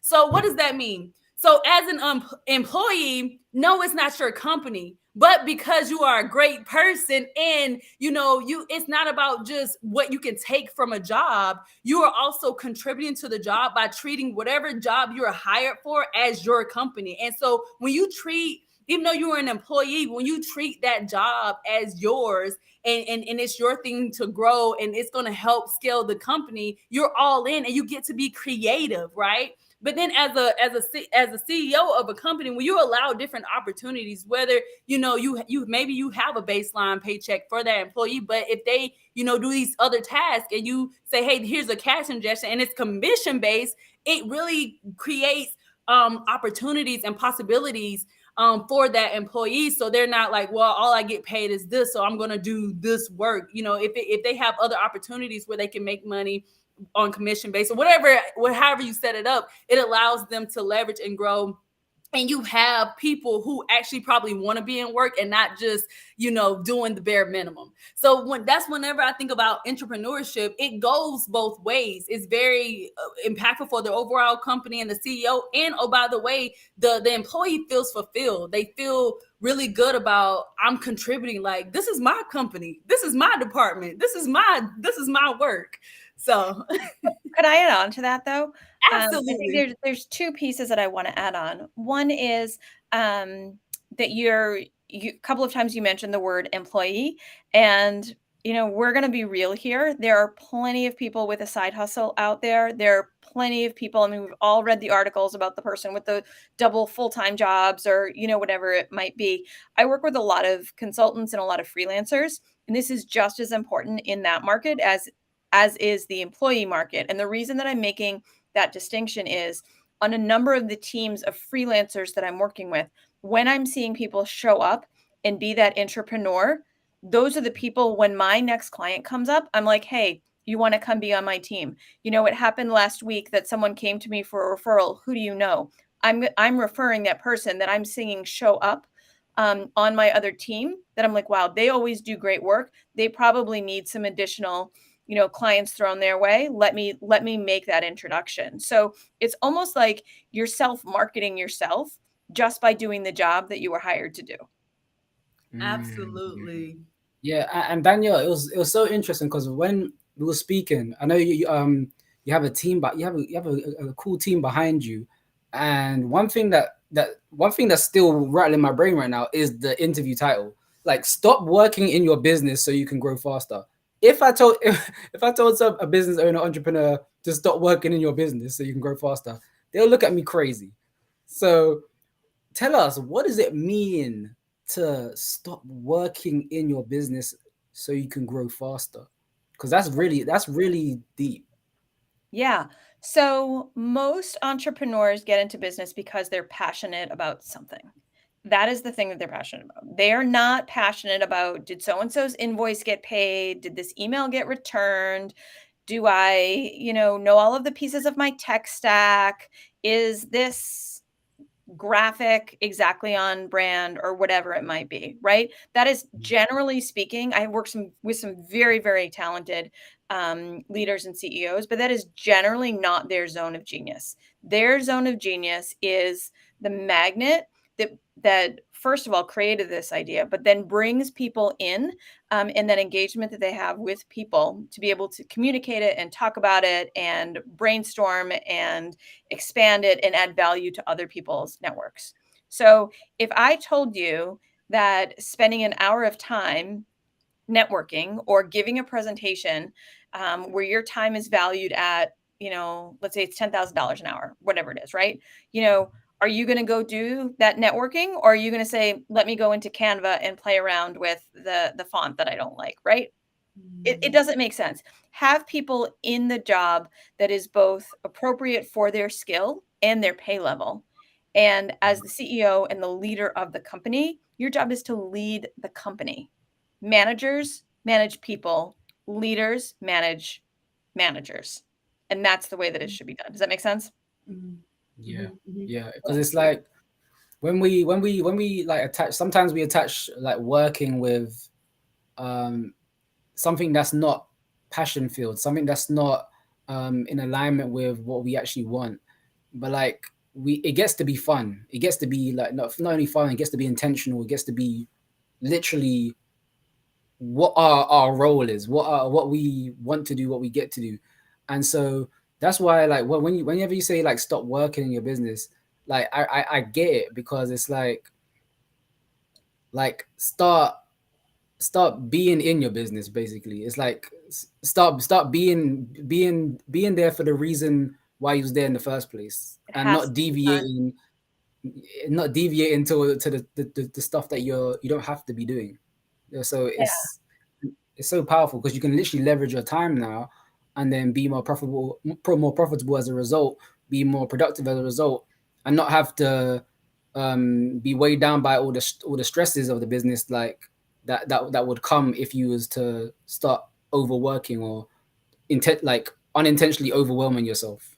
So Yeah. And I think it goes back to, when I met the two of you initially and you started talking about this event, like you just had light and excitement around this event and the group of people that you were putting together and how you were going to go about doing it. That's what you should be doing, right? You should be talking about this great idea that you want to put forward. You know, not in all of the little things that are going to take that creative energy away from you and then ultimately take away from your event because you're so physically and emotionally tired from all of the other things that have to happen. Absolutely. Real quick, Daniel, we have a question. Someone said they want to know what do you do for your clients? They want to know a little bit about what you do specifically. Sure. So generally my clients come to me because the business that they've grown has all of a sudden consumed them. And we read a lot and we talk a lot about working for yourself and this dream of what you envisioned, but the reality is once you get there, it's oftentimes not quite as glorious as we think it's going to be, because you've had this idea. Well, there's two tracks, right? There's the track of I've done all this work and it hasn't taken off, why? And there's the track of I did all this work, it has taken off, oh no, right? Like that's not a great place to be either way. And so that's where I come in. I sort of help to untangle all of the things that have the CEOs or the executive leadership's attention. We figure out what the main priorities are, generally around keeping cash flowing within the business, or scaling and becoming even having a wider reach within the business, and setting ourselves up for maybe 2 top priorities of things that are going to unlock the business and allow it to grow. So, and I'm just to go a little bit deeper on this, I'm curious. So, based on your experience and what you do, and we have entrepreneurs at different levels, right? So you can hit multiple levels. What are some creative entrepreneurship opportunities that people can implement into their business today? Sure. And I think your point is really interesting because, the way business works is you start out and you get a little momentum and then you hit a ceiling and then you figure out how to get through that ceiling. And you're like, okay, I got my systems right. I got my people right. I got all the things right. It's going wonderfully. And then all of a sudden you're like, something's not working again. And you've essentially broken all of your systems because of your success. And then you figure out how to fix that up again and get the new right people and the new team in and the new systems and the new process. And and then you go. So it is this constant level, this constant game or challenge to how do I keep growing and then hitting that ceiling, taking that ceiling as a trophy because you're like, wow, I maxed this out. And then how do I push it further out? So the challenges that I work with different leaders on is every time they hit against that ceiling is how do we get through that next level? How do we get through that next level? In terms of taking entrepreneurship further, I mean, I always think like one of the most important people in any company is the person that has the closest contact to the customers. So maybe that's an administrative assistant, maybe that's a customer service person or department, but it's really listening for what are the bottlenecks, what are the opportunities, what information are we receiving from our customers, and what can we do with that to either improve what we have or to grow our next thing. Yeah, that's, guys, put some fire in the chat, because this is very important. Like, that's what I'm saying. This is a perfect segue from the previous speaker. Like if you merge what Danielle's saying with what Jermaine said previously, like we have this gold, like this gold. It's just crazy. And so Hold I on, know real Jacob. quick. And another thing I want to add to that is a lot of times we try to treat our businesses as like a cookie cutter, like give me the step by step. But what we realize and what we heard other people think, you've tried the step by step, you tried the other people's blueprint. But whenever you really look at everything that you have and all of your resources and your current state, you know what I mean? Like you've grown, you have different things that you didn't have before. That's when you can really tweak and scale your plan. That was another thing I heard you say, Danielle. Like, really, you just have to like look at everything right now, and depending on whatever level you are, that's how you scale, by looking at where you are right now. So I wanted to throw that in. What were we gonna say, Devan? Yeah, no, it's literally exactly what you said. So it's like where instead of we make sometimes we don't make business personalized, and so we get to personalize ourselves in the process of how our businesses are done. So we do what we do, and that makes us happy, makes things fun, but makes things productive, makes things profitable at the same time. So it's like we follow in the blueprint, but we follow it like it's a bit cliche, but you follow in the U-print. Like are you in that plan that you made? Like instead of whatever the blue areas are, it doesn't matter about the blue areas. Are you involved in that process? Do you know what you are doing within the processes, even if it's for someone else? Do you know what you are doing? And that's so important. And it's so important. I think, like, does everyone know how important this is? Like, everyone put in the chat, this is important. Like, I want you to remind yourself how important this is. Put in the chat, this is important. Okay. And so Jacob asked, nice. Is there a common problem you come across when working with your clients that we could learn from? This is a great question. Other than what we've addressed,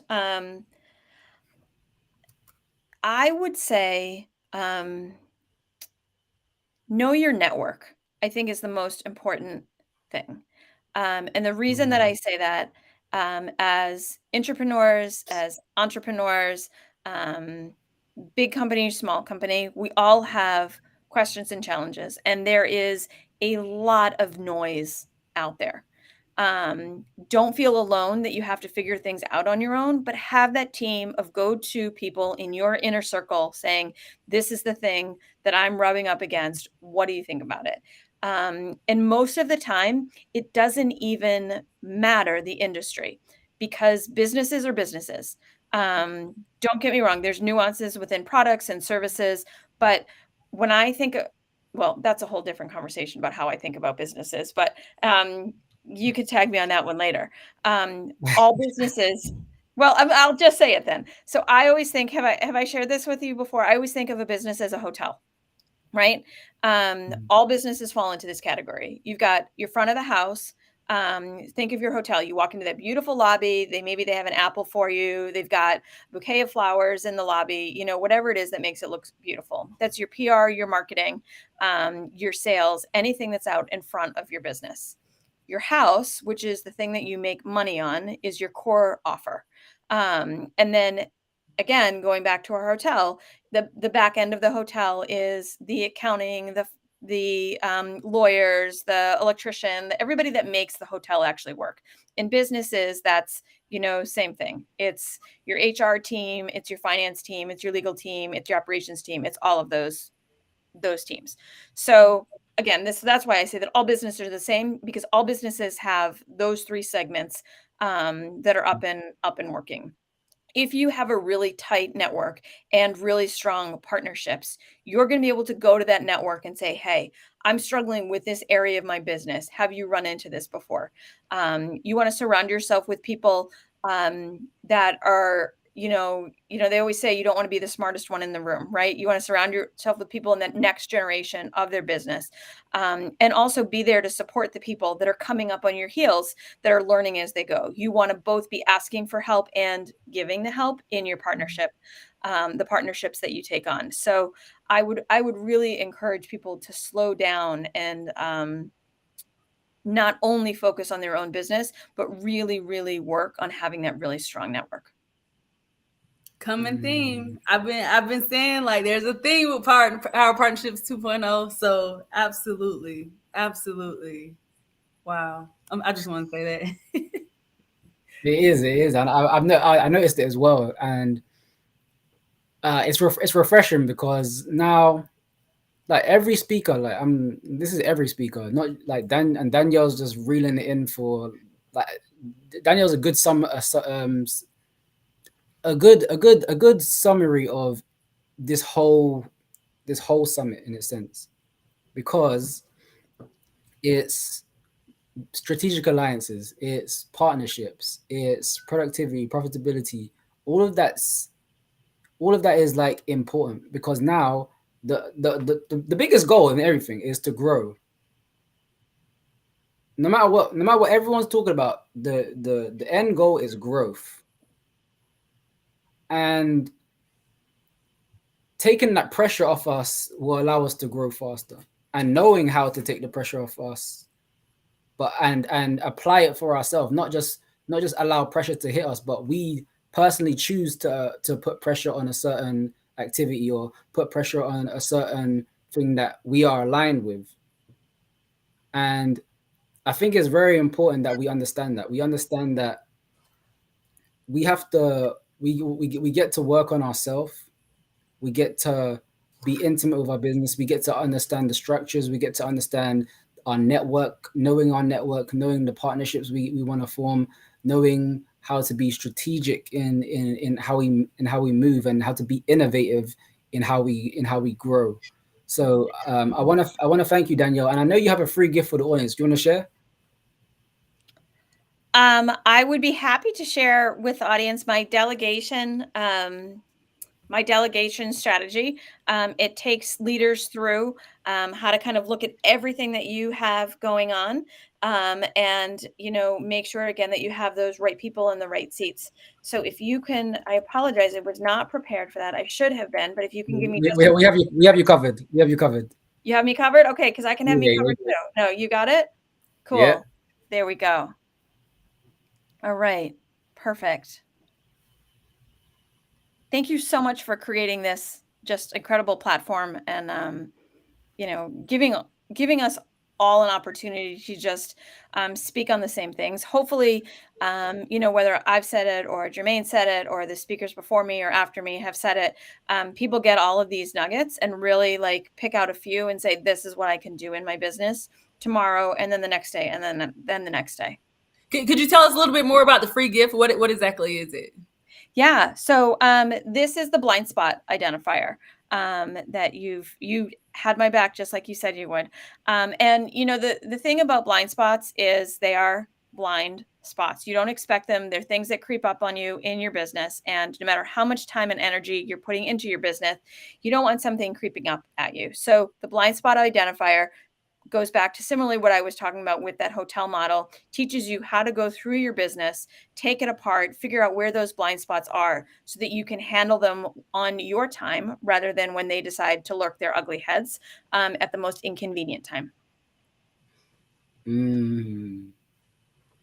Guys, we get to clear up the blind spots. So thank you, Danielle. So you know what? So this gift, guys, firstly, download this free gift. That's number one. In the comments, that's number one. Number two, understand that when you get to identify the blind spots, guess what happens? We get clarity. Yeah. And then what happens when we get clarity? We remind ourselves of our vision. We remind ourselves of why we're doing it in the first place. And then what happens again?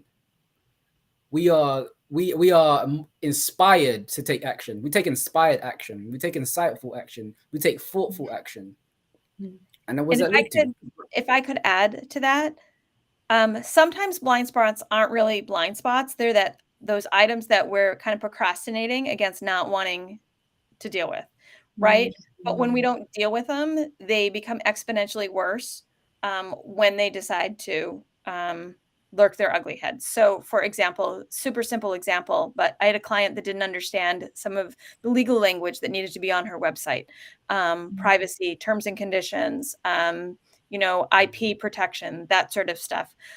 She had people scooping up. She wasn't protected. Her IP wasn't protected at all. She had people scooping it up and making money off of her, versus if she had just sort of dealt with it at the onset, it would have alleviated that whole kind of nightmare. So again, just thinking about the blind spot identifier, not so much as this really scary thing like, ooh, I don't want to know. If I don't know, it's not going to get me. But take the time to learn and educate ourselves about the potential pitfalls of being in business, so that they don't pop up when we're trying to enjoy a wonderful vacation or take some time off or something like that. Wow, this is so good. So that's something else that, like, definitely making sure we're handling things and making sure the organizational structure in our business is correct and it's right and it's legit. Do you have I know it's we're coming up on your time. Do you have a question for one more? Do you have enough time for one more question real quick? Sure, whatever you need. Okay. What exactly is the Boardroom League? I know you. Yeah. So the Boardroom League is very much like I was talking about. Know your network, know who you can trust. And when I came over from my consulting, my corporate days into working for myself, I was in this new playground. There was launches and open carts and closed carts and, oh my gosh, what's an opt-in and all of these scary things, which now I'm like, oh, they're not so scary, right? But I didn't know what they were. And I surrounded myself with this amazing team of people that were there to support me and help me move my clients forward. And so what the Boardroom League does is we have experts from each area of the business, whether it's finance or legal or funnels or whatever it might be. And we're there to be on demand as folks have bumps that come up in their business or questions, to help them get through it. And it quite literally is my trusted black book of people that I go to. Is it a membership?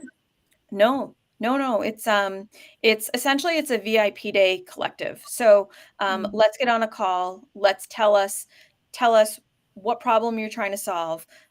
You need legal help, you're sitting with the legal person. If you need a marketing strategy, you're sitting with the marketing expert. It's very much I feel this pain in my business. Who is here to help me get through it? And you can kind of pick and choose as you like. That is so powerful, man. Talk about the importance of building your network, talking about, tapping into your resources. Like, that is powerful. I'm so glad. I was like, hold on, I gotta ask those questions. So, so not only, is Danielle giving this free gift, the blind spot identifier, which is going to support you to go through, again, kind of audit your business and figure out what areas of your business that you need support in, that you maybe procrastinating on, or you just aren't aware that, like, oh, this is super important. I need to incorporate this and implement so I can scale and grow. And also, she also is the CEO of the Boardroom League. So I know people are requesting, like, how can they connect with you? How can they follow with you, Danielle? So definitely let us know, because she has a community of people to where they can strategize with you to go through your business. And it can be any of your area of your business. They will work that out with you and figure out how can you get the support you need in whichever area of your business that you need. So that's so powerful, Dan. Thank you. I mean, I feel like we about to be tapping into that resource. We got a link for that too. Boardroom link? Yeah, can we get a link? You can get to it right through the opt-in that you provided. Wow. Okay. So make sure you go ahead, if you want people to really sit down with you and strategize and audit your business, or if you're like, man, I know I'm doing business, but maybe I'm plateauing, so maybe I'm stuck. Definitely, it could be a blind spot that you don't see in your business. So go ahead and download her free gift, and it could be very supportive to you clearing out, getting more clarity, getting more efficient, so you can be more productive and scale in your business. Wow, Danielle, this was powerful. Thank you so much, lady. Thank you for having me. Danielle. And thank you for putting Guys, drop some fire in the chat for Danielle. Drop some fire in the chat for Danielle. Let's do snaps as well. I know I keep saying this, but before you go, what words would you like to leave the audience with? Keep going. As long as you're in motion, you're figuring out, like, what's the next thing you have to figure out, the next person that you have to know. Even if it's a small step one day and a bigger step the next day, or in my case, generally it's like a bunch of smaller steps and smaller steps and smaller steps. Just keep going. Wow. Keep going. Just Danielle simple as Levy, go ahead and drop some fire and some hearts in the chat for Danielle. Wow. Thank you so much. Thank you. Be I in appreciate touch. it. We'll be in touch. And y'all, make sure y'all download her free gift. She's literally giving you, a U print. I heard when you say the U print, in order for you to audit and figure out the blind spots so you can have more clarity in your business and you can make sure that your organizational structure, and you can also look into different ways where you can leverage. So thank you so much, Danielle. We'll talk to you soon. All right. Thank you. Thank you. Thank you, Danielle. Take care. Woo! That was Wow. me. Wow, we see all the fires in the chat, y'all. Power Partnerships 2.0.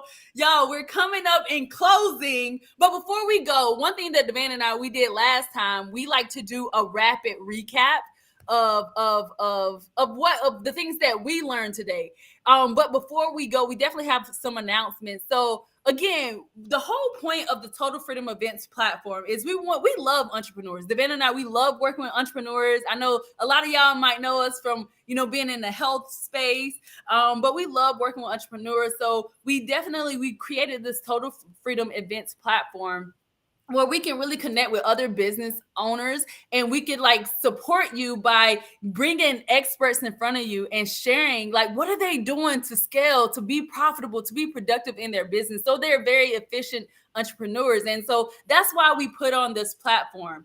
And so tomorrow, definitely come back, because we are going to have a shorter version of today. But we're going to bring some more fire for you, some more knowledge, some more experts to help you figure out those little tweaks that that you need to get to your next level. And we haven't announced this yet, so maybe you'll be getting an email tonight about the bonus day tomorrow. So make sure you're checking your email, but definitely come back tomorrow starting at 12 noon EST. We're going to hit on different aspects again of your business that we did not touch today. Do you want to add anything? And turn on your notifications, all right? Because you're gonna turn on your notifications. That's what we can say. Keep doing it. You'll be tomorrow. I'm telling you, it's gonna be just as impactful as today.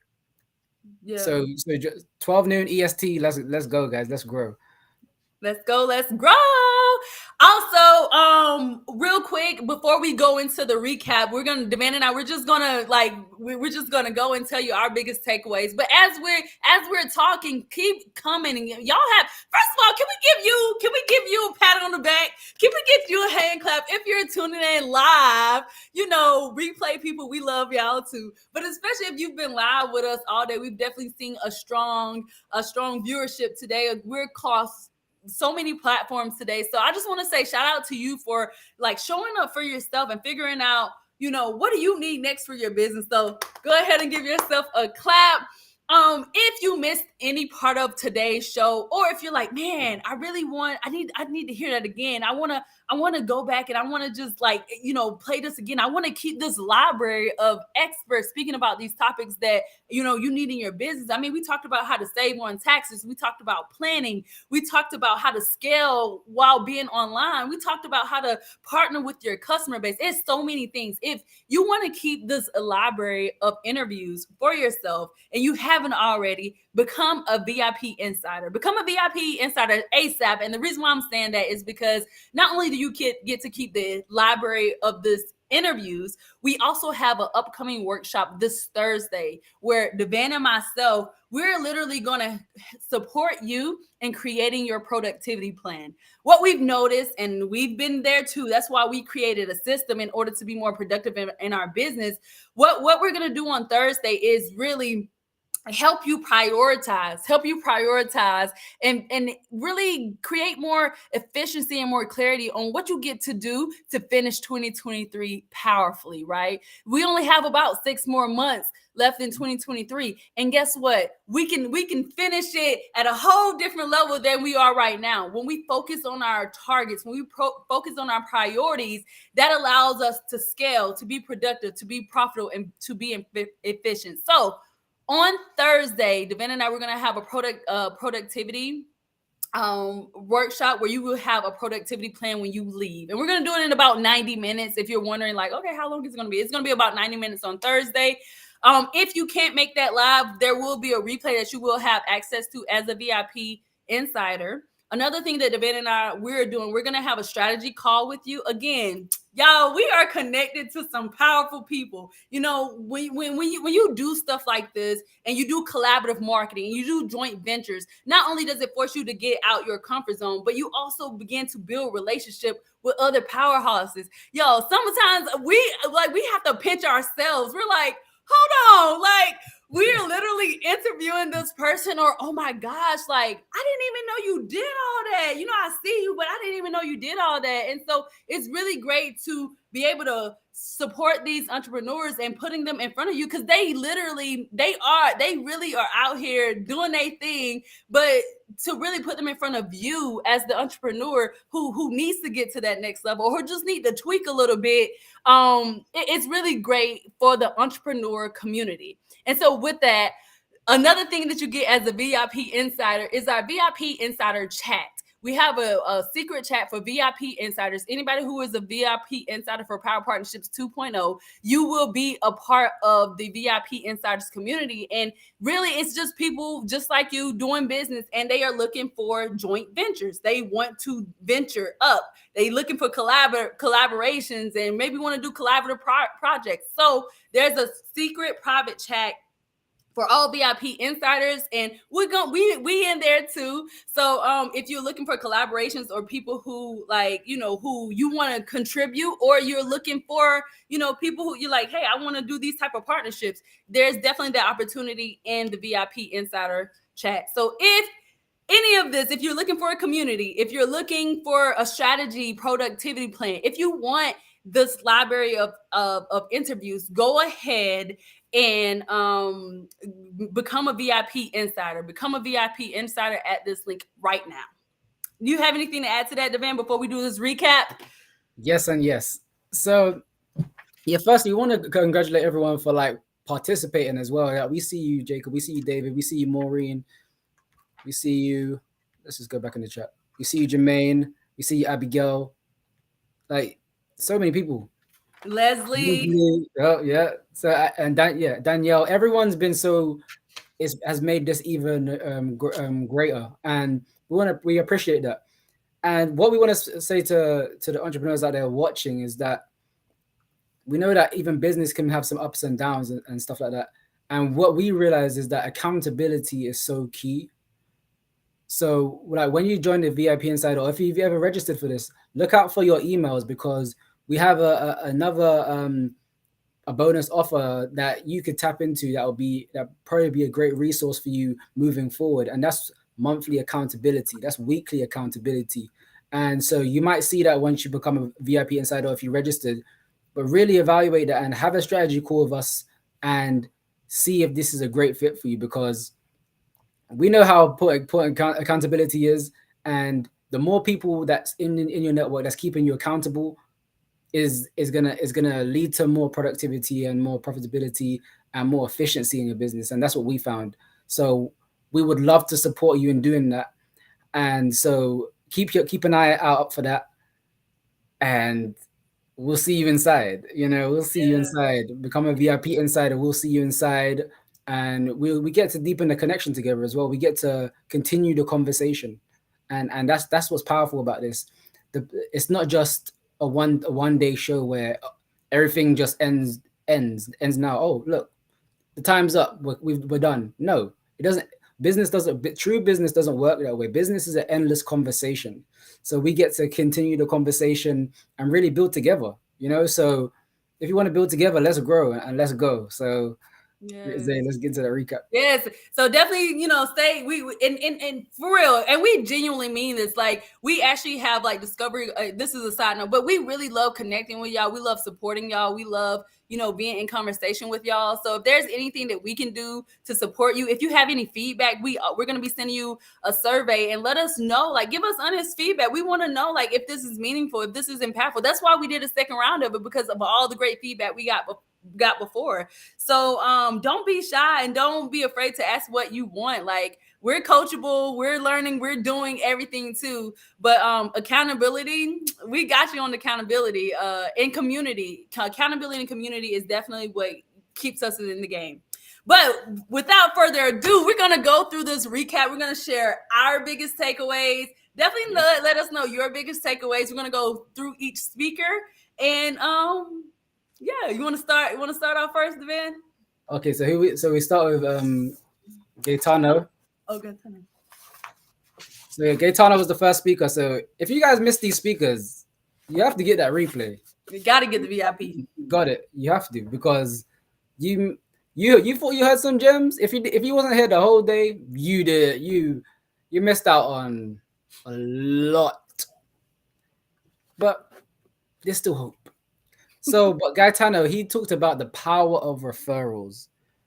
Oh my days, Gaetano, like that's what I'm saying. This is so important, because he was talking about referral marketing and the power of word of mouth, and how simple it is. Because what came up for me was that if whatever stage of business you're in, you have to start with a referral. It's the most like effective way to propel yourself forward, because now Danielle said no to know your network, but you have to grow a network. You have to grow your network first.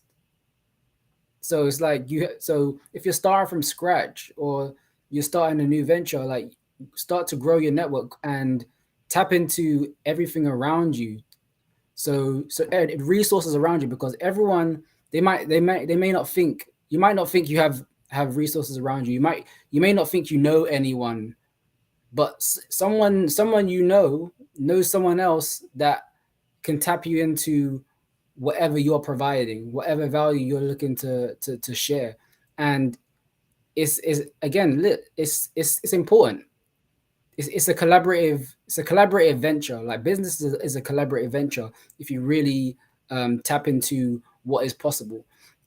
So Gaetano, like, when he talked about the fact that anyone can do it from wherever they are in their life, and you're saving on advertising. Like, he saves customers thousands, because people are doing ads, which is going to no one, rather than referrals, which is going to the right person. So that was my takeaway from Gaetano. Yeah. For me, my biggest takeaway from Gaetano was, it was just a great reminder. Like, it, word of mouth referrals, y'all, people are gonna make recommendations anyways. Like, if you try a new food, you're gonna recommend people to go try it. A new product, whether it's skin or hair product, a new clothing line. Like, if you like it, just naturally how we're made, you're like, oh man, I really like this, or hey, I use this, just because we love sharing and giving. And so whenever you really make referral marketing a part of your marketing plan, your marketing strategy, which also supports you into being more visible, and it really supports you to get referrals from people who use and like your products, because it, whenever they make that referral, it comes from a trusted source. So it's just like, if you're out of town, right? Let's just use it as an example. If you're out of town and you like looking for some activities to do or some restaurants to try, you go to Google, you go to Yelp, you look at the stars, you look at the reviews. So when you really implement a strategy, a marketing strategy, for it to be a part of your marketing plan every month, that's going to be a way to leverage your time, your energy, because he said, get leads on autopilot. If it's a part of your SOPs on your marketing team, to make sure that, make sure we have a protocol that we are getting referrals from our current customers and clients, or what I'm saying? Like, that is going to be a huge leverage. So, so you can do and focus on other areas of your business. But, marketing and sales, that is the foundation, the framework to your business. So why not have a referral plan in your marketing strategy to help you with your marketing? You get to be in front of as many people. I've seen in the chat that so many people say, they really have a message. They really want to get out in front of people. Well, how about the people that love your products and love your service? Give them the opportunity, because some people, we're going through life. We don't even think about like, this person may need this person may need this referral. Somebody's at the door. Remember, we are live. This is real. But they'll be okay. I'm gonna stay here with y'all. But yeah, so sometimes people forget to make the referral, but when you really like put it inside of your marketing plan, that like, hey, please get, whatever your structure is, definitely get with Gantana on that.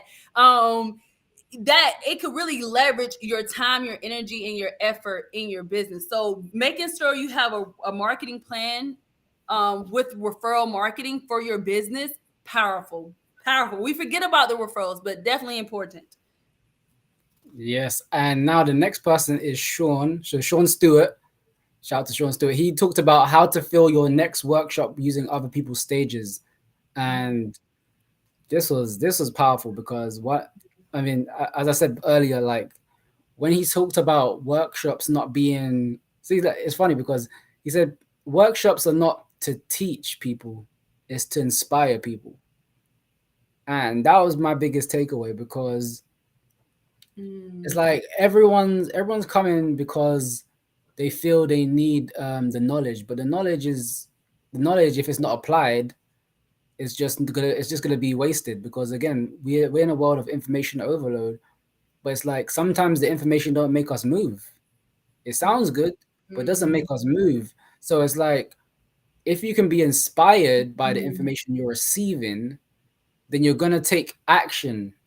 You're gonna move forward. You're gonna start wanting to progress. You're gonna make the choice to progress and to get results.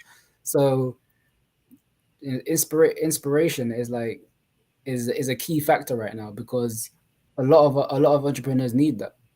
So that was my takeaway.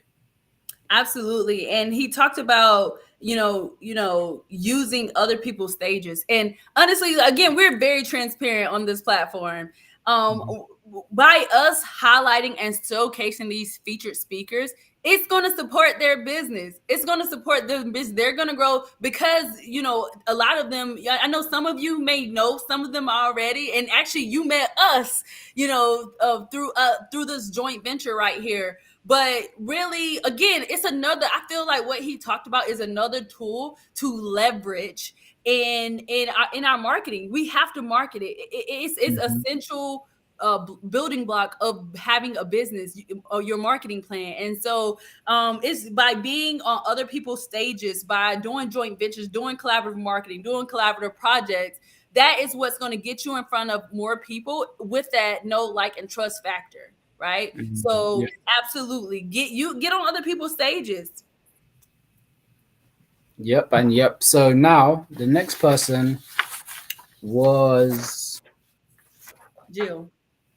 It was Jill. Yep. So Jill was refreshing. Let me get in my paper. So yeah, Jill was refreshing because she talked about, I don't know if you guys heard about her talk about leading your message and creating your message. So when it comes to, she talked about using guerrilla publicity to create more visibility and have more profitability. So with that, she was talking about public relations and like the ability to relate to any audience based on the message that you're creating and the message that you're leading with. And what when she mentioned those free sound bites, like you guys have to go back to the replay and listen to the sound bites and take notes again, because I'm not going to repeat it. But you can go back and get those sound bites, because those sound bites, golden. Those sound bites were golden. And she mentioned, I wrote this down as well. She was mentioning about how you can use all parts of who you are. And I was like, wow. So it's like our business, we don't get to hide ourselves when doing business, because a lot of the times we use one aspect of ourselves and we hide behind stuff to like protect, as a protective mechanism. But we can be all that we want to be and show it in a way that which like really showcases our business, but showcases ourselves in the business as well. So it's so cool. Like I'm like, let's just show more of ourselves, because what I realize is people want to see us. People want to see you. They and they know that your business is going to be attached to it somehow. But it's like building your brand in a sense. It's really going beyond business, like redefining business and reimagining what people get to receive, more than just whatever the product, services, or course or whatnot. They get to receive all of you, and it's a beautiful thing. I like that. Absolutely. And like pretty much with everything the Van said, but really the more visible you are, the more visible you are in the world, whether it's online, in person, the more profitable your company is going to be, the more people you can serve. If people don't see you, they forget about you. And Yep. you know what I realized as being an entrepreneur, we grow and our message change. I mean, we may serve the same thing, but we get a little bit more clear. And sometimes people forget what we do. They don't, you know what I'm saying? So if we're not visible, if we're not in front of people, then how are we going to serve them? It's our responsibility to be in front of people. You know what I'm saying? To let them know, like, hey, I can support you in solving your problem. Right. And so, and another thing she was saying was, you know, we are our publicity. Like if we, every time we leave the house, every time we log on Zoom, how we represent ourselves is going to impact how people work with us. You get what I'm saying? So really show up for yourself, show up as your best self always. And also being everywhere. Don't think like, oh, social media is the thing, so I'm only gonna do social media. Like in all transparency, we are more focused. We do social media, but we were heavy on social media. And then this year we were like, hey, let's do email marketing. So we're heavy on emails now. We do social media too, but there are blogs. We haven't even really we haven't really tapped in blogs. There's TV shows still. There's podcasts. There's so many other avenues where you can be more visible. And also that removes the excuse of why you're not marketing yourself. Okay, maybe you don't want to do social media. We get to. It definitely is a free billboard for ourselves. You know what I'm saying? We get to improve and be there because it's a free marketing tool, right? But what if you like blogging? Be consistent there. If you want to be on TV shows, get on TV shows. Like if you want to be on there's so many platforms and so many ways where we can do it where it's in alignment with us that we can be consistent doing it. So absolutely, guerrilla publicity to be more visible and profitable with Jill was powerful. Okay, our next person. Oh man, I have notes all over my paper from Miss Sally Jimmons. Sally. Wow. There's a lot of notes. Let's just say, where do I start? Because I got the notes. Okay, so I'll put I Sally. got like 2 pages. Let me go first for Sally. I'm gonna just say I got some work to do. Because we have our stuff set up, but then it's so crazy, the more you think we know this. There's so much more to learn. And when she started, I mean, I knew there were different codes, but when she started saying the numbers and stuff, I'm like, hold on, Sally. Like, wow. Like she was like, and then for her to be like, well, yeah, I mean, you're getting these tax rates or you're saving this amount because of these codes, because this is, average codes, right? I don't know about y'all, but can we be real for a second? I want to be excellent. You know what I'm saying? I want the best. I want, to maximize on all the opportunities, right?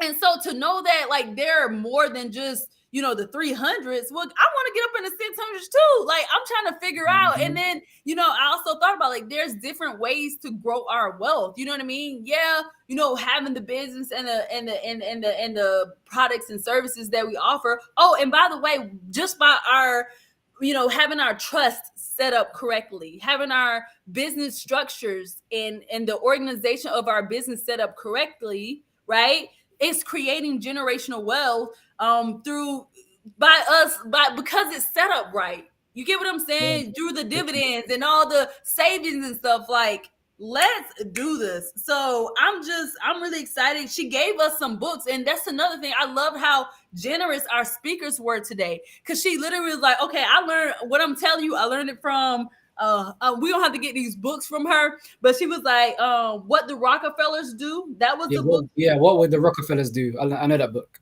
Mm-hmm. That book. So we all need to read that, because she said she started reading these books, and that's how she figured out all these information that isn't a lot of people don't talk about, right? And again, I knew about like the structure, and we have our stuff set up, but I'm gonna be real with y'all, we got some work to do.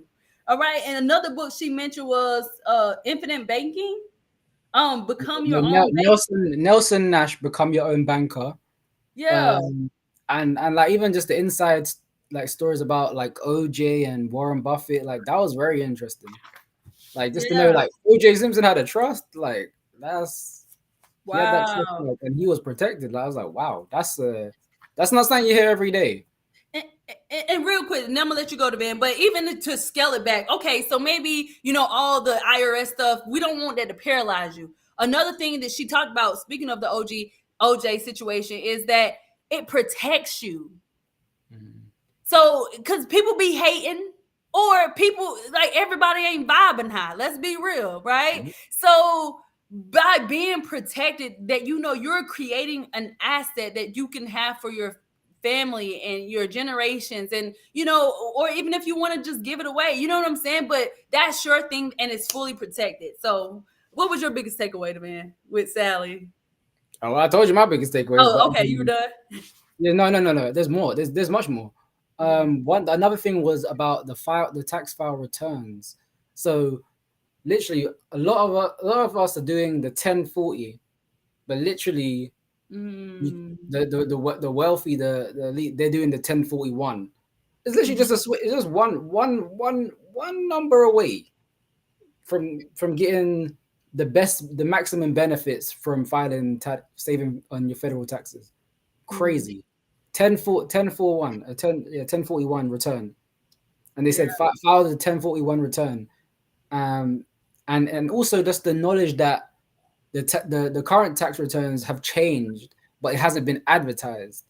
So we have to really do our own due diligence, because they're not telling us what's changing. So we have to find out for ourselves. But luckily, we have people who are tapped in that are sharing the knowledge, so that we can not be consumed by ignorance or be victims of ignorance. And also another big thing was like when you're having a trust, the spendthrift trust having no inheritance tax. Mm-hmm. And so all these people want to inherit stuff, but then they get taxed after they die, and that's messy. That's very messy. Okay, so we don't get to be messy, and the fact that from having a business and having a structured business, it can literally echo into a whole life stream, like a whole lifetime. Like if you really deep it, like having that trust in place, like within our business, can support our family, like support ourselves, support all the things that we want to do. Like it can pay off everything that occupies our life. Like, and that was big for me. Just that it was big. No inheritance. We forgot to say, what was her free gift again? She dropped her free gift. Oh yeah, we need to get that again, but it was we're gonna send out an email, by the way, with all the free gifts. It was like a short video training on like the trusts and stuff like that. But yeah, we put it in the comments, and you guys are gonna receive it in the emails, and you're gonna receive it if you keep your notifications on. Yeah, you're definitely gonna receive it. So stay tuned for that. The next person we had was Leslie. And yeah, Leslie. Oh my days, Leslie, the power in planning. Leslie was going in. She was not playing, and like one of the things, the main thing that she said was forecasting what you want. That was big for me. Like forecasting what you want, like understanding the essence of planning is forecasting what you want, so you can have power within your business. And just also like the awareness, the framework, the follow through, follow up, and then performance. That was big. That was big for me. That was big because we overlook the simple things. And so like it's so funny. We hear people say, "Oh yeah, business is simple. Business is not doesn't have to be complicated." But now we got to understand why in so many different ways. Mhm. And the essence of it is really just planning, not planning our work and working our plan. And again, we just don't. It's simple things that we just overlook. But we're not overlooking today. If you're on the Power Partnerships 2.0, you don't. You're in the future now. You've elevated, all right. So you're in good hands. Yes, So yeah, yes. what was your biggest takeaway? Yeah, so Leslie, definitely my fellow planner girl. I love planning. I love feeling like some type of structure in my life. We know as entrepreneurs it can be super unpredictable, but whenever we have our priorities right in front of us and we have our weeks and our days and our months in our schedule and our calendar is our boss, right? It creates so much space, and y'all know what I mean. Like it just creates, it releases stress, it releases anxiety, it releases overwhelm. Whenever you have a plan, you know what you're doing, and you follow through on it. I know that was the power of follow through workbook and training video. That's her gift to you. So make sure you download Leslie's free gift. But really, I love planning because it just gives me like some type of certainty in my week, in my day, and also just being productive by having a plan. Like it sounds like a little like but like giving yourself clarity by having a plan and following through. And then also it really alleviates all that other I don't know in my business. You know what I mean? So it's like, well, for instance, we'll just use the marketing. We know we get to be visible. We know we get to have a marketing plan. When you have that schedule in your business, it's going to happen. It's not going to just be up in the air and you're like, well, I know I need to market. Or even with the whole saving federal taxes. Oh, I know I need to build my structure. I know I got it. Like when you put it in your calendar, you get to follow through on that. Then it opens up so much opportunity where you're protected and you're making progress in your business. So absolutely, the power is the planning. Have an idea. It creates clarity. It creates productivity. It creates efficiency, and it creates that accountability. So absolutely, that was a great about organizational structures and productivity. So thank you, Leslie. Our next speaker was Mr. Alan Miles, Alan, and he talked about how to build scalable business processes online. What was your biggest takeaway?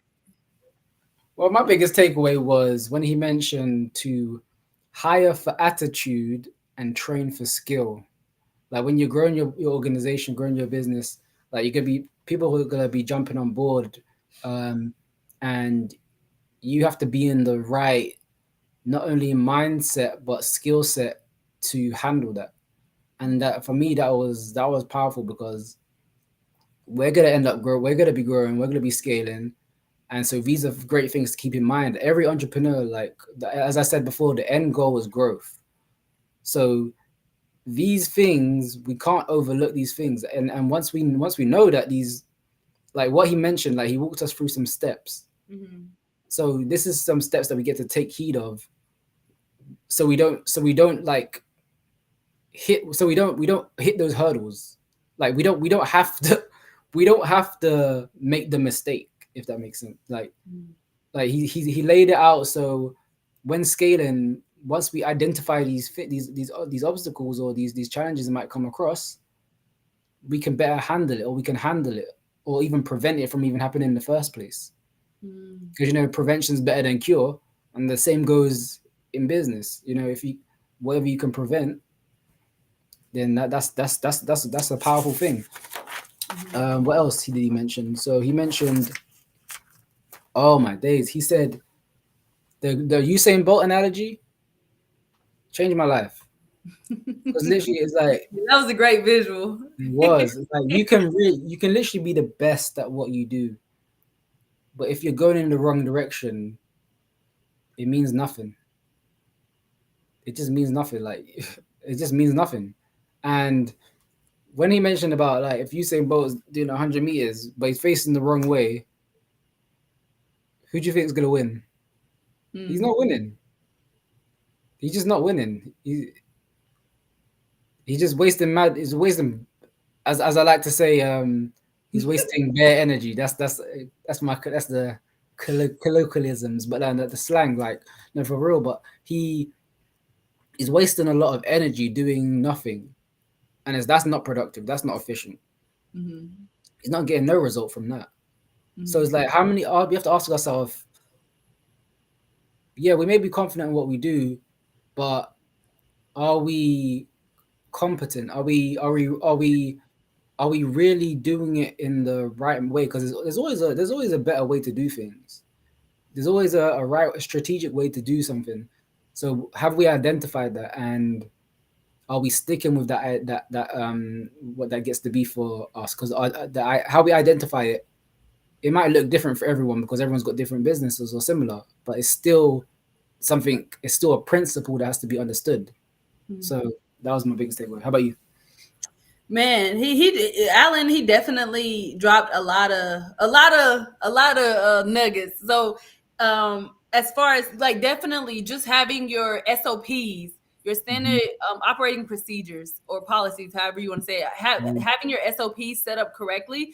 Not only does that leverage time for you to be more profitable and efficient, as you're hiring and firing, if you have a standard way of doing your business, no matter who you hire, they all get to follow the same operating procedures. So by having all your SOPs set up, that is going to save you time, because if you have to like literally stop what you're doing as a CEO or whatever, maybe you're great at sales or great at the marketing piece, or just being a CEO of your business and, leading the entire company, if you have to stop and do and train for every single employee that you hire, it's going to slow you down. So definitely a great way to leverage is having SOPs for your company in every section of your business. And I'm just going to say, for the marketing, because that's what we're talking about. For sales, like what's your sales SOPs? For the accounting SOPs? For the customer onboarding SOPs? For the follow-up SOPs? It's like just so many areas of your business that you get to have a standard operating procedure. So no matter who comes in, or if you get to take time off, you need to go vacation with your family, the team can still function without you being there. So that's something that really stood out to me. Absolutely. And then his free gift, his free gift was he gave away the processes of how to audit your business, but then also that one-to-one audit. And I'm pretty sure the 10 slots are taken. I'm pretty sure they're already taken, but definitely he said that him and his team will do a one-to-one audit with you to audit your entire business to make sure your business is built on a foundations that will be scalable, and you have the proper business processes in order to scale. So definitely, if you want your business to be audited, download his free link and you can do audit yourself. But he said the first 10 people, they had the one-on-one strategy call with him. Yeah, so powerful. Real quick, I do want to mention, I know that we didn't do it right away, but I want to mention the first three. We didn't talk about their free gifts, but Gaetiano, his free gift, he gave a cheat sheet on how to get leads through word of mouth advertising, a word of mouth referral marketing. And then Sean's free gift, he talked about, how can you fill your next event? How can you fill your next event? By being on other people's stages. So make sure, like, if you do events, if this platform, like, as far as doing like online marketing, collaborative marketing, or doing some type of joint venture, like definitely that would be a valuable tool. So definitely hit up Sean. And then we also did, what was the other person we did? Oh, Jill. Jill talked about, she gave you her publicity action plan. It was a publicity crash course on how to be more visible and publicize yourself. So I wanted to just go over their free gifts because I know we're touching on everybody else's free gift real quick. But the next speaker was Jenny Wright. Yes. Yes, and we're gonna speed through it because I think we got about 10 minutes. Yeah, we're gonna okay. So yeah, Jenny, she was talking about joint venture partnerships and profitability, like unleashing profitable partnerships and joint ventures. And so this was an eye opener, I must say. So she touched up on some stuff. It was like, and I think one of the things I actually wrote down was, she said, dream big and get into reality.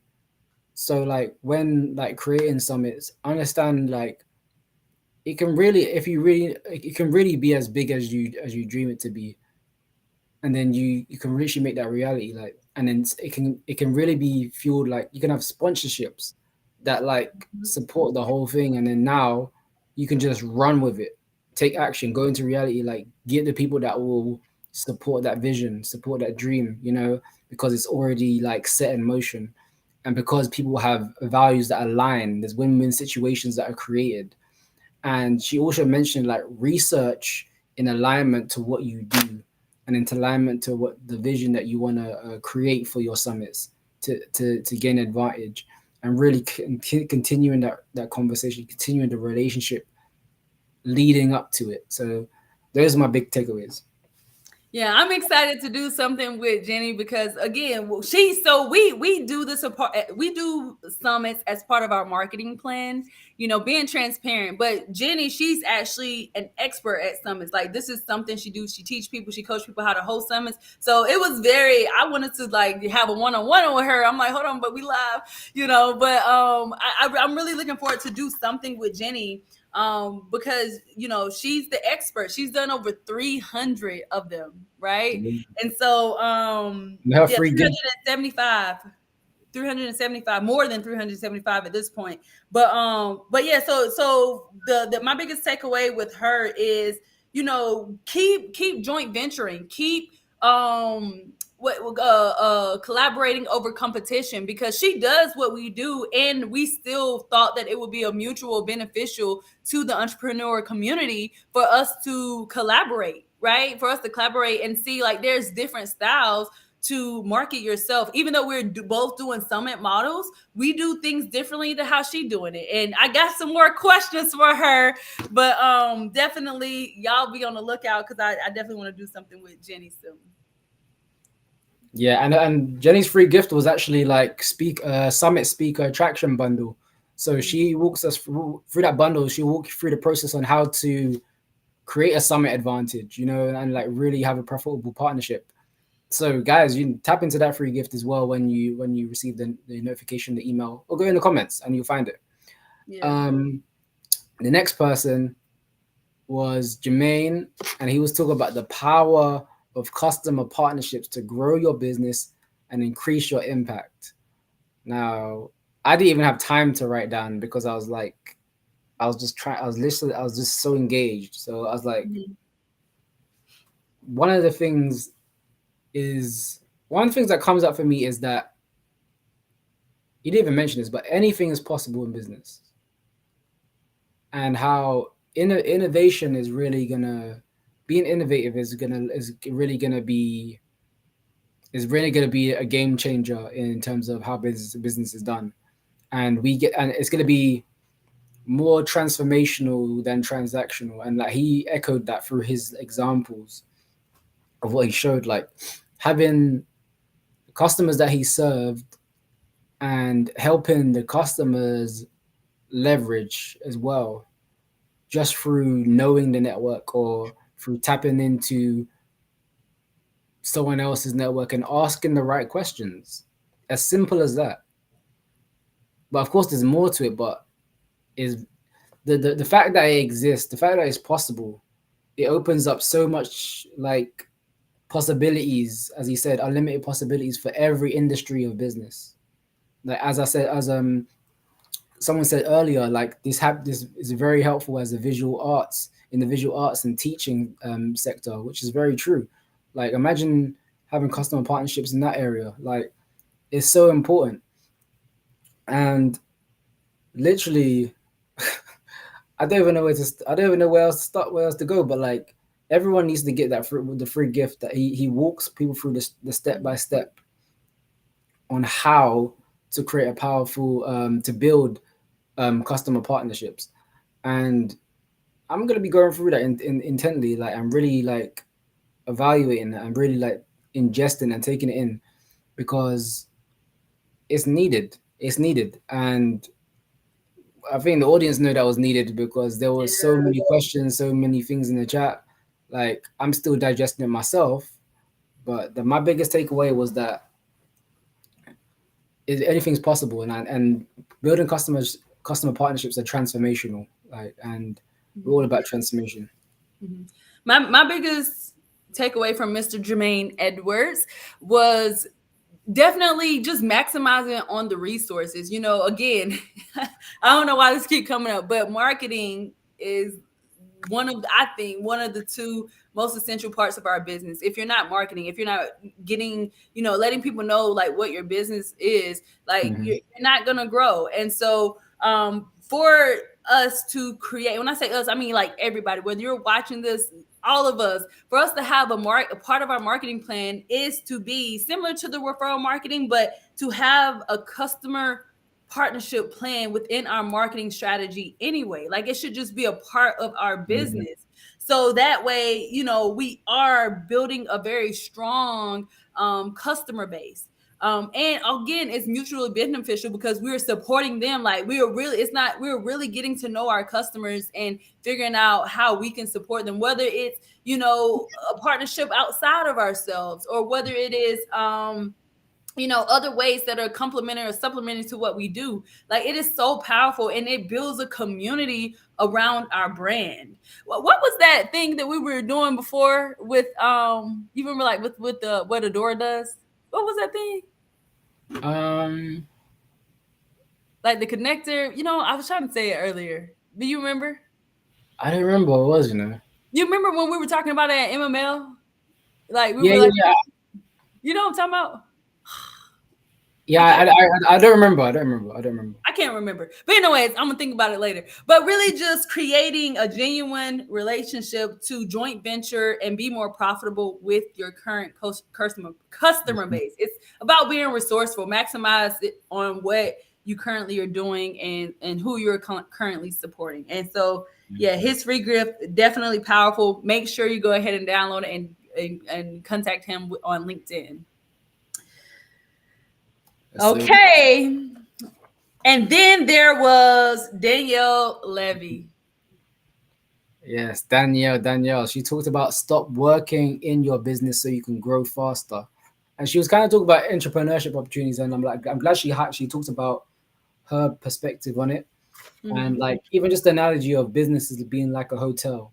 And it's like really like how we it's like just like our life. We get to design how our business like is seen, how it's heard, and our role in it. Like, what are we doing in there? What are we doing in that hotel? Are we managing the managers? Are we being leaders in our own right? Are we being the CEOs that we're meant to be in our businesses, and allowing everyone to do their job so everything flows right, and then the customers are happy, and then everything is happening the way it needs to happen. And one of the big things that she talked about was was that Jermaine? But I don't know. She talked about it as well, about the blueprint. But then I mentioned that it's literally about the U print, because it's like, how are you really involved in that? And she really talked about like how she's the CEO, she's a leader, but it's like she really directs and navigates how everyone gets to be themselves in their area and do what they can, but it has to be in alignment with the vision of the company, in alignment with like, okay, this is how we proceed, like this is like how we operate, and this is how the structure is. Like, everyone knows what their role is, everyone knows and is ready to grow, everyone knows and is being a problem solver in their own way and not deviating from the problems that they solve, you know? So that was my biggest takeaway. Yeah. Stop working in your business so you can grow faster. Definitely, again, just and I loved how she talked about, bringing in the entrepreneurship, opportunities in your business, and learning to just, again, leverage what you already have and being resourceful. Like that was the biggest takeaway overall. And even how, making sure the organizational structure is set up in your business, like with her her boardroom, Boardroom league. like she has that community Yeah. where they literally audit people, making sure the structure of their business is set up correctly. Like, just again, when you are expanding your network and you are growing and learning what other people really do, it's just like, wow, like she has that team already ready to go. And so and her free gift, when she talked about the blind spot identifier, like, again, I mean, everybody say they got a blueprint, right? But what is your you print? Yes, we get to learn and do, the best way we can in entrepreneurship, right? Yes. I mean, I know they got college classes now about entrepreneurship, but normally it's by people who ain't really on the field, right? If we being real. But to have, like, her free gift is the blind spot identifier, and she's giving an audit, a downloadable audit, to where you can literally say, okay, boom, this is set up, this is set up, that is set up, this is Yeah. set up, to make sure your business is functioning legitly, legally, properly, correctly, so you can be efficient, effective, profitable, and productive in your business. So make sure you definitely go ahead and download Danielle's free gift as well.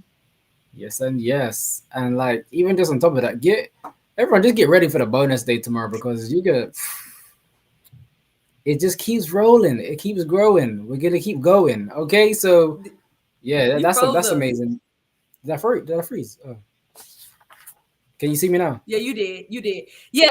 So we're gonna go ahead and wrap this up. We will be back tomorrow. So check your emails. Check your emails. Check your emails for the bonus day tomorrow. We're gonna be sending out emails so you can join us tomorrow for the Power Partnerships 2.0 bonus day. And again, these are some surprise speakers, really to help you be more productive, more efficient, more profitable in your business. Also, if you missed anything, or if you just wanted these interviews and you want to keep this library for your toolbox, your entrepreneur toolbox, definitely go ahead and upgrade to the VIP Insider. The VIP Insider is in the chat. It's on the screen. Go ahead and become a VIP Insider. With the VIP Insider, not only do you get to keep all of these interviews, they're yours. There's your library, so you can go step by step. You also get a one-to-one strategy call where Devin and we support you to see how we can support you in leveling up. It may not be something that we can help you with. So we have a network of amazing entrepreneurs who are experts at what they do, and they can support you with that. Also, as a VIP Insider, you get an exclusive VIP Insider chat, so you can connect and collaborate with other VIP Insiders. And then also this Thursday, we will be hosting the VIP Insiders. We call it the TDI Method Workshop. And in that workshop, we're going to support you in prioritizing your schedule and your plan. You're going to create a productivity plan for yourself so you can end 2023 powerfully. So on that note, make sure you go ahead and join to become a VIP Insider. Become a VIP Insider. Become a VIP Insider. And we will see you tomorrow for the bonus day. See you tomorrow for the bonus day at Power Partnerships 2.0. Check your See you email. tomorrow. See you later.